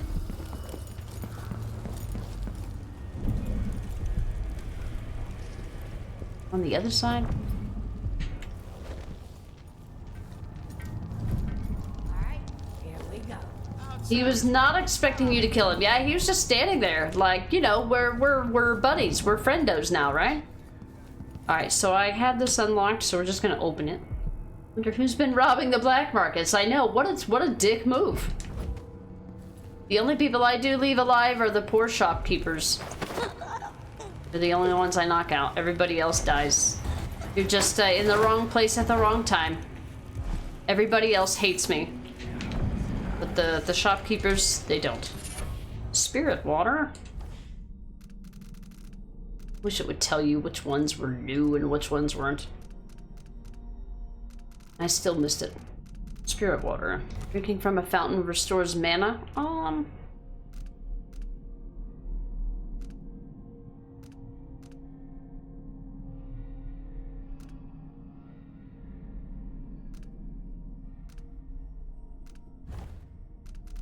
About time to start crafting these.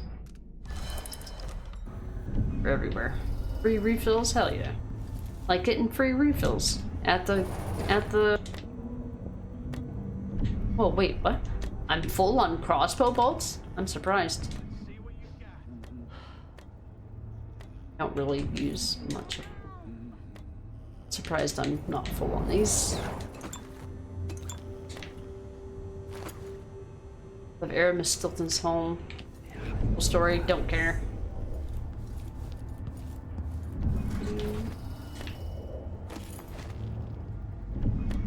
Need pistol bullets. Alright, is that everything? I think we're good. Alright. So much loot, but already full? Yeah. It's definitely what happens when you play this game on easy. You don't need anything. In fact, I have more money than I know what to spend it on. And I'm only in mission 6.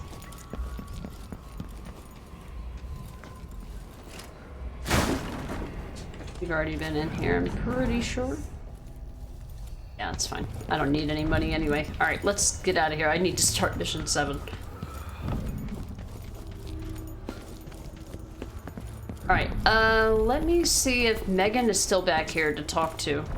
She might disappear after you start working on this stuff. That's right, I gotta go up here. You still up here, Megan? Nope, she disappears at some point. She'll save her disdain for us for later. Alright. Oops. Alright, it was Finch, Winslow, I think Marcola. Natsiao was last. Conte, Natsiao. First one I think was Diamond. Ring. War Metal. Snuff Tin was last. Bird. Snuff Tin was already set. Oh, I can't believe I remembered that. I don't have any trouble remembering static information. Is correct. All right, this is the karma we're going into chapter 7 with. All right, we killed lots of people very loudly. We got all runes, all shrines, all bone charms. We missed 900 coins somewhere. I don't know. I don't care. I got all the paintings and blueprints. Sheltered. Oh, we did extra stuff. It doesn't matter. Let's go. I don't know where those 900 coins are.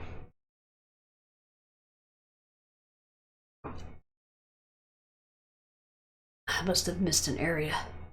Normally, if you miss an area, it's no more than like 200 or 300 coins if you miss something big. But whatever. Time is an odd thing. Growing up, I was excited about what the years might hold. About the empire I'd someday rule. I recall childhood moments with my mother on her throne, and my father, a figure of mystery. I remember the rat plague, my mother's murder, and all that happened at the Hound Pits pub. Now this. I just want to put an end to Delilah's life and get my father back. This house holds Delilah's secrets. She pulled herself up from tragedy, grabbing the Empire and changing it to her liking. With Duke Luca Abel, she transformed a coddled dilettante into a schemer who helped her take my throne. She's made herself immortal, and even my father's sword couldn't stop her breath.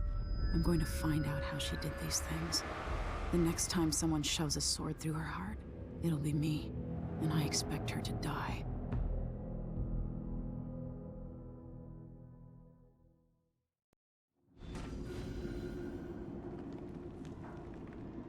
That's strange. I feel drained by this place.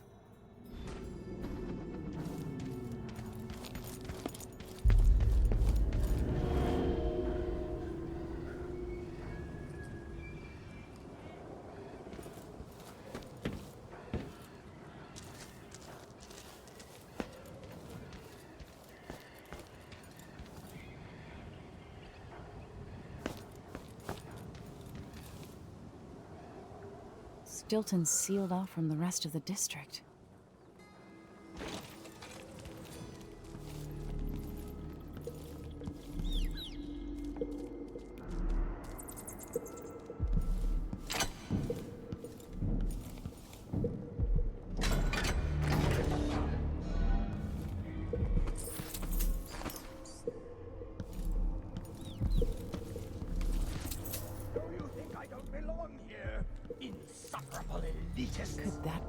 Stilton?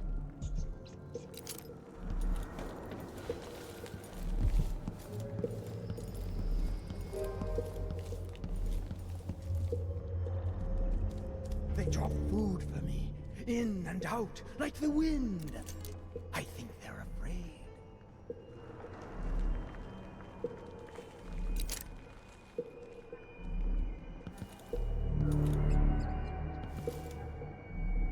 We'll be getting started soon. The Duke's beloved is coming back.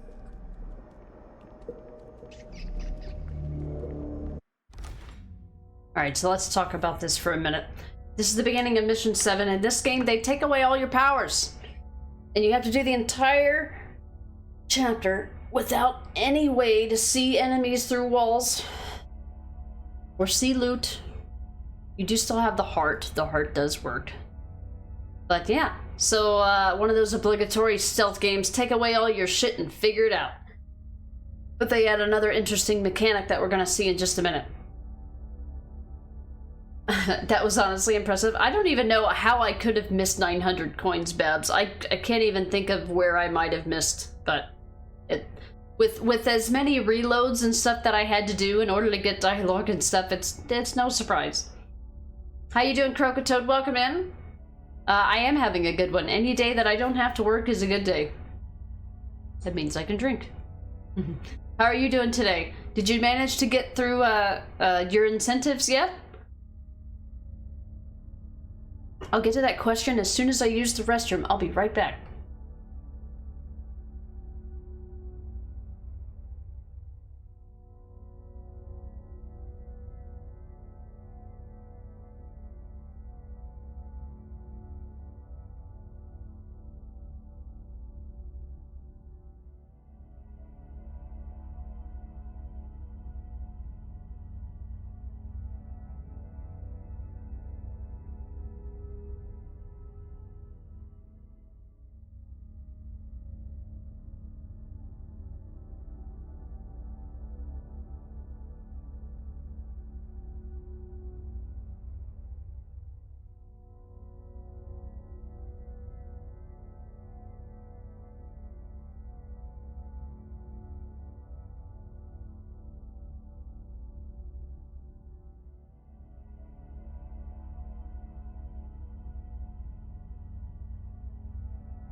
Alright, sorry for disappearing in there.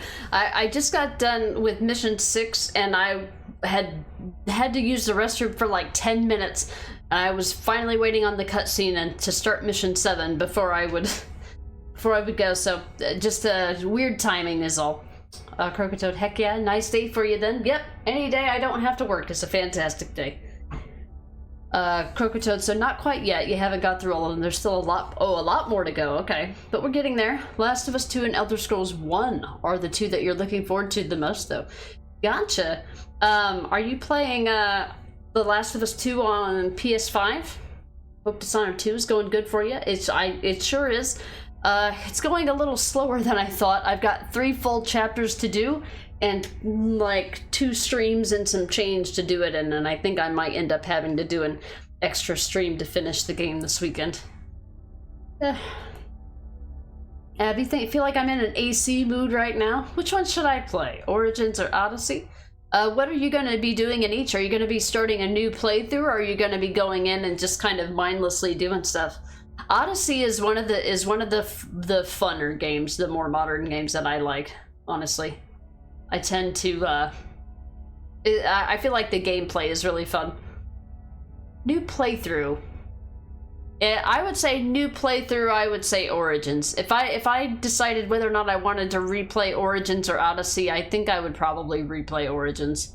But Odyssey is one of those games that is just really fun to just pick up and just randomly like level up and get more like perk points and stuff like that.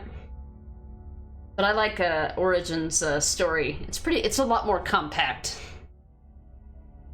Crocodile, it would be the PS4 version. Okay, you don't have a PS5 yet. Oh, okay, I didn't really know. I actually don't have PS5. I have PC and PS4, so I've only played the PS4 version of The Last of Us Part 2. I'm hoping that they eventually bring it to PC, and I hope it doesn't take them 10 years like it did The Last of Us 1.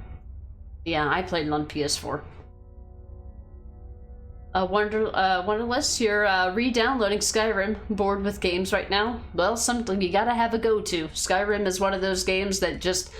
There's an unlimited amount of, like, caves that you can go in, and even if you could go in and do everything in that game, everything in that game respawns. So even if you've cleared a mission, you can just go... cleared a cave, you could just go through it again and get all the goodies in it again after enough time has passed.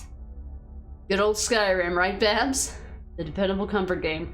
I do want to eventually do another playthrough of that at some point, but I've got to get through Starfield. And I gotta finish Fallout 76 at some point. I would replay Skyrim, but there's such a heavy push for people that want me to play it with mods, and I'm like, it just makes me not want to stream it. It makes me not want to play it, because the only people that I feel like the only people that still play Skyrim are people that mod it and make it an entirely different game. I'm like, if you want to play a different game, just play a different game.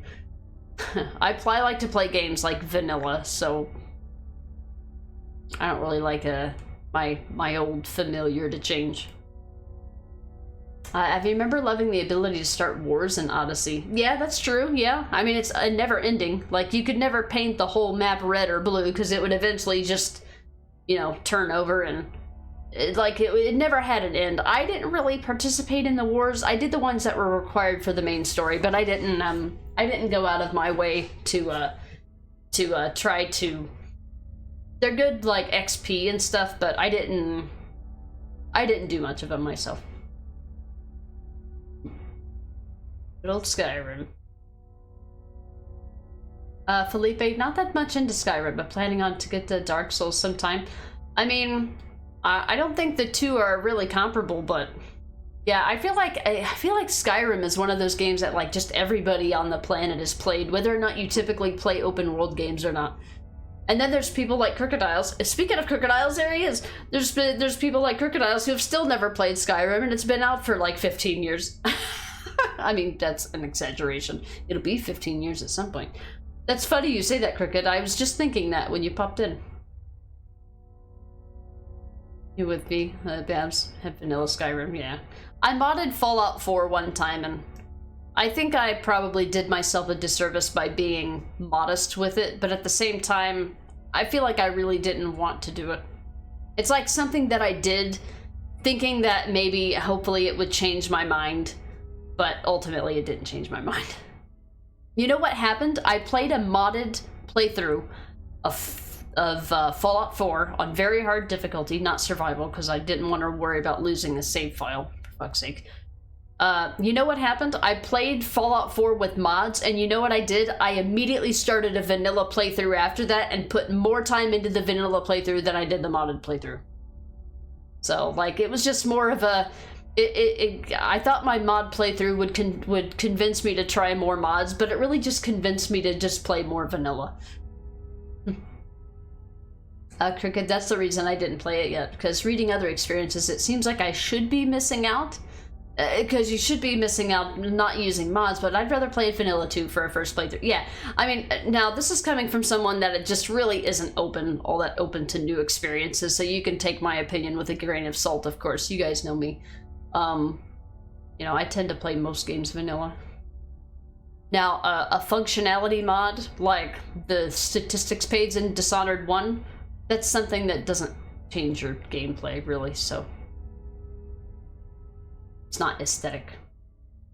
Avi, your favorite thing to do is sailing from island to island, finding fun side quests. I didn't really like to, I didn't like the boat combat much in Odyssey. It wasn't as exciting as Black Flag was for me. Black Flag is like the poster child, not poster child, what is it? Black Flag is kind of like the game that I compare other games with because of how well-rounded I think it is. And like, I feel like it was hard for me to enjoy the Odyssey ship combat. I just felt nerfed, I guess. But maybe I also didn't really give it that much of a try. It was another thing, kind of like the war thing. I only did the stuff in the game that required me to use the ship. Didn't really take much time to explore. But then again, I knew going into those games that I was doing mostly story, and if I needed to grind, I would do side stuff. But I felt like, I actually felt like Origins was a little bit more of a grind. But also, one thing that I think both of those games had in common was you could not over-level. I don't remember whether it was Odyssey or Origins, but you couldn't over-level. What I like to do is I like to become OP and then go back to easy areas and clean up the map and have an easy time. I like to do things over level, but what would happen, I think in both, it might have been both Origins and Odyssey, you can't over level to go back and, or you can't over level to do a side, or to do a main mission, because it'll just keep increasing the overall levels of enemies. And I'm like, well, there's no point in grinding if it's just going to be hard all the time. And not really hard, but I guess just normal. Abby, you've never played Skyrim either, I gotcha. Hey Sprocket, it is Dishonored. Yep, it's another Dishonored day. We're only just now getting to mission 7. I think we're probably not going to get very far with it today, but we'll see. See, I really wanted to be done with mission 6 by like 1 or 2 hours, but probably 2 hours, but it ended up taking over 4 with what I was wanting to do with it. Evie, you never played Skyrim either, was planning on playing it, but then you tried Starfield on Game Pass. Now, that's what I see when I think about Bethesda. Gotcha, yeah. I mean, I don't think Starfield is bad or anything. I just don't think it's anything to write home about, from what other people have told me, so I really haven't taken the time to play it. But if it's anything like Fallout 76 is, you know, don't let the naysayers convince you not to play something.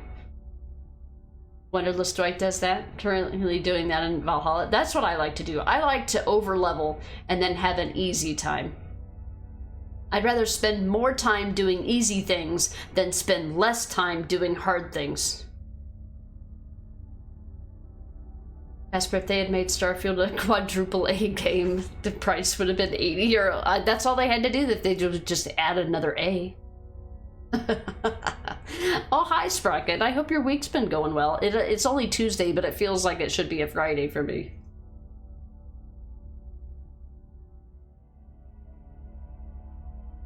Abby, what you like about Origins and Odyssey is the fact that they don't overwhelm you the same way Valhalla kind of did. Once you leave the starring area, you either head towards the main objective or side objectives that work for the player's level at the moment. Yeah, you pretty much knew exactly what you should be doing. Hey Squirrely D, welcome in. You're up to power level 529 in Valhalla. Oh my god, it's trying to find all the mysteries and stuff right now. I didn't do a lot of the side stuff in Valhalla. I felt like the base game of Valhalla was enough.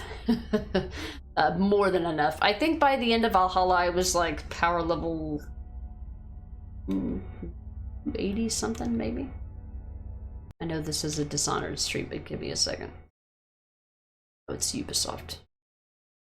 Ubisoft Connect open? It's always open, is it? Is it never closed? Oh, I guess it's not.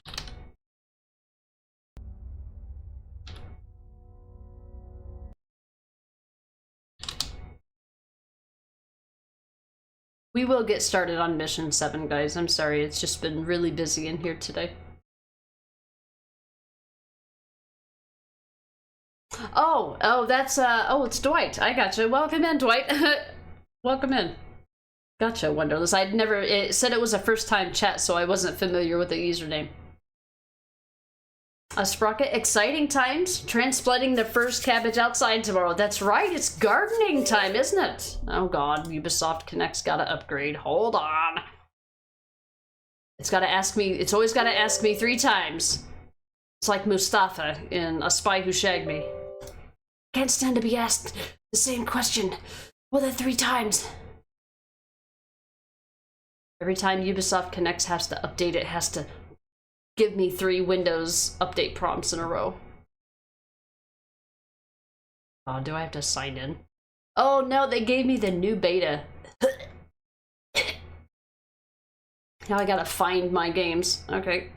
Oh wow, this, you know what this looks like? This looks like the Xbox UI. Okay, where do I find... They gave me the new beta thing. I was using the classic one for a while. Valhalla? 2 weeks ago, we put 95 hours in it. Oh, where do I find this stuff now? Achievements, completion. That's for challenges. Oh god, they changed all this.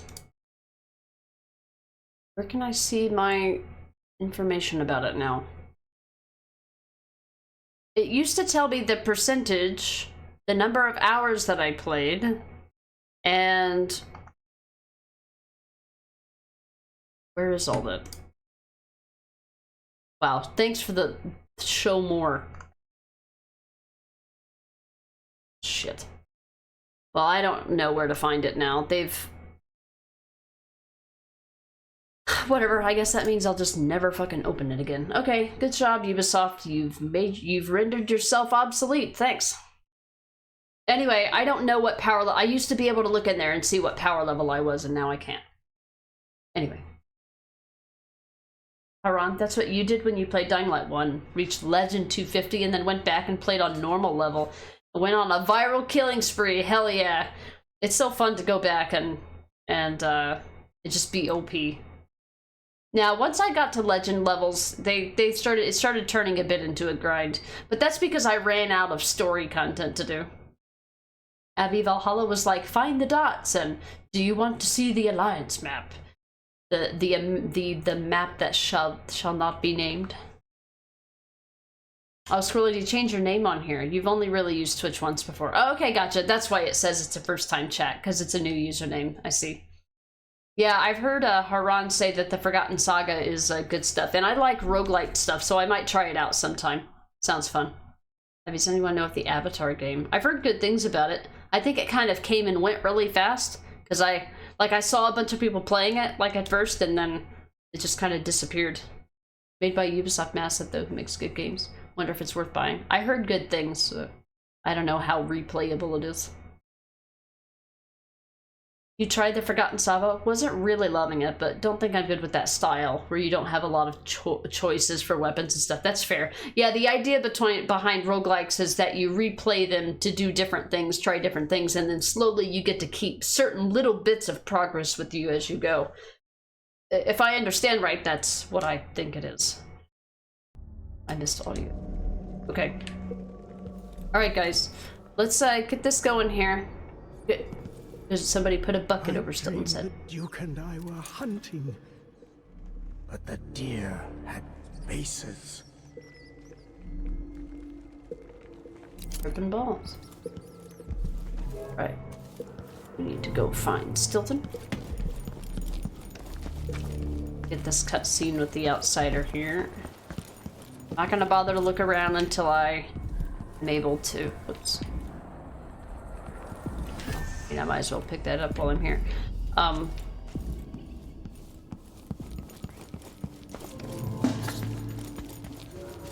Stop trying to scare me with jump scares. Alright, here we go. How did I get so old? Where are the men of my younger days? The dances we had here. I liked Stilton. It's a shame what happened to him. But we'll get to see him. Leaking, coming out of the walls. It's Get- ruining the carpets.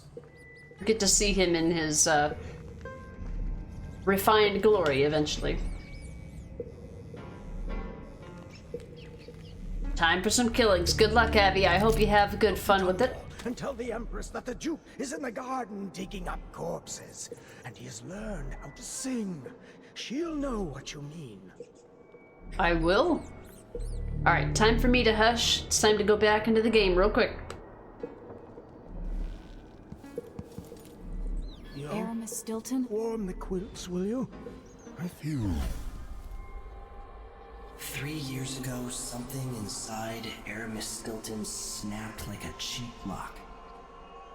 A part of him and a part of this house never left that evening.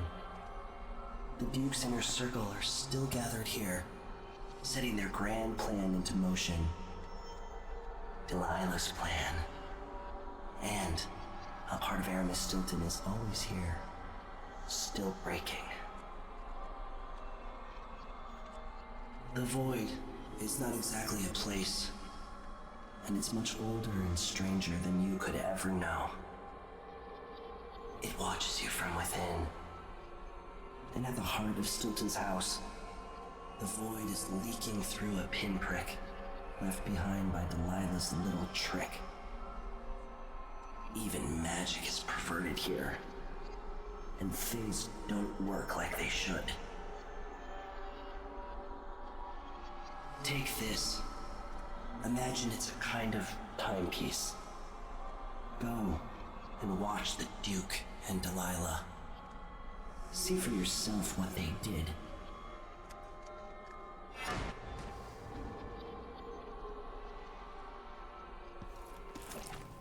Like it's going to be cold.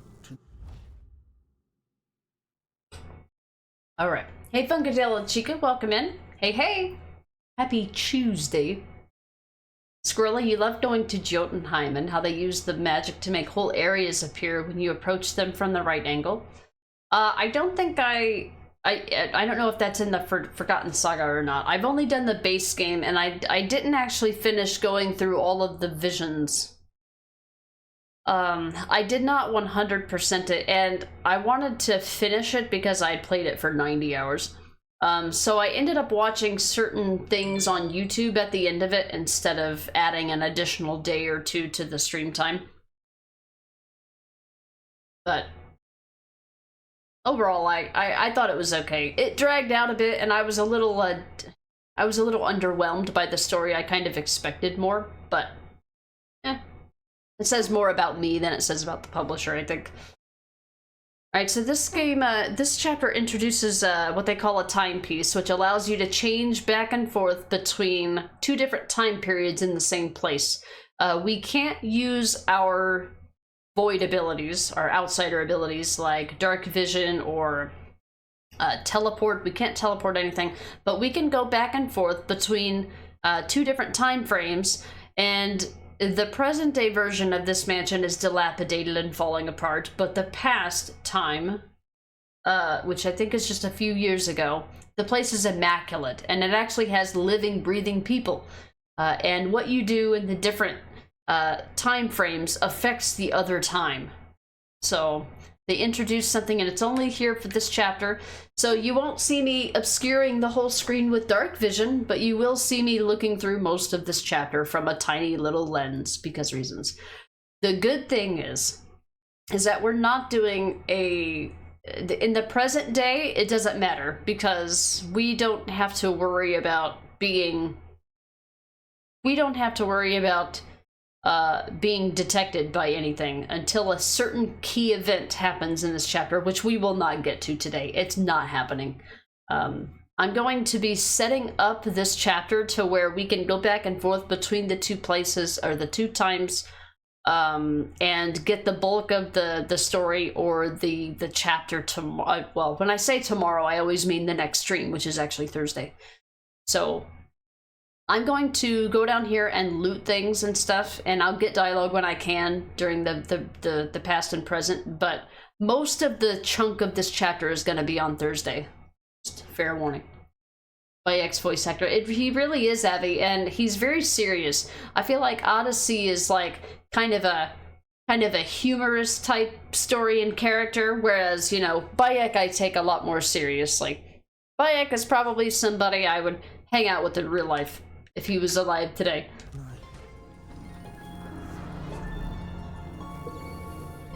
That thing of bones that Ashworth made. It's on the ceiling. I hear it at night.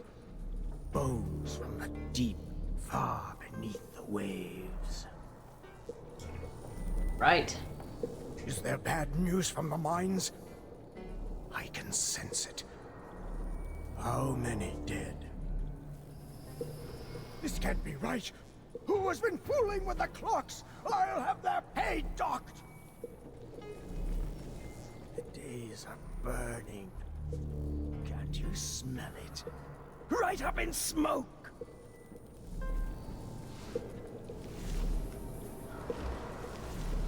Theo? Where are you, my friend? I must speak to you. Let's have tea in the kitchen. He's referring to Theodanis Abel, who is Duke Luca Abel's father.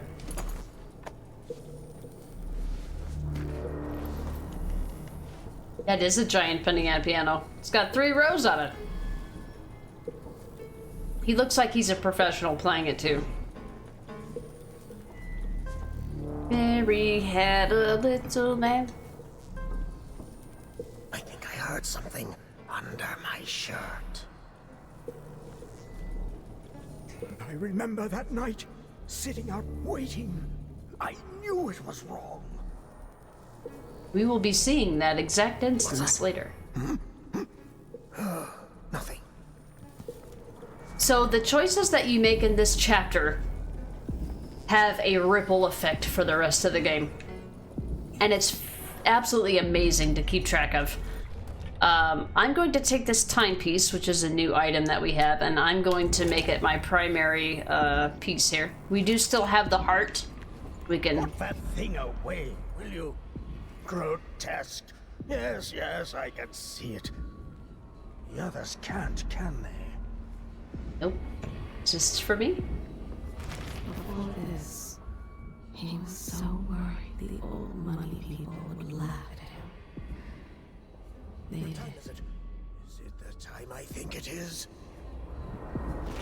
He would pluck out his own eyes if it would help him forget what he saw.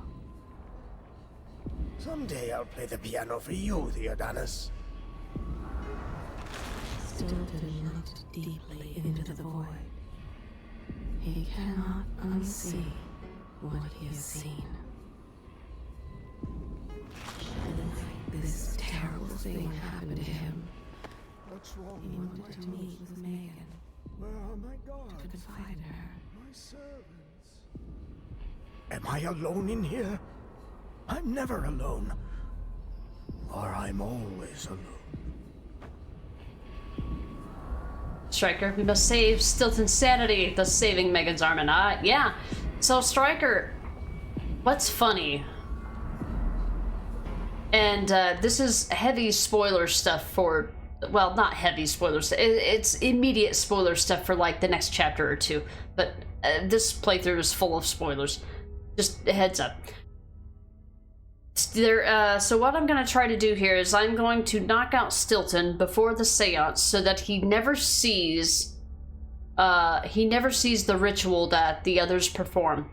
And this will save his sanity and it'll allow us to have him on the ship with us. I've done this in a previous playthrough before. I've done that. But I did not get a chance to get Megan's arm and eye to come back, which was the purpose of what I was trying to do, because I watched somebody else play this and I'm like, I've never seen that. How did you do that? And I guess, so I tried it myself. I'm like, okay, I'll knock out Stilton in the garden so that he never attends the seance, and he became our ally, but Megan's eye and Arn didn't come back. So I must have done something wrong. So I'm gonna try to do it right this time, whatever that right thing is. But at this time, I don't really know if it's possible with the high chaos playthrough. We'll find out. Oh, is it buffering? I dropped some frames. If it disconnected, I missed it. Are we good? I think it's good. My stream didn't seem to stop for me anyway. Evie, you don't know if it's just me, but you think Origins is better looking than Odyssey, Valhalla, and Mirage. Don't know why. I think Mirage looks really good. I didn't think Origins looked bad, but then again, when I played Origins, it was the first one of that type that I played, so I didn't... The only thing I had to compare it to was the graphics of the game before and not after. I haven't revisited Origins after I've played the others. It's back now. Oh, okay. Cool. Huh, you always knock him out in the garden, and Megan is made whole. Huh, I wonder what happened then. Now it's making me wonder if it actually worked and I just didn't notice. I think of any other requirement. Yeah, I was talking about this with Babs. Babs is my partner in crime when it comes to Dishonored here. She's helping fill in the gaps of my memory and certain things from this game. I'm showing her new things and she's showing me new things as we go through. We're both Dishonored nerds. But yeah, that's what she said, that all you have to do is do that. And I'm gonna do that. You know, most key targets I've been knocking out instead of doing that, but I don't know if detection has to do with it or chaos. Evie, I mean the environments are good, but the characters look like off compared to Origins. I gotcha. I've heard that some people have made some comparisons for the face models for Valhalla and Odyssey as compared to Origins. I have heard of that. Their face and the way their body moves. Yeah. Somebody said that from Odyssey, like if you notice when you talk to certain people from Odyssey, they kind of have this thing where they put their hands on their hips and they do this little sway when they talk to you. Or they always have these exact type of animations with their hands and the way that they speak to you. And it's kind of repetitive. Haran, for me, you like the graphics of Odyssey and Valhalla. Yeah, they were really good. You didn't care for Mirage? I had to fight with Mirage. Me and Mirage, you know, boxed a little bit when I first started playing, but once I started falling back into my old early game Assassin's Creed habits, and I succumbed to the stealth requirements, Mirage and I get along great now. Yeah, we're Dishonored nerds, Babs. We have to admit it. All right, we've got all of his dialogue now. So we have the heart, which does. Right in here when I close my eyes. We do have the heart, and it will tell us where stuff is, but we don't have any of our other abilities. Nothing that requires mana will work here. Haha, you have no power here. All we can do is go back and forth between the two times and affect the environment in such a way that allows us to get where we're going. Now, I'm not super concerned about picking up every coin, but... And the way they look at me. Ashworth, Jindosh, and little Luca grown up. They will never accept me. Not really. The thing about Stilton is... Clawed her way back. Ashworth helped open the way. I realized he had so many lines. Quiet. The one in the void hears everything. Well, why do you have this giant light here? That would annoy the shit out of me.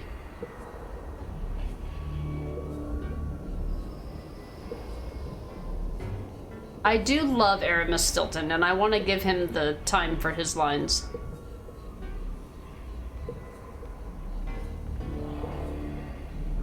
Maybe Odyssey, Valhalla, and Mirage doesn't have motion capture. I never know. I've never looked into it myself.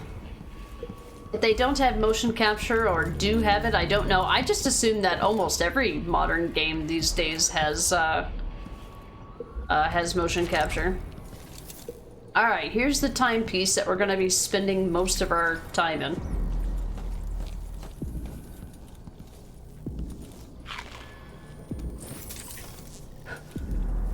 bad thing is that the loot button is the same as the timepiece button, so I'm gonna constantly be turning this thing on and off. And transition is left tab. By the void. The Duke is demanding refreshments, and I can't get in without the combination. There's a note on the door, Captain Winterbond. What? He's out back. I need the code to the study. It's in his notebook, ma'am, but he keeps it with him. Thank you, Corporal. Speaking bluntly, I really don't like Stilton's guests. Earlier, I got my ass chewed out by the Royal Curator. What's her name? You're talking about Brianna Ashworth, I believe. Yes, that's her. She's an odd one. Anyway, keep up the good work. Thank you, Captain.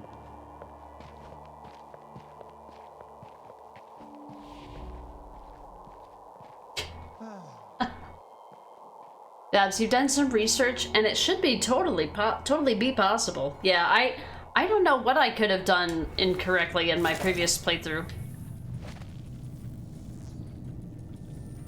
You wouldn't believe how long it took me to figure out how leaving this room. First playthrough, like 25 minutes. Yeah, you know what's funny is that the only way out of here is through the present, using this timepiece. Thanks, Captain Obvious. I think the first time that I played this, I got out with relative ease, and then the second playthrough, I was like, how did I do that? I don't remember how I did that, and then I started looking around at everything. Calendar from 1849. Ooh. Yeah, no dark vision to worry about here. Additional Serkonan songs, we're not gonna read that. I will be looking around for items, but I won't be... I like to think that I wouldn't be obsessing over every little item, but you know me, I absolutely will. Without my dark vision. I can't see without my dark vision. You know, like I can't see without my glasses, except I can't see without my dark vision. Alright, so the other version of this room doesn't exist here. It's cloudy, I think. No, cloudy would be the other one. So this is what it looks like. But if you want to go this way, you get on the other side of this grate. So if you go through this door... I thought if you go through this door... Oh, is it? Hold on. Left tab. I think you can appear on the other side of this door at a certain very particular place.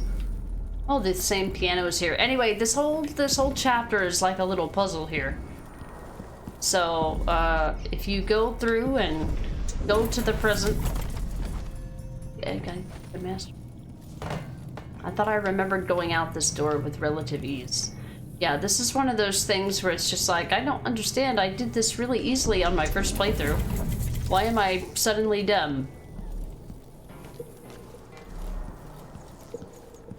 Okay, I gotta get on the... Oh, I get on the other side of the door on this side. And then I transition time. And then I'm magically on the other side of the door. There we go. And now we transition back to... There. Okay, now we're on the other side. So yeah, it's like a big mindfuck. This entire chapter is a big mindfuck, but I loved it. I think when AC said he played this, he said this chapter was maddening, but after his first playthrough, he liked it. So as of right now, in the status, or in the state that this manor is in, there's no danger except for like wolves and nest keepers, but there's gonna be a very key thing that you do in this chapter that's gonna make the present day make it look very different. Luckily, we don't have to worry about being detected, but we do have to worry about getting dialogue. And I will tell you, the only time that I knew that the alternate version of this mansion existed, the only time that I knew it existed was in a single playthrough. I can tell you right now, I don't know where the important dialogue is after a certain point. I can tell you that. After we knock out Stilton, I can tell you right now, I have no idea where the dialogue is. It would be me discovering it for the first time with you, if we did. So like in here, for example, If you go here and you look at the timepiece, this will actually teleport you behind a closet. No. The center of the manor is off limits tonight. Everything around the study. What's so special about the center of the manor? Nothing, usually. But the Duke and his party are here tonight, and they don't want to be disturbed. So that entire part of the house is under lockdown by the Grand Guard. I'm not sure how to take your tone. I assure you, I rub shoulders with some of Karnaka's best people. Trust me, you don't want to get tangled up with the Duke and his inner circle. I'm not sure how Mr. Stilton tolerates them, to be honest.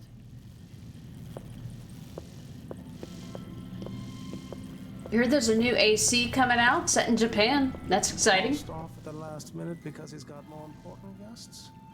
That's not like Stilton. Yeah, I think AC Red. The likes of Jindosh and Ashworth, and dare I say it, the Duke himself. I might have gotten shuffled aside, but I'll have a story to tell. Ooh. You'd never know such an elegant manor could be buried at the heart of an industrial district.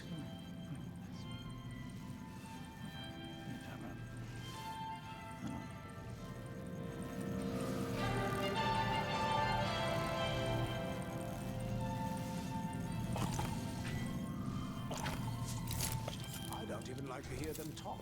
They're called lower class for a reason. Low.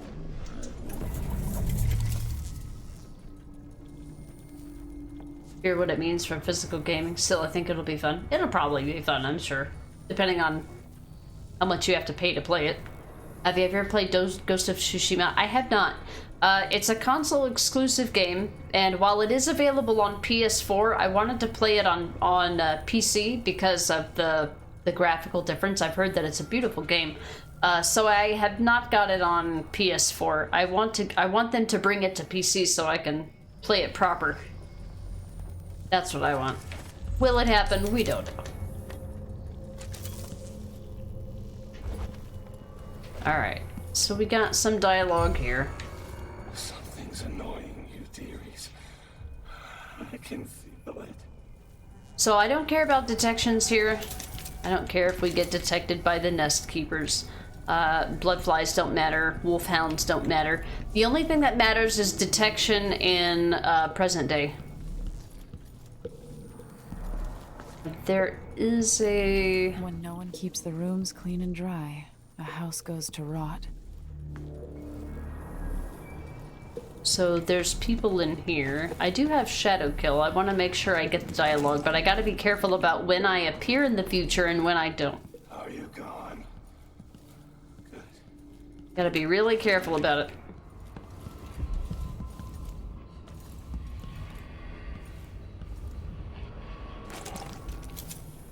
Alright, so this is a door in a hallway upstairs. Who's here? We've got a guard that's here. We've got the aristocrat. This is the blinds that we were hiding behind earlier. This is the door that we need to get on the other side of. There's a nest keeper in present day.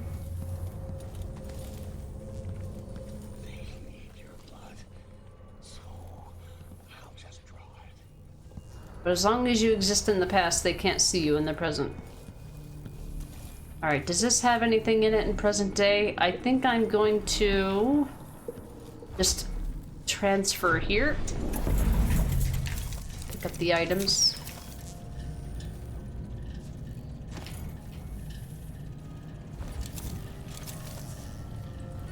Stilton wasn't born to all this.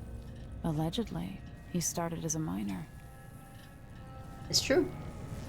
Why does it say I'm getting 60 FPS when in my screen is choppy?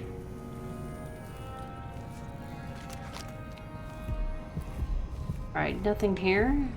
Oh, we've got a coin. And holiday for miners granted. This is the past. A holiday for mine workers has been granted by mine owner Aramis Stilton to be held annually on the anniversary of the late great Duke Theodenis Abel's death. Complimentary beverages and other consumables will be available until midnight at the Batista Community Saloon. Entertainers have been retained for the delight of all assembled. Feats of skill will be held, challenging those who dare to games of stone tossing and rat catching. The mines will be closed on the holiday, with all associated operations halted so that all may partake in the festivities. Mr. Stilton hopes the holiday will be known henceforth as Theodanis Day, and will be marked by remembrances of the former Duke and his many fine accomplishments for the benefit of his beloved Karnaka. Always conflict, power, greed, lust. I always go back to the past. What I wouldn't give just to hold your hand in mine one more time. Is it actually coming to PC, Evie? Did they actually confirm it? Just really not sure, but you love the idea of running around feudal era Japan. Sounds good. Oh, probably about having games on physical disc. Yep, best level Kraken the slab. Eco, definitely. This is hands down my favorite chapter in this game. I love the implications for the rest of the story, and even in this very chapter, you can have very different things happen in this chapter by making different choices. The second best is Jindosh's castle. Yeah, the Jindosh mansion we went through on chapter 4.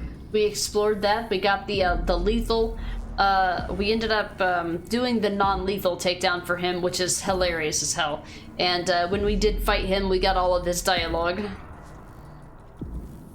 It'd be fun to see Japan during 1500, 1600.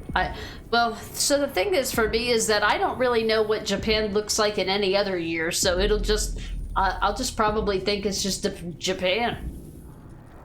And then if I ever see Japan in real life, I'd be like, wow, they've improved so much. They've done a lot with the place. Haran, you enjoy playing VR games. When PlayStation released their first VR system, you bought Ubisoft's Eagle Flight, which you thought is a great game and hoped they would make more similar VR games. I didn't know. I've never heard of this. Eagle Flight? Is it associated with Assassin's Creed at all? I mean, I don't know if the eagle has anything to do with it or not. I haven't heard of that. I didn't know they had VR games. Eco, yeah, AC Red you're looking forward to. We'll have ray traced lighting, love that. My PC can't really handle ray tracing, unfortunately. It does support it. It does support ray tracing, but the rest of the computer's not really built in such a way to support it. Like, it'll make my computer, like, practically overheat, so I gotta turn it off. One day, though. And now they have a VR AC game? Is that one of the new ones coming out? Eco, Ghost of Tsushima? Yeah, it will, on your wish list. Oh wait, it's available to get? Or is it like coming soon? Is it on Steam? Oh, it's on Epic Store. Oh, okay, I won't get it until it comes to Steam. I don't play anything on Epic, even if it's free. You got the trophy where he never knew we were there. Yeah, it makes you skip most of the level, but it is possible. We did do that, and we got the achievement on stream for that. Babs, you accidentally bought Skyrim VR. You have none of the kit, but the idea of Skyrim VR makes me happy. Yeah, I saw that there was a Resident Evil 4 VR, which I thought was really cool. Nothing I would ever do. I've never played anything in VR, but the idea is nice. Abby, the thing is, Ghost was set during like the 1100s, so you'll be able to compare Red and Ghost to see how it's changed since the time of the cons. There you go. That's the way to look at it. I probably wouldn't really be able to know or appreciate the differences, but especially if I played them too far apart from one another.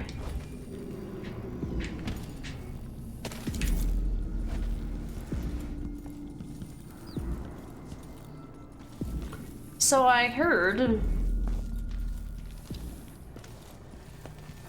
You know what? I don't know. Did I ever go through here? Yeah, I did. See, I thought this was where the fight... I thought this was where the fight with... What's her name? Megan happened. I thought this was where you... basically prevent her fight here by taking out all these guards. And I'm wondering if by taking out all these guards, if you prevent the fight that Megan had that night by taking them out. And if you left them alive, maybe they're here to fight them. Because I think she says that she ended up fighting people in this this entranceway. And I thought maybe maybe that's why. Maybe that's why people got the unhurt Megan, was because of this section being done correctly, in addition to Stilton being saved, because she would have been able to make her way through here and maybe eventually be able to get her, not hands on Stilton, but because, well, it wasn't an assassination thing, but to work with him.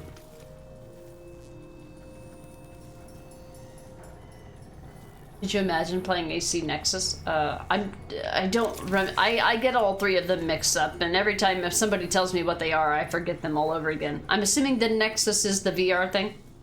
Haran, Eagle Flight is a first-person simulation game. Okay. Which takes players to assume control of an eagle. As the bird moves forward continuously, its direction is closed by the player's head movement. Right, right. Okay. So what was the point of the game? Just like just to simulate? Like there was no like story or anything to follow or anything like specific to do? A VR parkour? Oh, that would be crazy. Imagine that would be, well, I mean, you wouldn't be able to climb all over your house or anything. You just sent me a message about this. In a high chaos playthrough, incapacitating the guards is part of it.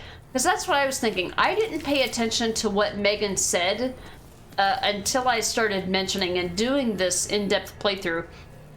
Because I was like, it mentions that she gets into a fight out here. And I bet you, in all of my previous playthroughs, I did not even think about going outside the mansion. But then looking at this, I'm like, this does look familiar.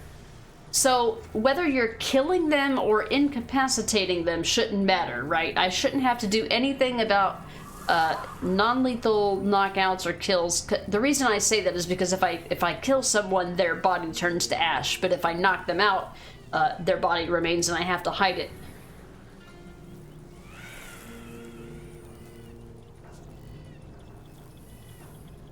Oh, the game's backstory is revealed by a narrator. Gotcha. There's districts with chapters. Build nests on landmarks. That's cool. Ah, that's actually a pretty cool... It's like a simplistic idea, but it's a cool one.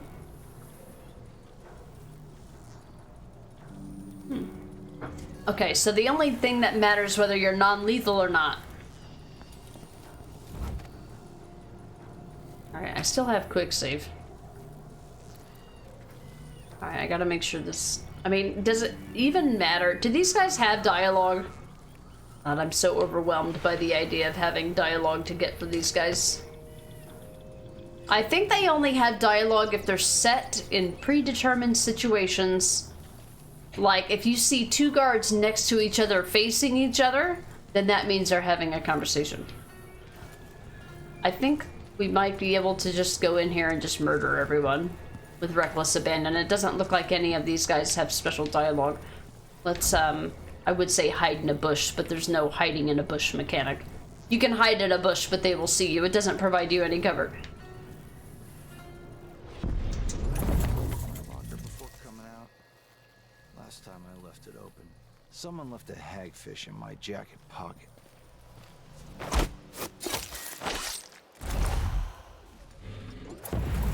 Alright, he didn't have any dialogue. Too much AC. I know, right? Like, you can't actually hide in a bush. There's no hiding or obscuring yourself in vegetation mechanic in this game. This is how this game differs in stealth. It's literally only physical barriers. Call the bloodthirst. Yeah, I was mostly asking for me because it makes everything easier if I can just walk up to enemies and just kill them instead of knock them out. Because they turn to ash, whereas with the body, I've got to worry about people finding the body and hiding the body, and it just makes everything so complicated. Alright, let me see if this guy has any special dialogue here. We're not going to be making any major story strides today, guys. Just I want you to know. So we're going to eliminate all these guards.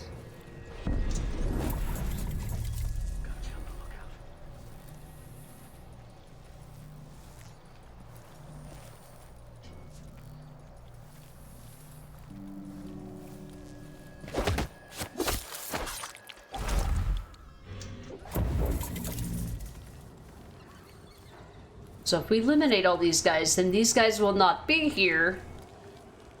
These guys will not be here for Megan to be attacked. Hagfish in his pocket. What a joker. He always was a kidder. Where are you going?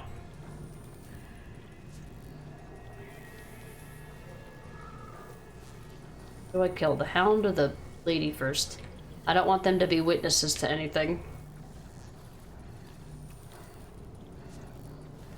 He'll eventually move, but so will he. Okay. I don't want to kill them too close to each other, and now we've got a guard. Yeah, bushes that help you in stealth. Yeah, it's not a thing in this game. I know they're innocent bystanders, but I'm trying to get story stuff. Where's a haystack when you need one? Exactly, Babs. I guess they didn't have massive piles of hay back then, back in this time frame. Good thing is that having a past that's empty makes it really easy to create quick saves. Makes it really easy to create quick saves. There's wristbands you can buy that'll help with motion sickness. Wristbands? What do they do? Does like the act of having something around your wrist feels like it like grounds you? Yeah, loads of Ghost Clean Hands playthroughs of this game have made me ruthless when it's loud. Yeah, when you can take advantage of being absolutely reckless. I'm not being reckless because I'm trying to make sure that I get everybody, but being able to be reckless in this game after having to spend so much extra time being stealthy really makes a huge difference. It's like finally getting to let loose, right?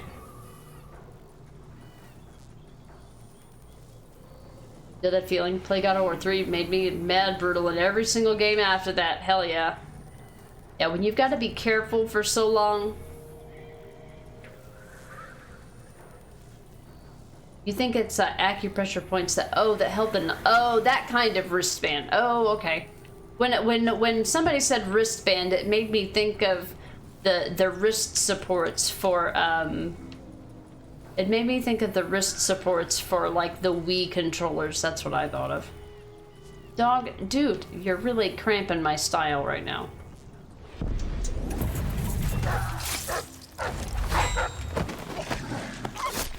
See if anybody heard that. I don't think so. I don't think there's anybody left to hear it. I don't care about getting detected, as long as nobody else sees it. Oh, that's a fountain, but it doesn't count. Poor doggo. Yeah. It is acupressure, okay. Maintain steady pressure on your P6 point, located on your inner arm just below your wrist. This stimulates the median nerve, interrupting I'm sick messages sent between the brain and the belly. Really? I didn't know there was a science thing. You had to use those when you started using the VR system, and then my body got used to the game. Okay. I've heard of people taking, what's it called? Dramadol or Dramada, I forget what it is. Dramamine, that's what it is. Something like Dramamine, which helps with motion sickness before playing a VR game for like a certain period of time.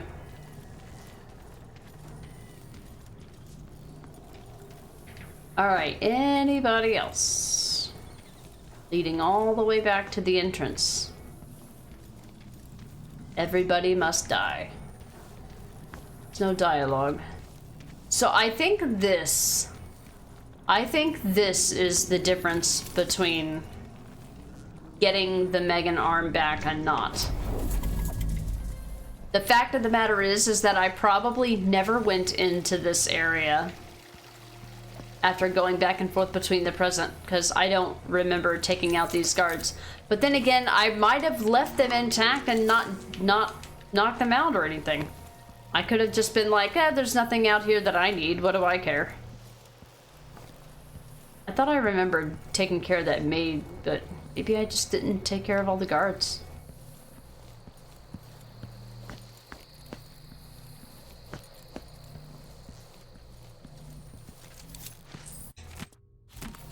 Zones. Yeah. We knew there's nothing out here in present day. I'm just looking for past time stuff. It's the dog stuff. Whalebone. Be eating the food that they feed their dogs. Oh, that's nice. They gave me a fountain that helps me restore my mana, except I can't use it here. Thanks. How nice of you, game. Alright, that's it for out here. That should pretty much guarantee that we are able to recover Megan's arm and eye. You know what's weird about the idea of this is that the player remembers that they did these things, but like if you were to go back in time and change something, how would you convince someone in present day that their arm used to be gone?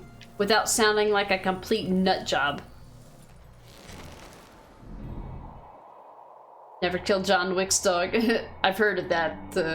I haven't seen those movies, but I do know what you're referring to. Yeah, oh, you don't like taking the meds. Gotcha. You took those meds before an airplane fight, and it made you feel worse? Really? I've never had it before, so I don't know what it would do to me. Well, honestly, before I was prescribed anxiety meds, I would just drink alcohol a lot. Drink a lot of alcohol before I go on a flight. I realize that's not an option for everyone. But I would basically go to my flight, and right before I'd go through security, I'd buy those little 99, and then, you know, you put in whatever flavor it is, 99 bananas, 99 apples. They're like little tiny plastic shots that are 99 proof, so it's like 50% alcohol, but they taste like bananas or whatever fruit. And I would just down like 2 of those before I'd go to my flight. And I'd be so happy I didn't care that, you know, we might fall out of the sky. So. But since I got my anxiety meds, I don't have to worry about that anymore. I don't have to worry about having to pee 30 times on a flight either, because of trying to drink beer. If it was a flight that was in the afternoon or around noontime where it was socially acceptable to drink and the places to drink were actually open,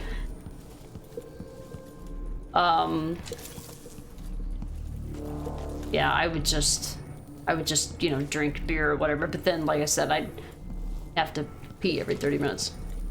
Alright. I can tell that I'm really, really distracted today.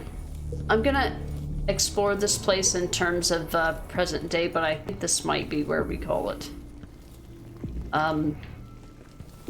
So this is another one of those areas that has a door in the past and it's blocked off in the present. So in the present day, you would go through that door and then see what's on the other side of it and then teleport back to the past.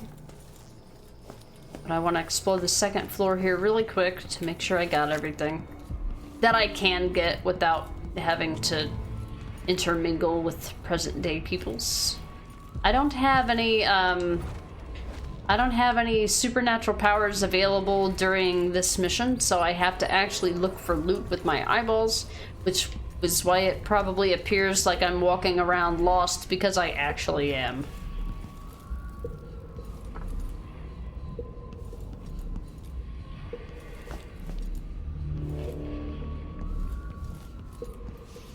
I'm checking these areas once, and then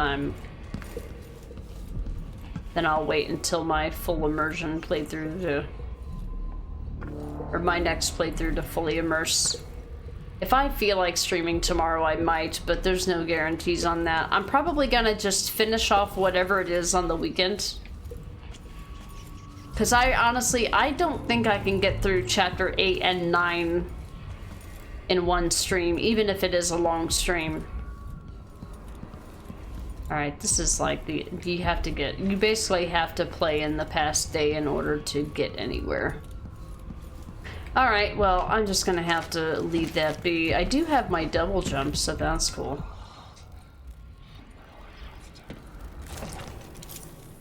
Does this chandelier exist in the past? It does. Give you a bird's eye view of what's going on. Yeah, I'm too distracted, I think, to do this today. It's late. It's later than I wanted it to be. I don't think I can continue this playthrough today. I am off of stream tomorrow, but the next scheduled stream is Thursday. I'm not gonna be able to get through mission 7 in one short stream before work. It's just not gonna happen. So I'm probably gonna end up having to do an additional weekend stream over the weekend. I do have to work this weekend, so they would be really early streams or morning streams to try to get mission 8 and 9 done. But I think I'm done for the day. I think I've lost most of my focus. Doing that Dust District mission was more taxing than I thought it would be. So we're gonna find somebody to raid.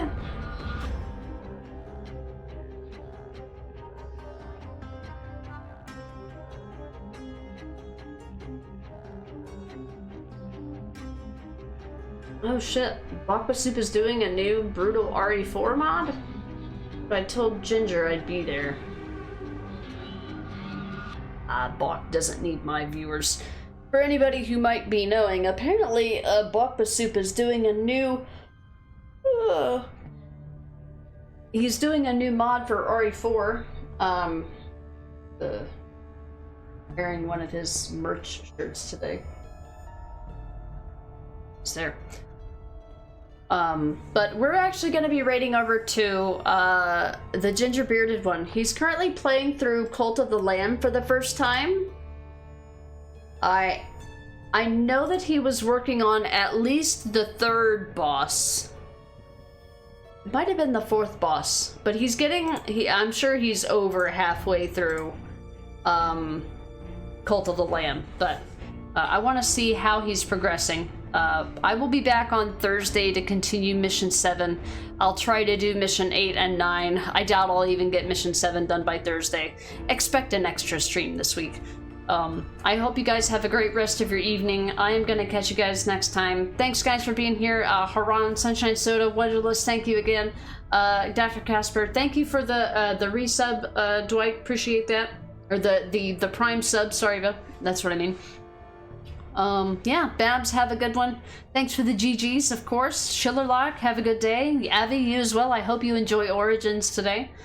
Yeah, I'll have a day off stream tomorrow, but not a day off work, unfortunately. But I'm gonna raid over to the ginger bearded one, see how he's liking Cult of the Lamb. See how close he is to maybe finishing it, we hope. If you'd like to come over with the raid, here's some general Twitch emotes. And there's some subscriber emotes, if you happen to be subscribed and you want to use the Trash Pandas. Gonna raid over there, gonna kick this off. I will see you guys on Thursday. Have a great rest of your Tuesday. And I'll try to get it done in one stream, but we'll see. Have a good one, guys.